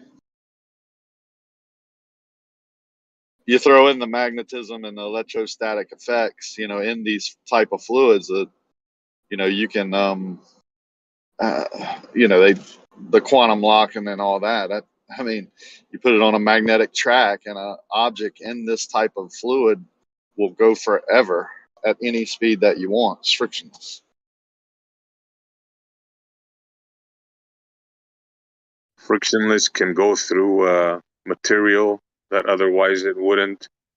It seems to defy gravity. All kinds of crazy stuff. Turns into a super solid. Yeah. Well, they're trying to link it to their current theory of gravity and say that the superfluid would give it the mass out there that they need for gravity to work, all the formulas to work. So they're kind of leaking out that no pun intended. They're kind of telling us that space could be a fluid, and that would also give them their mass that they need for the gravity. So I think they're telling us the truth in small doses. I believe back in the day when they were debating this in early 1900s, even creating the Big Bang, they attributed to the inflation theory to be some sort of fluid, some sort of dynamic fluid up there, even back then, earlier 1929. Yeah, exactly. I mean, it goes back a long way, but they're just now being able to create it and recreate it in labs and learn more about it. That super solid is brand new. When I brought this up about 5 or 6 years ago, it was from a lecture that I went and saw at my local university about 4 years prior. So about 10 years ago, I saw this lecture, and it was about superfluid and quantum locking and all that. And I told people about it in these forums, and they laughed. Of course, they laughed at me and called me dumb. But now you hear it almost every day on here. I might be remembering this wrong, but there was this movie, and they were like underwater, and he was saying they were like started with their voices like they were on helium, and he was like, "Oh yeah, we're using helium to survive because it's like easier to something something." So there might be some, again, I'm not an atomist, right? So when they say, "Oh, you need oxygen," right? It could just be something, and then helium could just be another form of that something, and you can intake it. I don't ever recall, like, I maybe can't like just breathe helium nonstop, but I don't know. Maybe as it changes form, it can work like oxygen. What was the movie that they they created a breather of liquid where he could go down to deeper depths so his lungs wouldn't collapse? I forget what it was. The Abyss, yeah. So he had to learn how to breathe liquid again, like we do. I think we're breathing liquid now. It's just a lot of air in it. It's basically really moist. So that way, if it gets too moist, you get fluid on your lungs, or your lungs don't work properly to filter out that fluid. You have trouble, health issues. So if you look at the atomic weight of hydrogen versus oxygen, and water being 2 hydrogen and 1 oxygen, if you were to separate those, the oxygen is 16 times heavier than hydrogen. So by definition, air should be heavier and denser than water, right? It seems so. Yeah, if oxygen is 2 oxygen atoms versus 1 on the hydrogen side, like if you think about that, if you just air go should by be twice that, as heavier. But you have to, if electrostatics is playing a part, you have to look at each element, how they react to the static field. So I know there's a cavitation point. You can prove this yourself. Water, you can't pump water past a certain altitude, basically 33 feet. You have to create a reservoir there and create another pump at that level to pump it up further. But water starts to cavitate. They also used mercury, the weight of mercury, to give us our what they call air pressure. But that's actually the weight of mercury in a cylinder, at sea level. So I don't know. There's a lot to learn. Want to hear another freaky thing I just found out a few days ago? Did you guys know that liquid oxygen is magnetic? By that, it's also blue. It's freaked out, man. It's magnetic. It's also blue. Don't forget about that. Yeah, okay, yeah. The heavenly bodies above, it's pretty blue. The most abundant thing that we have, it would be oxygen. Well, I mean, it's abundantly needed and abundantly produced is oxygen and water. So the 2 fundamental things to create life is oxygen and water. Well, that's what we mean by superconductor. The oxygen can be the superconductor in the superfluid and create these quantum locking theories. Some type of, let's just say the sun, right, is in this, the superconductor makes it track around this magnetic track in a superfluid. It's basically how it works, but I'm just doing it layman's terms. It's a lot more technical than that. It would still need a differential pressure to get it to give it motion. So what gives it a motion? What would give it motion in the real world? I mean, when we do quantum locking, we provide the track, we provide the method, but then we also provide the motion by giving it an energy. So you could still have all this quantum locking and all this magnetism. You still have to have a force to move it. Yeah, I mean, I think there's many forces that could be linked to that, but there's also the unknown. I mean, when they talked about defying physics with this fluid that they can create in a lab now, I mean, why wouldn't there be things we don't know about it? You know what I'm saying? Like, well, the way I would see it is that the let's say it's a line or a trail or a circuit, it would have to be that flow of energy is the circuit, and that the object would be being pushed or dragged or pulled along that circuit. That's the only way I see it. So the circuit itself is moving, and the object is placed within inside that circuit. well, how magnets propel something, is something that the way I think of it. You can have a car on a magnetic track, and it will go from 0 to acceleration due to the way you place the magnet. So who knows, Well, that's what I'm saying. We demonstrate in reality with a track. I'm saying that track is a symbolization. It's a symbol or a representation of the actual magnetic field. And so the object is within that magnetic field, causing the differential, if you will, or the change in motion.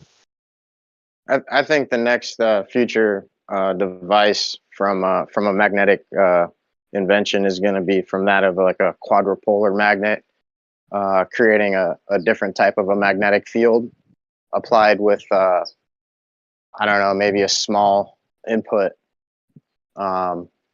could have some sort of a factor there. I think even Ken Wheeler's talked about that, created a device on that changes its weight with no moving parts, just using this certain geometry of the magnetic field. Changing its weight? Yeah, it can change its weight. Like it's not enough to like support itself like levitation wise, but it's just kind of like a small step towards that, I guess. So you can like noticeably feel it. He says like when you go to like kind of drop it to the ground, it's like almost weightless. Yeah, I think it's hard to understand. Like when you say change its weight, that So essentially, like how you take two inverse facing sides of a magnet, and you can create either a push or a pull, and that little push is like, if you've ever felt that in your hands with two magnets, it's kind of like a little cushion there, where it's like resisting coming together.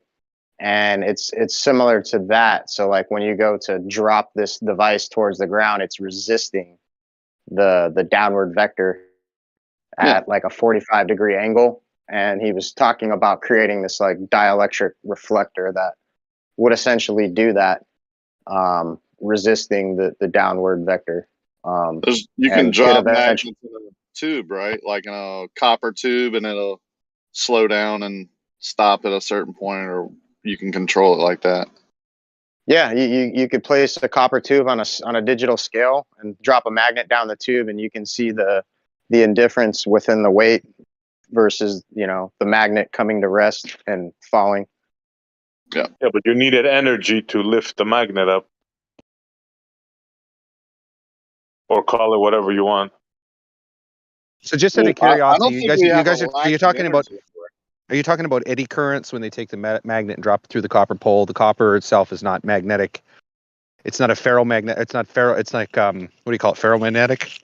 What's the one between when it's There's paramagnetic, diamagnetic, and ferromagnetic, right? Now the copper pipe is not magnetic at all, but the way that the magnetic field of the magnet is interacting with the copper, it's literally producing a force, causing a resistance and acceleration. My question is that how is it interfering with the acceleration exactly?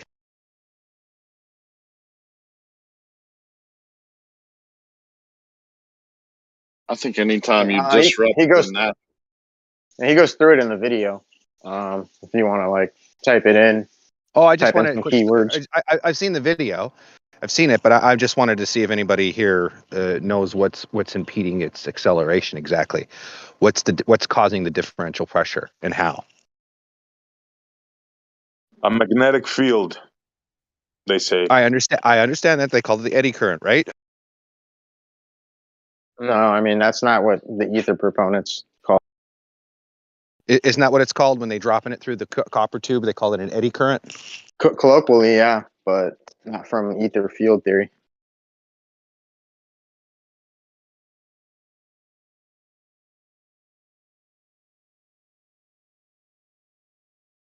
What if you were to? Is there a horizontal observation of a magnet going through the pipe? Is it just a downward vector one? I don't know. I haven't How is it going to necessarily. drop sideways, Data? It's not. You would require. Let's say you would require a certain amount of pressure to push it through. So it would be like, how much energy or force would I need to push the magnet horizontally through the pipe to detect resistance of the eddy current? Right. In other words, is there a combination in resistance due to acceleration in the sense that it has to accelerate at a certain rate to have a resistance? It's the Or do you have? movement that does it. Yeah, The movement. I understand it's the motion through, but I'm just saying, when you're dropping something, it's increasing acceleration. The magnetic field that's around the magnet somehow creates a differential pressure in slowing down the acceleration. Now, what I'm saying is that could we duplicate the same observation horizontally, but apply the force, and in doing so, vary the application of force to see what magnetic differential or magnetic pressure is created by increasing or decreasing the acceleration horizontally. What I'm saying is can yes, you Einstein. can you increase the magnetic resistance based on acceleration? What are you trying to say here, Data? Like, why would you want to do that sideways? I don't understand why. For what reason? The impact of acceleration on magnetic resistance. Is there a correlation? In other words, the faster something speeds up, can there be an increasing magnetic resistance? That's all I'm saying. Because when you take an object and you as a magnet, Well, I got a video here where he's got a copper tube and a magnet. So if you want to watch it, we can see what he says in regards to that. I've already seen a couple of them Well, anyway. which It's one? not new, but which one? Just in general, I've seen the one where they drop it through the copper tube and they talk about the eddy currents and how it slows the acceleration down, right? But like again, you're getting a different perspective of what's taking place versus someone else's. So that's all I'm saying. Oh, if it's a new spin on the video, I'll check it out. Or I mean, a new spin on the idea, sure. I just wanted to know if there was a particular association with acceleration and the magnetic resistance. Like, I know you need the area to be in proximity to the magnet, but if the material itself is not producing a positive or negative reaction, well, it is producing a.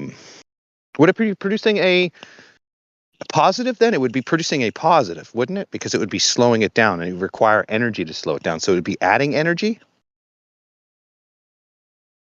Are you just talking to talk, Data? I'm trying to work it out in my brain, or are you thinking out loud or something? I'm trying to think about how the magnet interferes with an object in the manner it does, where it's accelerating but then resisting the acceleration. Right? And the only way that works is with something in its proximity, like in the case the copper tube is not very far away from the magnet, right? It has to be pretty close to the magnet to have the effect happen. The wider the copper tubing, you're not going to have this resistance, right? So it has to be pretty close to the magnet. So there's quite a few variables to take in consideration of how it's creating energy to slow down the acceleration, because you have to create energy to slow something speeding, right? You have to have resistance. Do you follow what I'm saying? So do you want to watch a video on it from a different perspective, or do you want to just? I'll check at it later. Yeah, for sure. Okay. Well, I'll share my screen and I'll watch it myself. If you want to join in, cool. If not, all good. That's okay. But do you understand what I'm saying? If the object is falling through the tube, it's slowing down in acceleration. And what I understand, if anything's going to slow down, it requires an opposite force to do that, which requires energy, as I understand. So the magnetic force is the energy, but is it creating more energy to slow it down? Or is it at the level where it would be slowing down because of the proximity of the copper tube? Like, in other words, the copper tube is just a millimeter from the width of the millimeter bigger than the width of the magnet, right? So there's a very tight proximity there that requires to be a certain distance away to have the effect take place. Because I think if the copper tube gets fatter, you have less and less of the resistance to acceleration.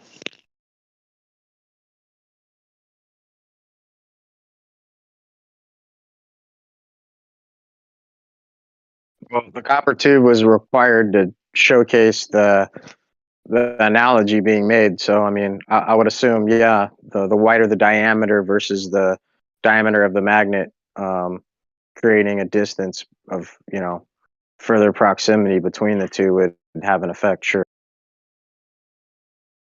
Okay, so what it's saying is that even though the copper itself is not magnetic in the sense that what's a metal that's non-magnetic?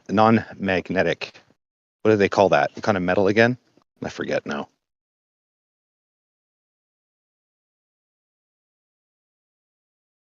That's a question for Diamagnetic. Slow. Is that what it is when they're non-magnetic, diamagnetic? Yeah. Okay.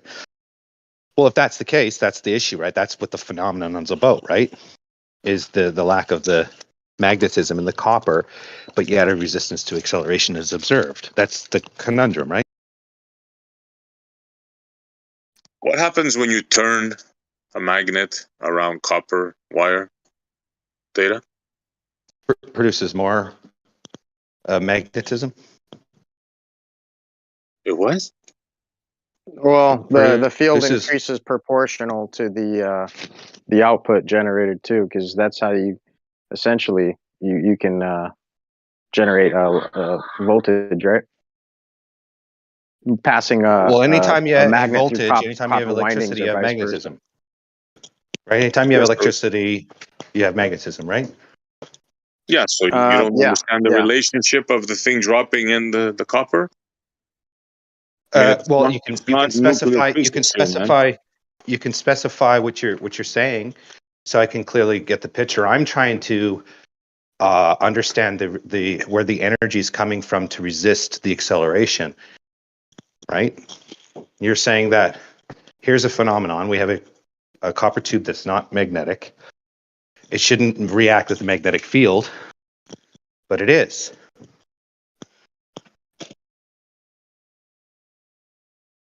Correct? I got the premise correct? Yeah, this is because you also have a dielectric field, which are they're opposed to one another. The dielectric field and the magnetic field, which makes up the ether and its completeness, they're opposing one another. So the He's field in trying to which find the out copper, the why. the field in which the copper, let's say, is not producing, is the antithesis to the field the magnet's producing. And this is how we get the resistance to acceleration? Yeah, I guess they're diametrically opposed, which creates that effect. I'm sorry, I had to take out my headphones. I didn't hear that. Why? Yeah, I would say they're diametrically opposed, which is how you get that effect.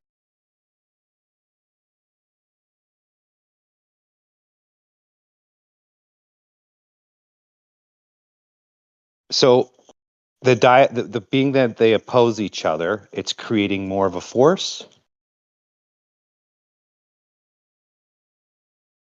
Yeah, the magnetic times the dielectric creates electricity. So you're saying that effect is creating electricity, and therefore the electricity is the resistance to the magnetism? Electricity is a direct result from electricity is a direct result from these two fields interacting.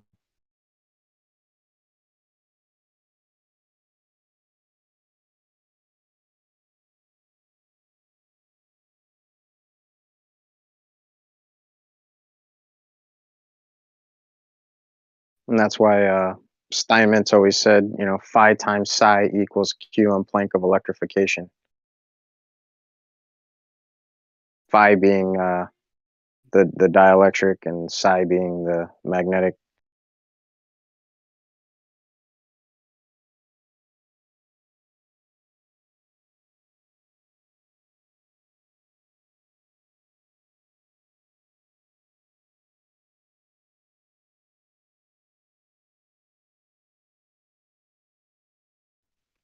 Well, I'm gonna play this video if anybody wants to check it out. It's pretty. Seems like it's pretty good.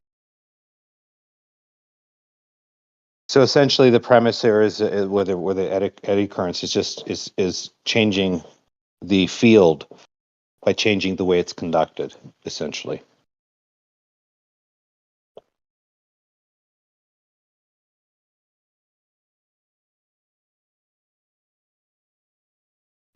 You're changing the magnetic field by the way you're conducting it. Do I have that right?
What the hell is going on around here?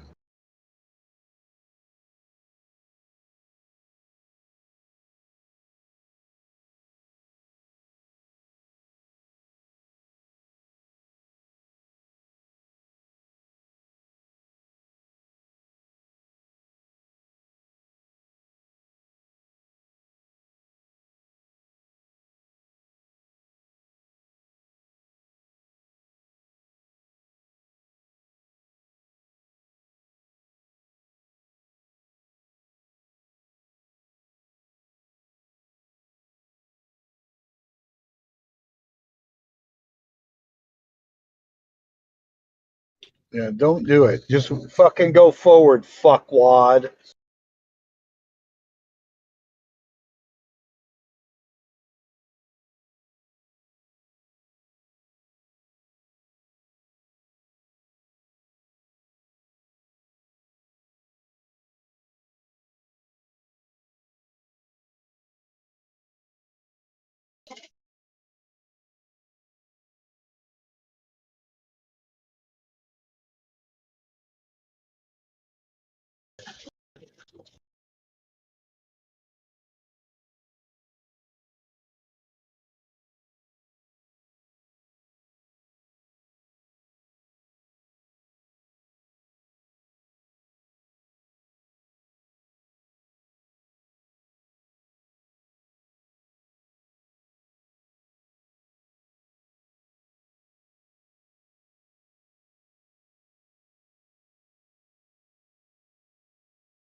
What's up?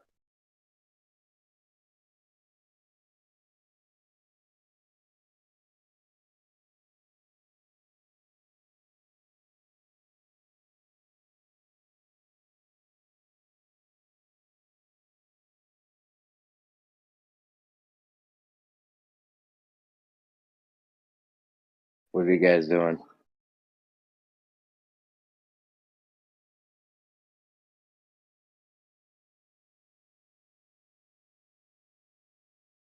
Oh, it's Saturday night. Everyone's probably out partying. Psych. You guys are fucking nerds. I know you're not doing that. What's going on?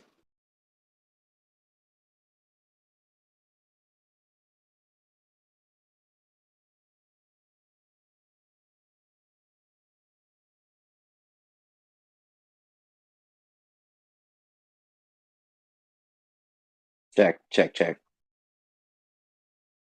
And my shit was all fucked up. I just thought I thought I was in a room with like 20 people. It's just you fucking guys.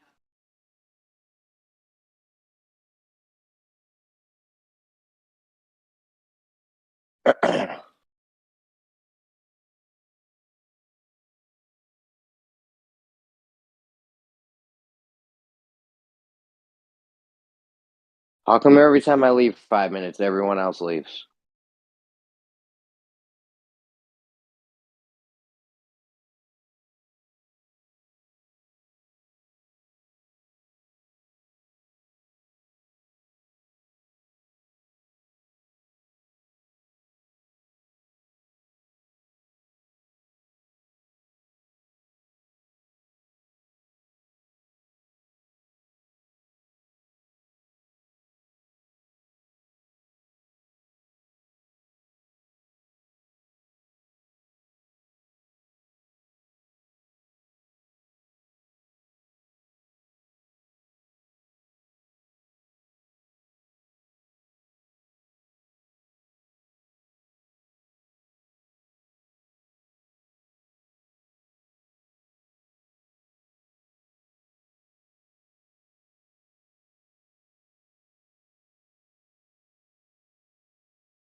Is anybody here?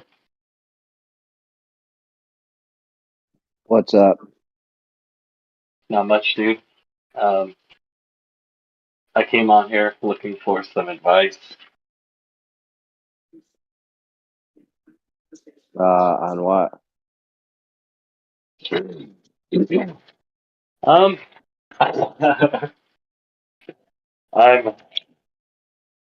yeah. Bro, your mic's I don't know. cutting in and out crazy. I haven't heard anything. Oh, I wasn't saying anything. I just don't know. Can you hear me now? Yeah, I hear you. How old are you, if you don't mind me asking? I'm in my 40s. Okay. Oh, fair enough. Fair enough. Hopefully around mid-40s. So I'm 29, and there's a girl I'm about to go out on a date with in a couple hours, and bro, don't judge me for this, right? She's super good looking for her age, but she's 48, and I'm like, I don't know if there's any advice about women in their 40s that you know about. I'm just trying to have a good time. So me and her are gonna go probably bar hopping a little bit, and the town we're going to is pretty fun. So she'll have a good time. But They want Look to at you go. make them feel good. They want to feel Look good at about you. themselves. oh, is that it? Yeah, you gotta blow them smoke up their ass a little bit. Not really, but like compliment them and stuff, and make them blush. But don't be too over the top, like pushy. Like they'll eventually give in. Dude, I can tell you a real story. I was dating this girl, ended up being my friend from third grade's little sister. A while later, and she was a virgin when we were dating, and her mom, their mom, back when they were kids, we were kids, was always like really attractive. She was like the hot mom, And then, Oh yeah. so anyways, I moved away after high school, lost touch, moved back in town, and then started hanging out with my friend again. Then his little sister started hanging around. I was like, oh wow, you're grown up. So then we started talking. We started dating. I started hanging out at the house and stuff. And mom's there. So then I'm comfortable enough because I know them since I was in the third grade. Started hanging out. And so then I used to go there before like my girlfriend would get off work. So then I started shooting the shit with her mom, like whatever. We got comfortable, and then we started texting back and forth. And then one thing led to another. We started doing stuff. Her and I. She was 48 actually, and yeah, they're all about that stuff. Oh damn. Okay. Yeah, but I like to feel good, like smiling and stuff like that.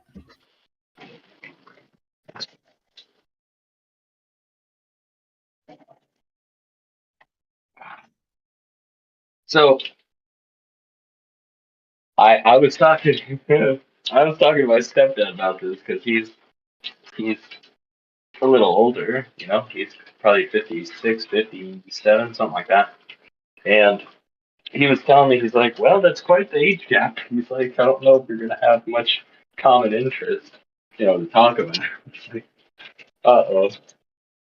Yeah, I'm just overthinking it. But no, like, I don't know. I just don't want it to be, like, awkward. I'm hoping it's not. Nah, she's been around the block. She'll keep it from being awkward, yeah. Probably. I would just maybe refrain from being like show offy, like, be a little more reserved a little bit. Maybe, I don't know, get a feel for it. If it's your first time, I would for sure be reserved. And kind of like ask him questions and ask her questions. And then get a little feel for her, see what she likes, see what she's into.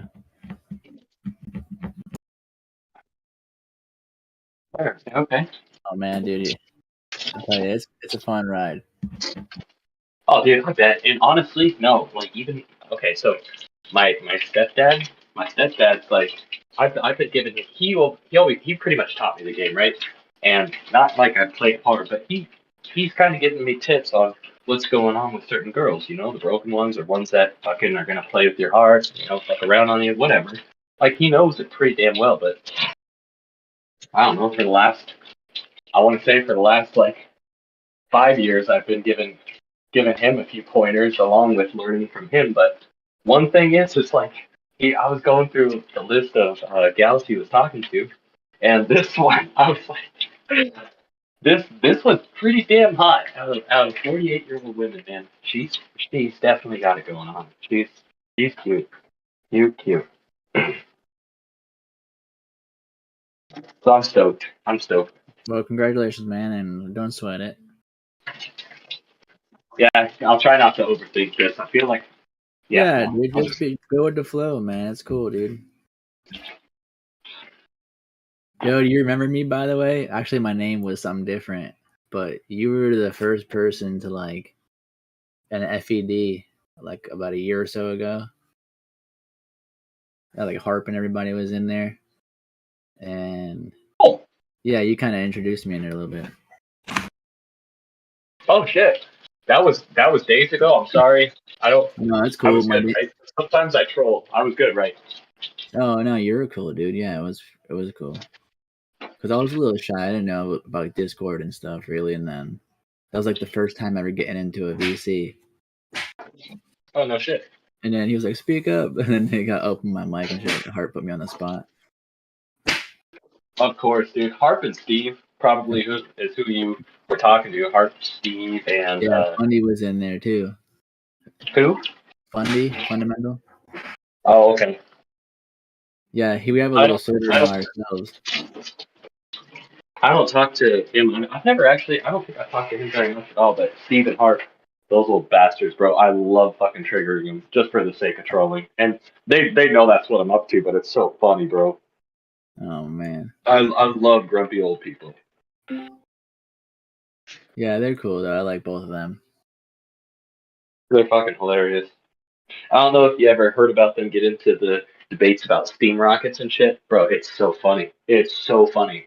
I love bringing that subject matter up every single time, no matter Steam what. If I rocket? catch both, a steam rocket, yeah. If they're both in the room, just mention steam rockets. Just be like, hey, Steve, you know anything about like steam rockets, stuff like that, bro? Yeah, I might see if I can bring something up without being too obvious, you know. Because I haven't really brought too much bullshit to the table for them, so I might be able to do something. Oh yeah, oh yeah. Steve is I do funny when he gets everything. going. Oh, they're both funny. Steve and Harp.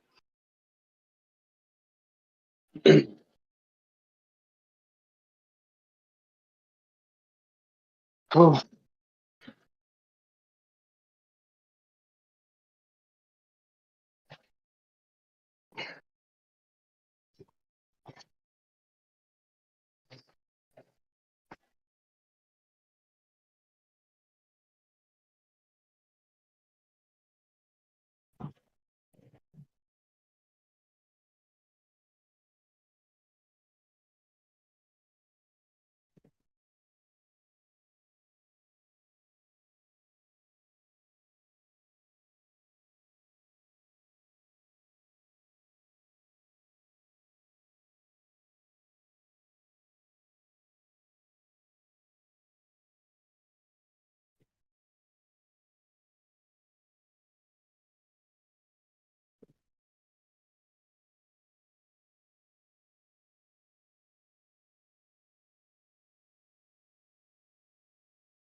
Word.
Someone say something like 5 minutes ago.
Yo, anybody here?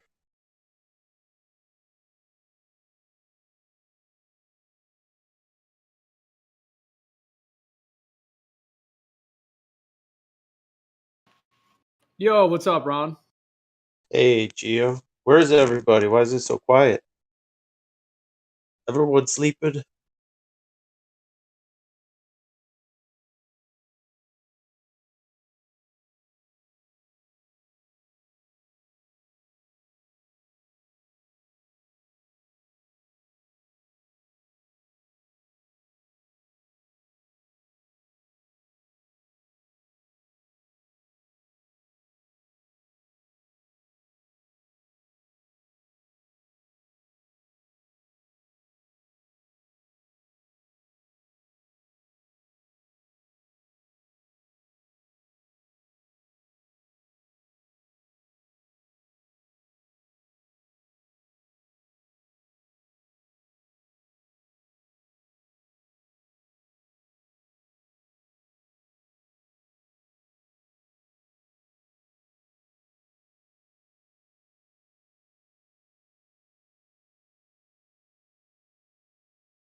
upstate New York somewhere. But still, it takes a lot of guts to come out as a flat Earth like preacher.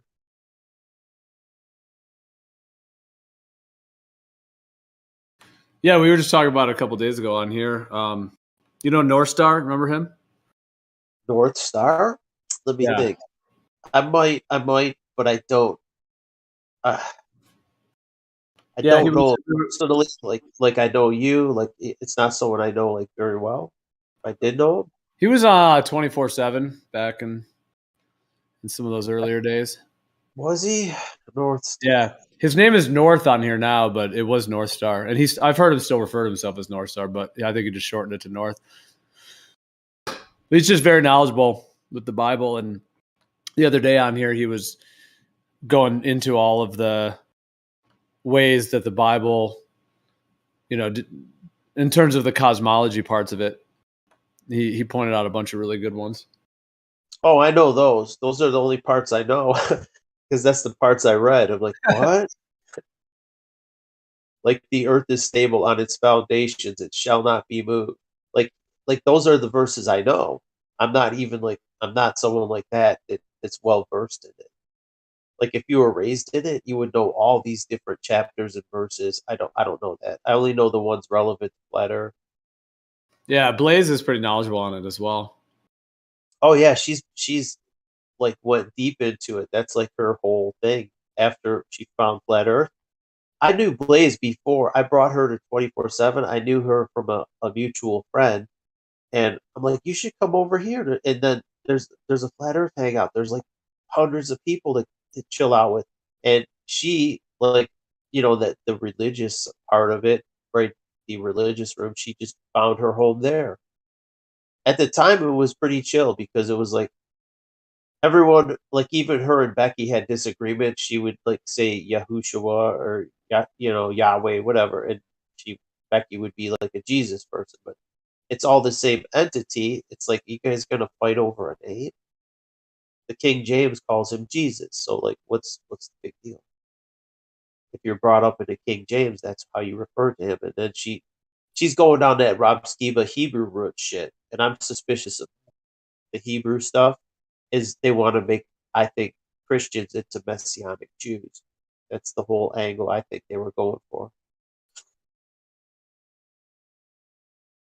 Huh. Interesting. You know what I mean? The Hebrew roots part. It's like, wait a minute. And then they'll gradually bend them into Judaism. So it's like they're trying, I think, subvert Christianity. And if you look at how the Jews speak of Jesus, they speak of him horribly. And that's another thing, Gio. That's another reason that I think the Bible's true. It's like, wait, why so much hate? Right? Like their Talmud speaks so evil of him. It's like, you know what? And the people who are the controllers, they are the evil ones, right? So whoever the enemy of my enemy is my friend. And that's how I'm like I became Christian. But I still hold a little bit of question. I'm still like unsure of the whole thing. You know what I mean? Like which parts have been altered? What are they doing? Are they the controllers who write the books? What have they left out or changed?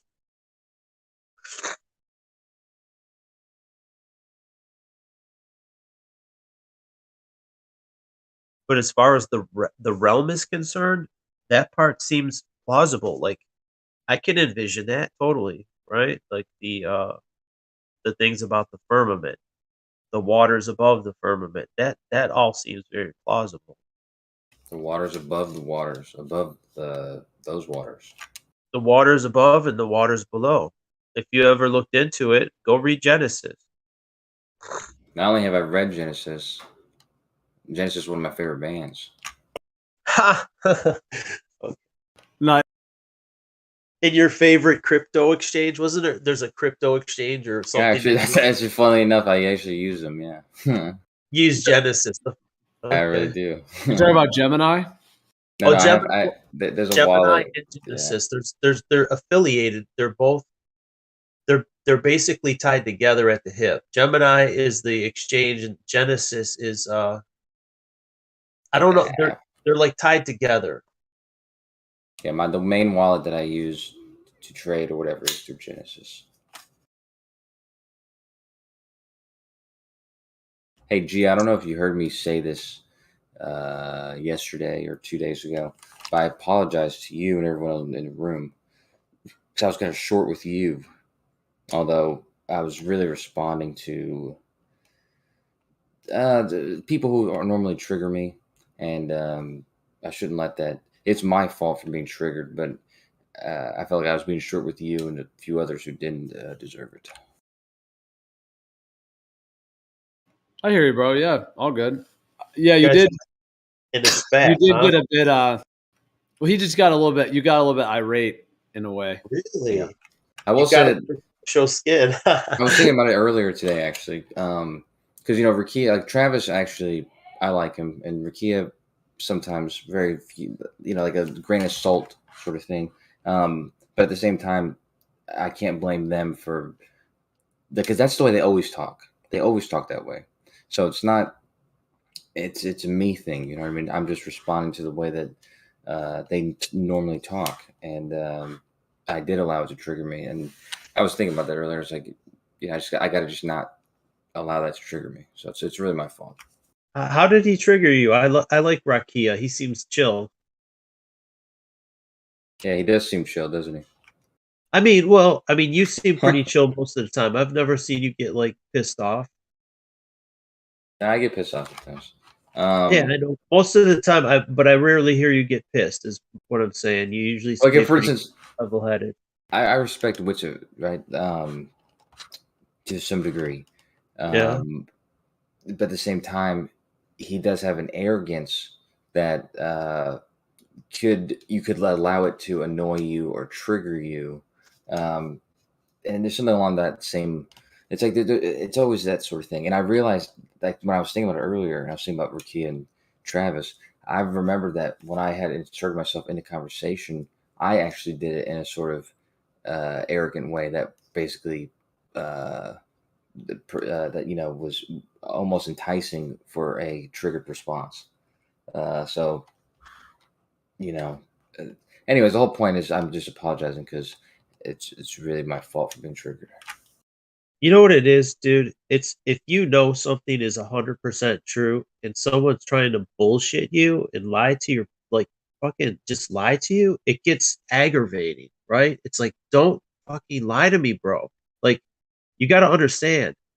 You and it's something that I know like it's not like you're dumb. I'm not gonna like you're not retarded. You're smart enough to understand the points we're making, and to deny reality, it's very infuriating. You know what I mean? Like, okay, and I get your angle, dude. So I don't even you don't bother me.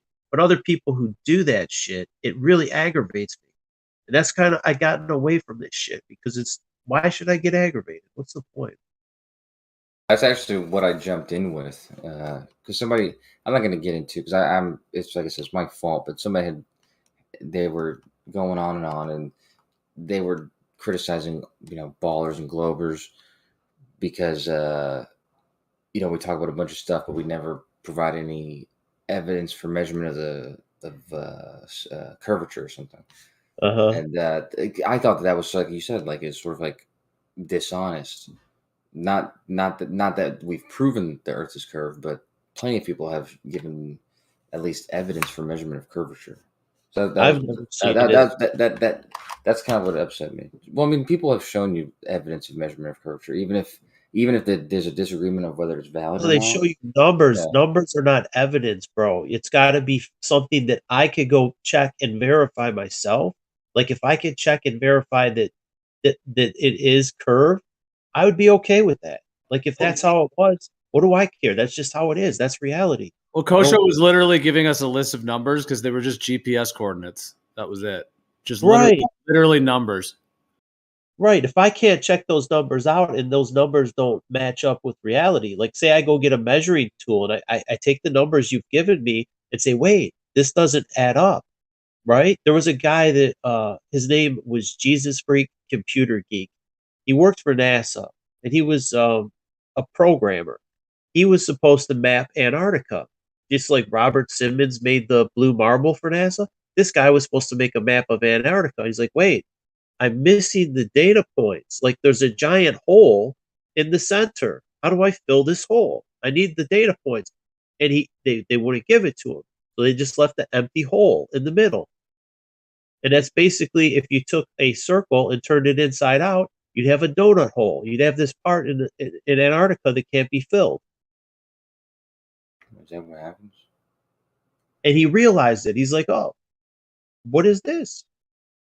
And he left his job. You know, he's like an average wagey. Not an average wagey. He's a higher level pay person, but I mean, he's not a billionaire or nothing. He was just a regular guy.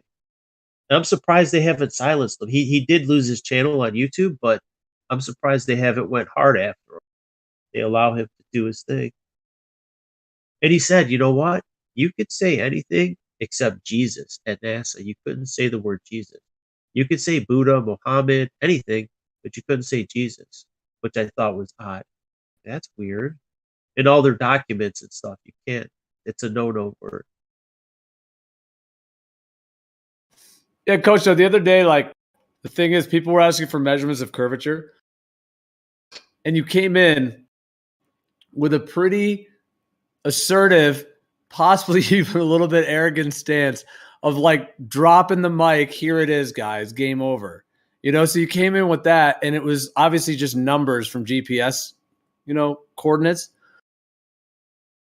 That's what I'm saying. No, in a way, you came in hot when it comes to like an argument in an argument sense, you know.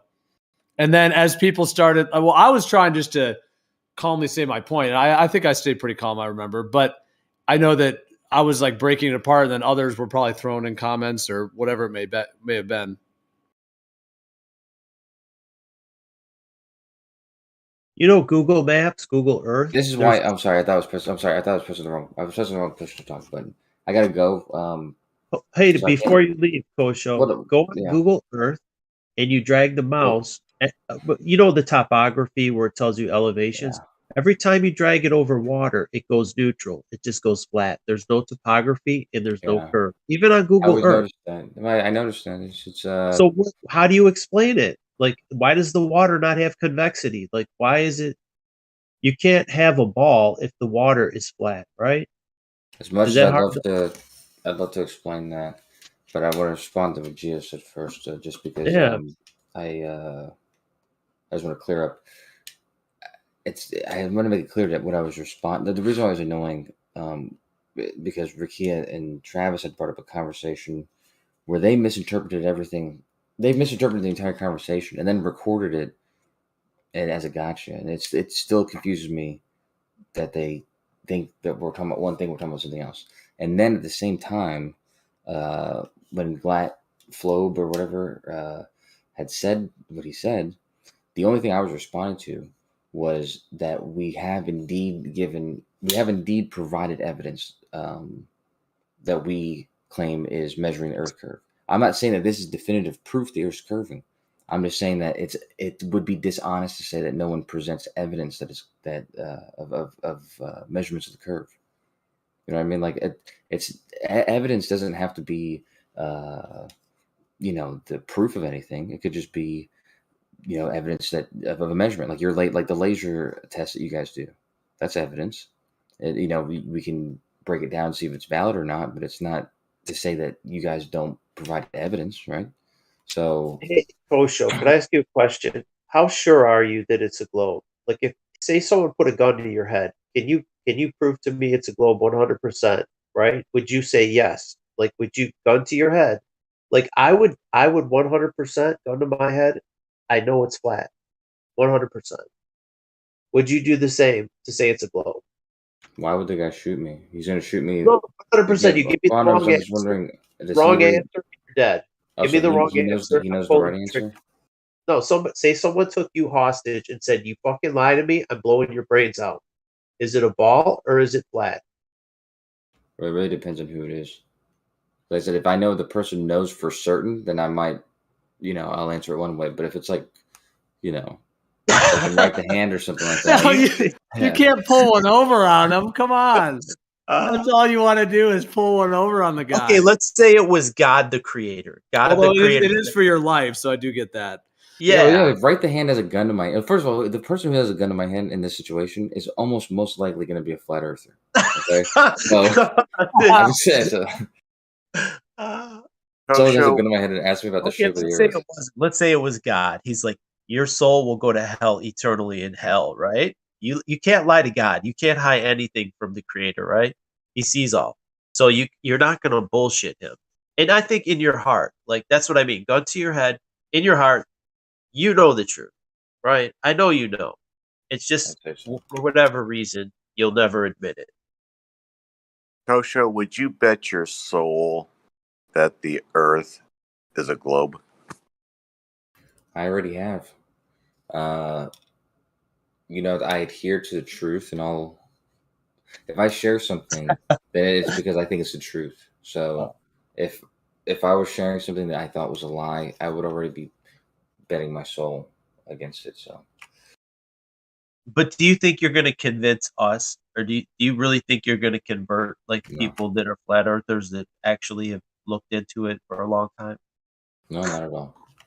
Well, then Actually, what's the I'm point? almost hoping I don't ever.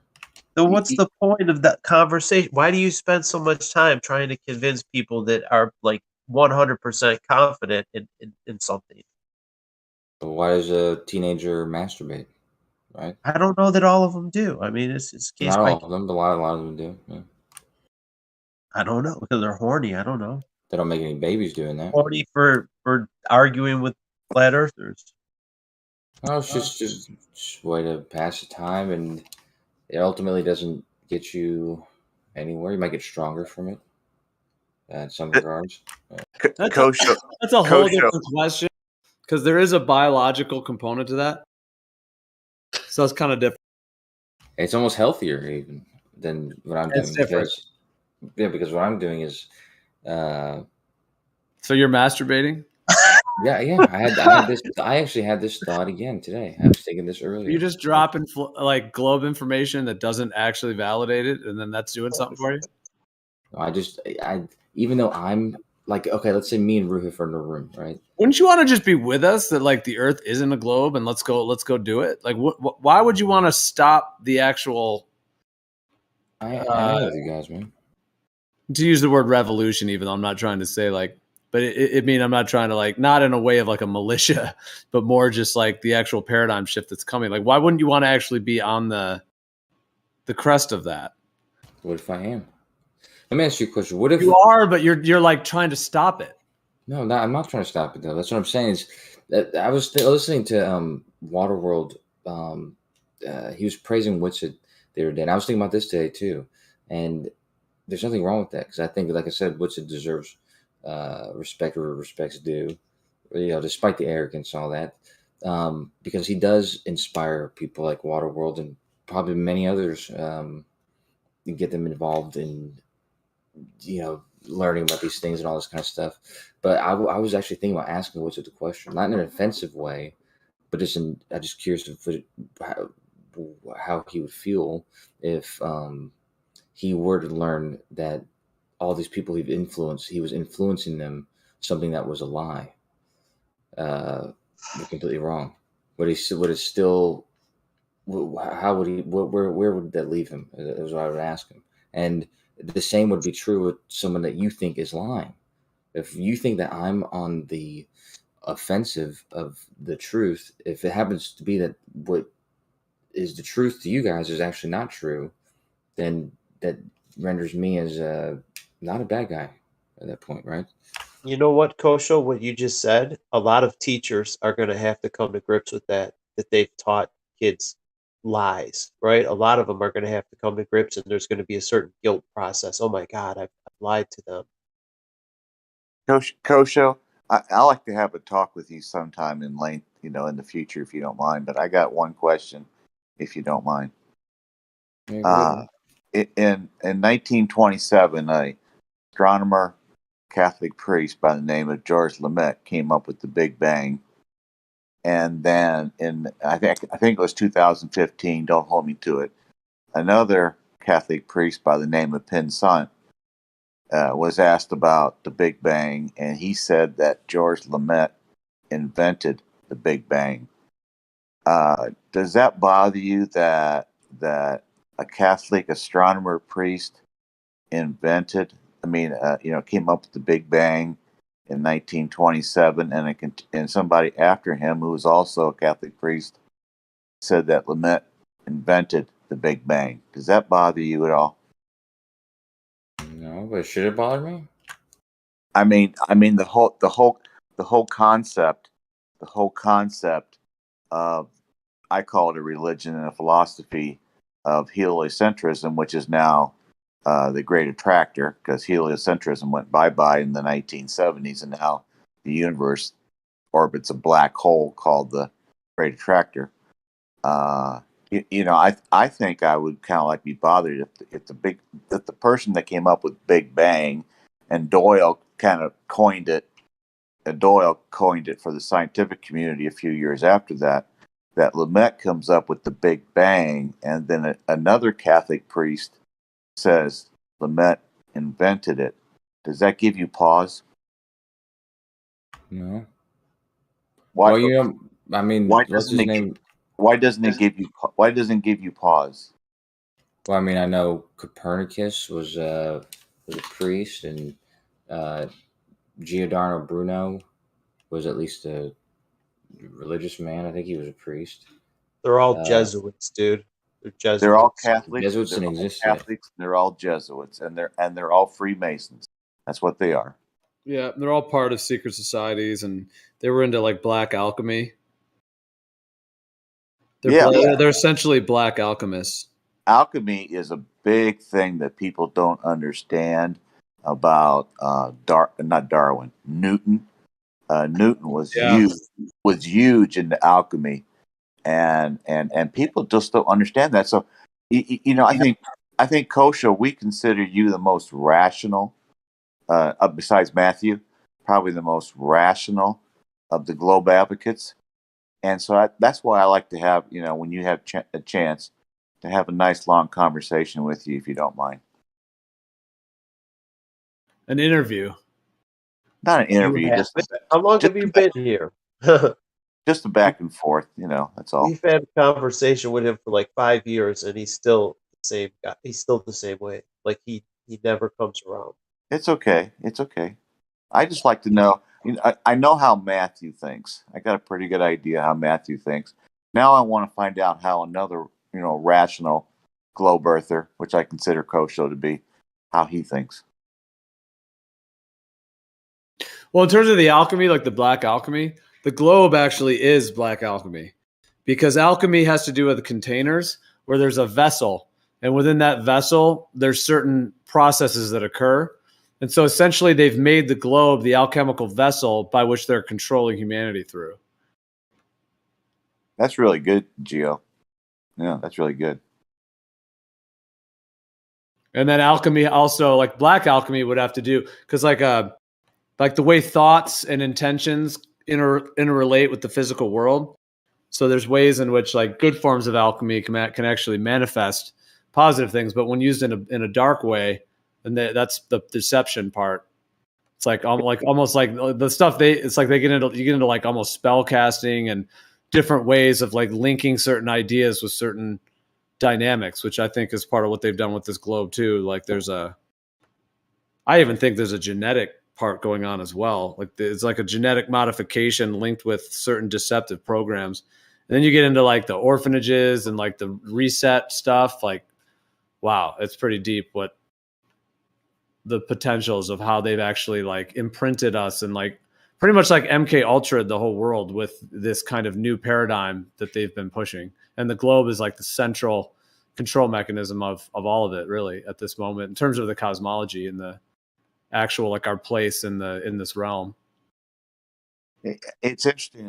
It's said in 1539, Ignatius, and I forget his last name, came and talked to the Pope. And he came in and talked to the Pope, and he said, "Pope, we want to."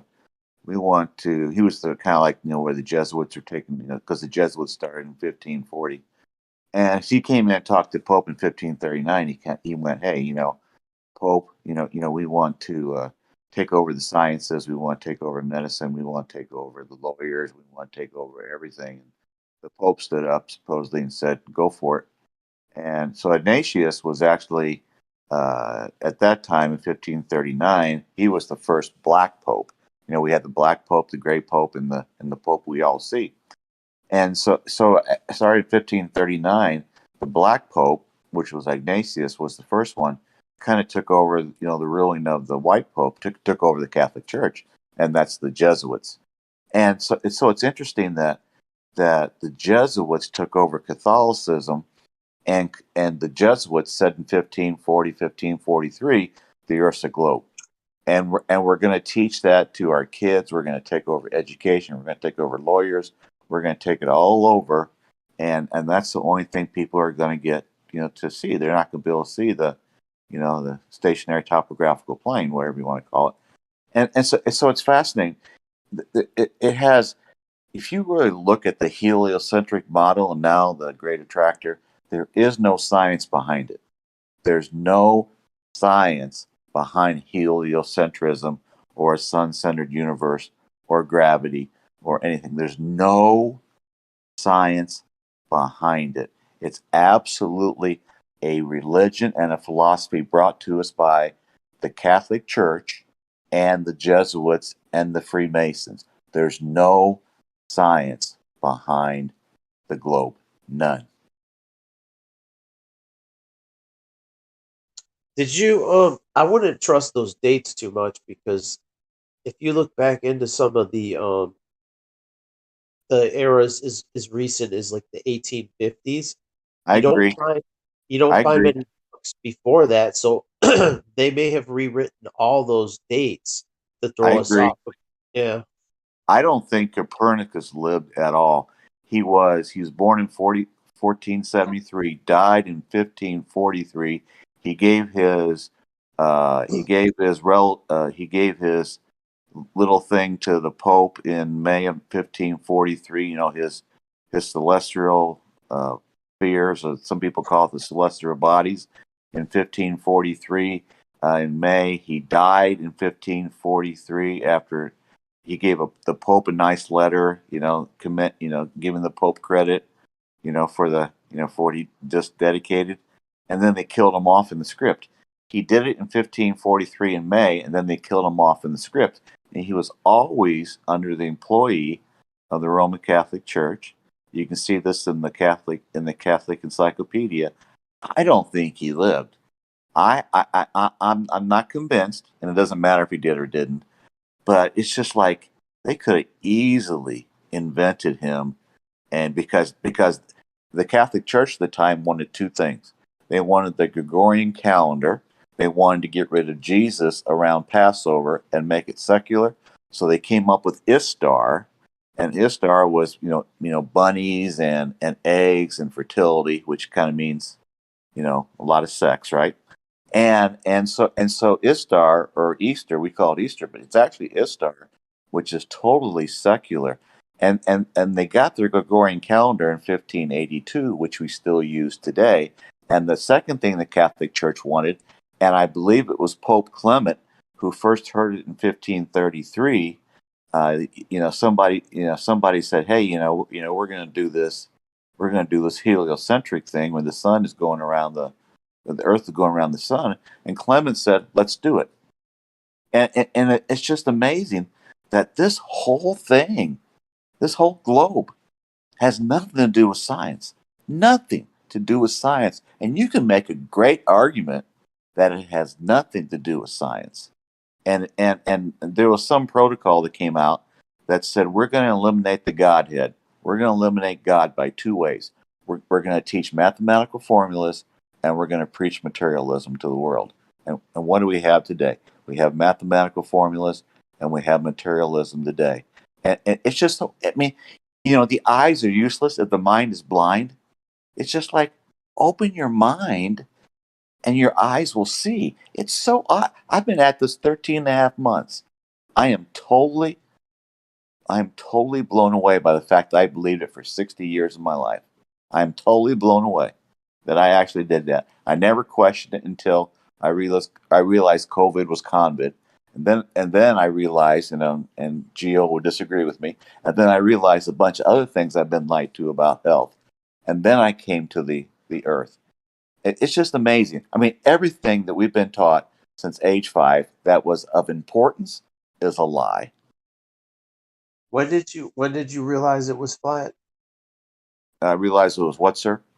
The Earth was flat. When did you realize it? After COVID, you said? Yeah, after I studied terrain and germ and all that stuff, I kind of came to the realization November 1st of 2021.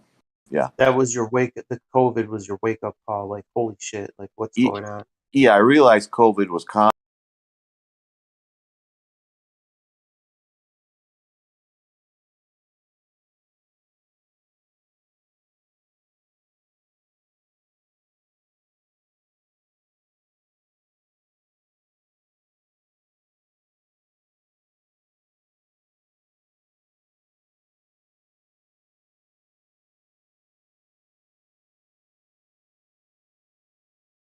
DNA sequencing. I find that kind of boring. I'm never going to talk about it, which I never have. And so I just kind of went to what's my next lie, and the Earth came up really easily in my mind, and that was simple. I've never experienced 8 inches per mile squared. I've never experienced motion around the Earth. I've never experienced falling back at 800 miles per hour in Texas, 1,039 miles per hour at the equator. I've never experienced falling back. I've never experienced any of that stuff. And I've never experienced the big thing is eight inches per mile squared. I've never experienced 8 inches per mile squared. And I've gone to places like Lake Michigan, saw Chicago, didn't think twice about it because I was a Globie. I've been to. You're from Michigan? I live in Michigan too. Well, I was there just to visit. Yeah. Okay. I lived in Lafayette, Indiana, where Purdue is. Okay, close enough. And then we went up to see some friends, and we went up to the southern part of Lake Michigan. You go up there, Indiana By dunes. the dunes, right? Yeah, at the very southern part. I didn't go around to Benton Harbor, but the very southern part I got there. This is like 2000. Our kids were young, and I looked out over Lake Michigan. It was a beautiful day. It's like late July, it's 80 degrees. I looked out, and it's like, okay, really pretty. I looked to my left, and there's Chicago. With your naked eye, you saw it? Yeah, all freaking Chicago.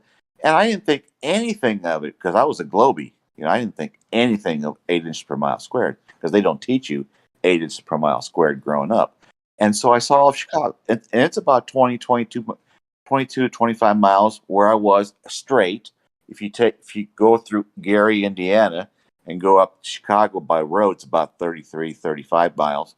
And so I never thought twice about it. And I didn't think about, it's about 30 miles across on Lake Michigan. I never thought about a little bit of curve on the water. Never thought about that. And it's just a lot of curve. Yeah. And I look back and I go, I was brainwashed since age 5. My folks got me a telescope when I was 10. I went out back at Christmas time, and because our backyard faced the south, and the moon's in the south in the wintertime. And I lower in the sky in the summer, and I went back and I looked at it, and it's like, oh, that's my moon, and I was just so into it. The funny thing is, and thanks for listening. About 2005, I was living in Indianapolis with my wife and the kids, and the news came on in Indianapolis and said, hey, you can see the ISS if you go out during this certain time. So I went, okay, I got to see this. So I actually went out. It was a relatively nice evening. I went out, and here comes this thing above me, coming from the northwest, coming right over top of me to the southeast. I mean, it didn't go. It went right over the top of my house where I was living, and I looked at that and I went, "That is so cool. That is so cool." And then I just saw the ISS. Well, the fact is, ISS is 50% bigger than a Boeing, and it's 30 times farther up in the sky. And so, we have a hard time seeing a Boeing that's 7-8 miles up in the sky. But this thing I saw it easy. It was like so easy to see. It was like, wow. But I didn't think 254 miles up. I didn't think 365 feet across. I didn't think about the comparison to a Boeing because it was like my TV told me you could see the ISS, and I was into So my you globe. believed it, right? Yeah, I looked up and it was like, and went right over the house too. Was the most amazing thing. I didn't have to look for it at all, and so it's just like, it's just the lies that we've been taught. People would rather believe big lies than a little lie. If you tell the big lie often enough, sooner or later people will come to believe it. That's Nazism. That's Goebbels or Walter Langer, whoever you want to believe. Langer worked for Goebbels. Goebbels worked for Hitler. And so the whole thing, there is no science behind the globe. There is zero science behind the globe.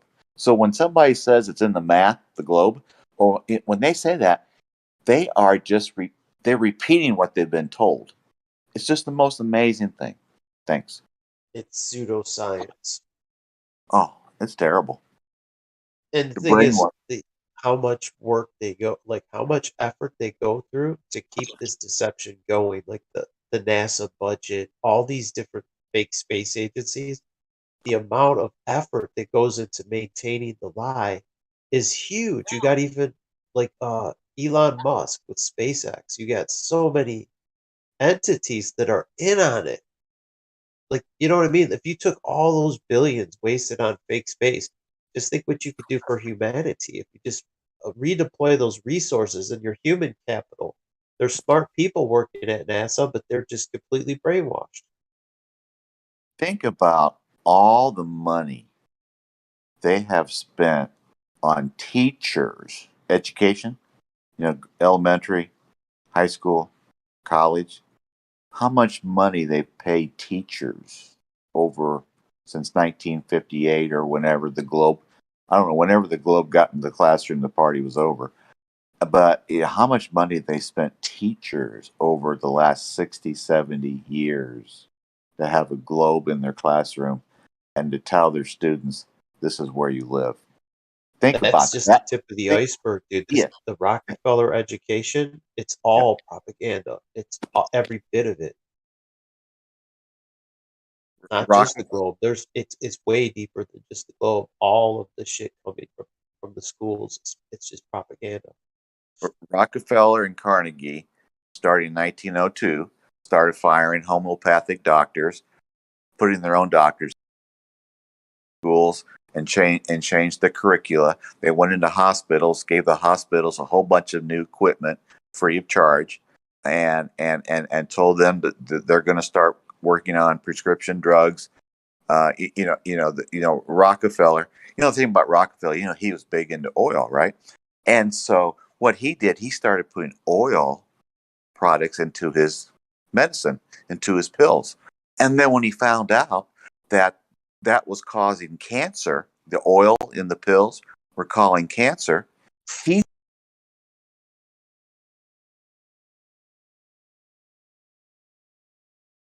his equipment. It's just amazing. He put the poison in the pills, and then he created the society that made him look like he was a hero when he was the villain all along.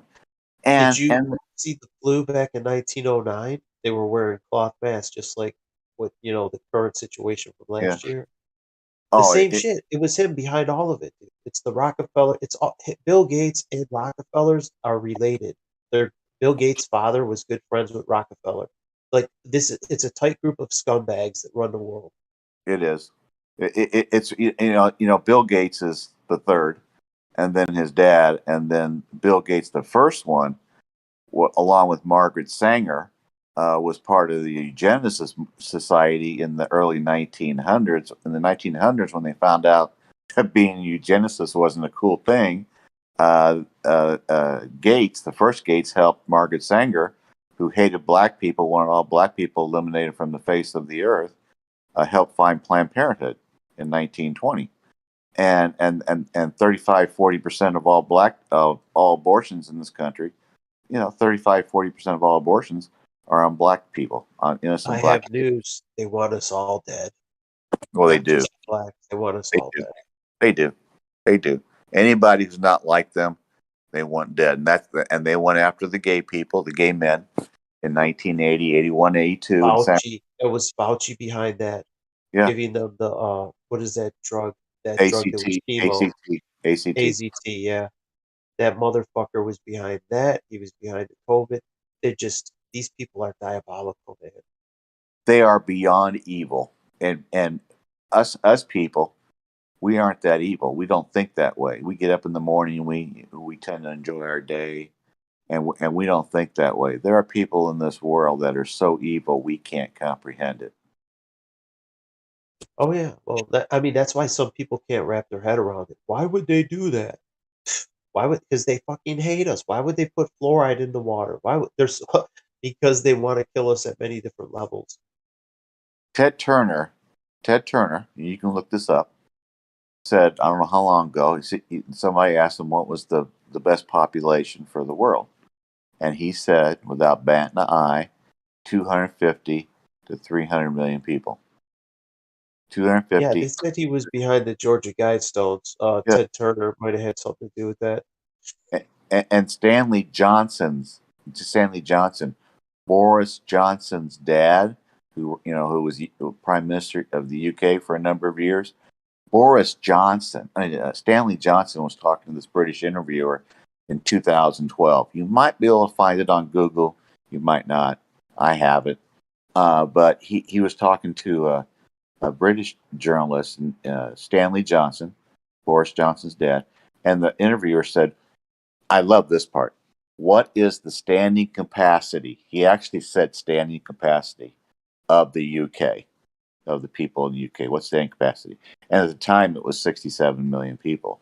Stanley Johnson said, about 10 to 15 million people, 20 to 25 million tops.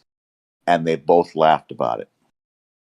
That's how evil these people are. Because Stanley Johnson's there in an interview saying 10 to 15 will be best, 20, 25 million tops, when there's 67 million people in the UK. You know what they want? They want a skeleton crew, right? The skeleton crew is the bare minimum of slaves they require to maintain the realm. So they don't want to share the earth with us. They want all the earth to themselves. And they think, well, how many slaves do we need to maintain things, to keep the lawns trimmed and to put roofs on the houses and paint and do all the labor? How many do we need to be our butlers and slaves? And they came to that conclusion. That's about what they need. No more. Yeah, having been on Discord since March, this is my problem with Discord, and it's my problem with TikTok, and because I've only been over at TikTok since October.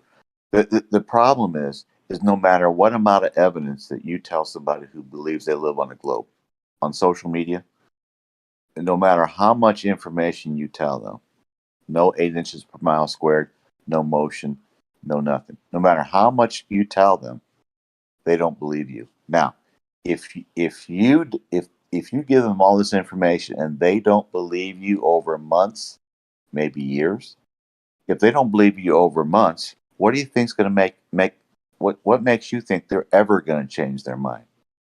I mean, it's just like, Kosho seems to be the most rational of the Matthew of the globe earthers, and it's just like Matthew's never going to change his mind. I asked Matthew, and a chance of 1 to 10, are you going to become 1 being a glober and 10 being a flat earther? He went 1.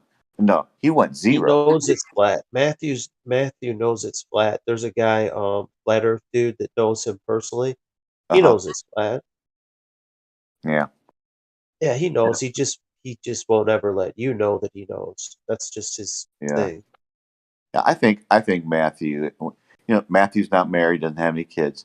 And I think there's moments when he just kind of sits back somewhere in his house or apartment, wherever he lives. He just kind of goes, I wish I wouldn't have to do this, but my job depends on it. And that is his job. This is fucking flat earth. He's a globe earth troll. His job. Yeah. And it is at Biola University. He's a master's in chemistry and a BA in mathematics. So he doesn't teach astrophysics or physics or anything like that. But he's a chemist, is he? There's another guy. I don't know if he's a chemist. He just teaches chemistry. I guess you probably know. Well, there was a PhD chemist, and I don't know if he comes on here anymore. His name was Flat Earth PhD, he was a really good guy. He lived in Switzerland, and he worked for a huge pharmaceutical company. And he did his own experiments. He's like, "Oh shit!" And he kind of stumbled onto flat Earth. He goes, "I'm going to confirm these guys are wrong." And he did his own calculations, and he lost his job when they found out he was a flat earther. Yeah. And he was a high level chemist at a major pharmaceutical company. He made he made pesticides and shit. Like Roundup. He didn't work specifically on Roundup, but he worked with pesticides and chemicals like that kind of stuff. It's just really sad. I mean, I was never a glober. I never pushed it. But it's like it's like you know I might have told this story, so forgive me. When I was in college, my earth science professor knew that I was really into astronomy, and I could name off 20, 25 constellations really easily, and he knew that, and so we had maybe 15, 20 people in the class, and me being one of them. And he said, Jim, can you I don't want to leave my house at night with my family. Can you meet everybody out in the mid part of the college? It's a small college, in a place you can look up in the sky. And I said, sure. And so so over the course of 2 or 3 nights, everybody met me out there, and they were required to to point out 10 constellations, that part of their class. So I went out there with them, and I knew 20, 25, and they come out, and individually, they say, "Hey, Jim, that's Orion, that's Big Dipper, that's Little Dipper." I don't know 2025 today, but it's just like, I was so into that stuff. I was never a pusher, but I was so into it. Yeah, I remember sitting in high school, my freshman year in high school. I'm really old, and I remember going through a magazine. I had no idea it was happening. Went through a magazine, and Comet Kohoutek. I don't know if everybody remembers Comet Kohoutek or reading about it. Comet Kohoutek was supposed to come by like in January of 1974. You see how old I am now? And Comet Kohoutek was supposed to come by in 1974. And I had my telescope, and I had my little small town. So I went outside my small little town when Comet Kohoutek was supposed to be there for for some nights or weeks. I never saw it once. It was supposed to be as big a tail as Halley's Comet. I never saw it. They told me it burned up going around the sun. That's what the official story was. So let's fast forward to 1986, 76 years after Halley's Comet in 1910. I'm going to see me a comet. I'm going to see me a tail. So I went outside my little small town where I was living in 86, had my telescope ready, and it's just like, and you're supposed to be able to see it for 6 months, really good for 3 to 6 weeks. So I went out there, and it's just like, where's this thing at? It's supposed to have this big tail, right? And I went out there for like at least 2 weeks, and it was just like I never saw it once. So every 76 years or one generation, removed, they tell you in 1910, and they show you a picture that there it is. And they, and you can go online today and look for pictures of Comet Kohoutek, Halley's Comet, 1986, and they will show you pictures of Halley's Comet, 1986. I went out there on clear nights for like 2 weeks, and there was no Halley's Comet. There was none. And it's just like, and then somebody tells me the first recorded evidence of Halley's Comet was 235 BC by Chinese people. Like, okay. And it's just like, I mean, I was looking forward to Comet Kohoutek in 1974, and I was really looking forward to Halley's Comet in 1986. There was no Halley's Comet. None. None. Zilch. So any picture you see is a picture. Just like when you Google satellites in space, you get cartoons. And here's a good one for everybody here, and I'll shut up. If you go to YouTube and punch in invading viruses into a living cell, just do it, please. Go to YouTube, invading viruses into a healthy cell. You will get animations and cartoons. That's all you'll get. You would think after all these decades that they figured out to put some sort of video camera through an electron microscope and see those little guys invading a cell and moving on. They are all animations and cartoons everywhere. We have one edited video supposedly of the 24-hour sun in Antarctica. One edited video. We have no pictures of satellites in space, even though we're supposed to have 6,500 or 8,000 or whatever. None. And we also have no video of invading viruses going into healthy cells. We have zero. So why do we think it happens? Indoctrination, repetition, ego, pride, Stockholm syndrome, cognitive dissonance, and confirmation bias. The same thing I had when I believed in viruses and when I believed in my globe. I got over both of them. Thanks.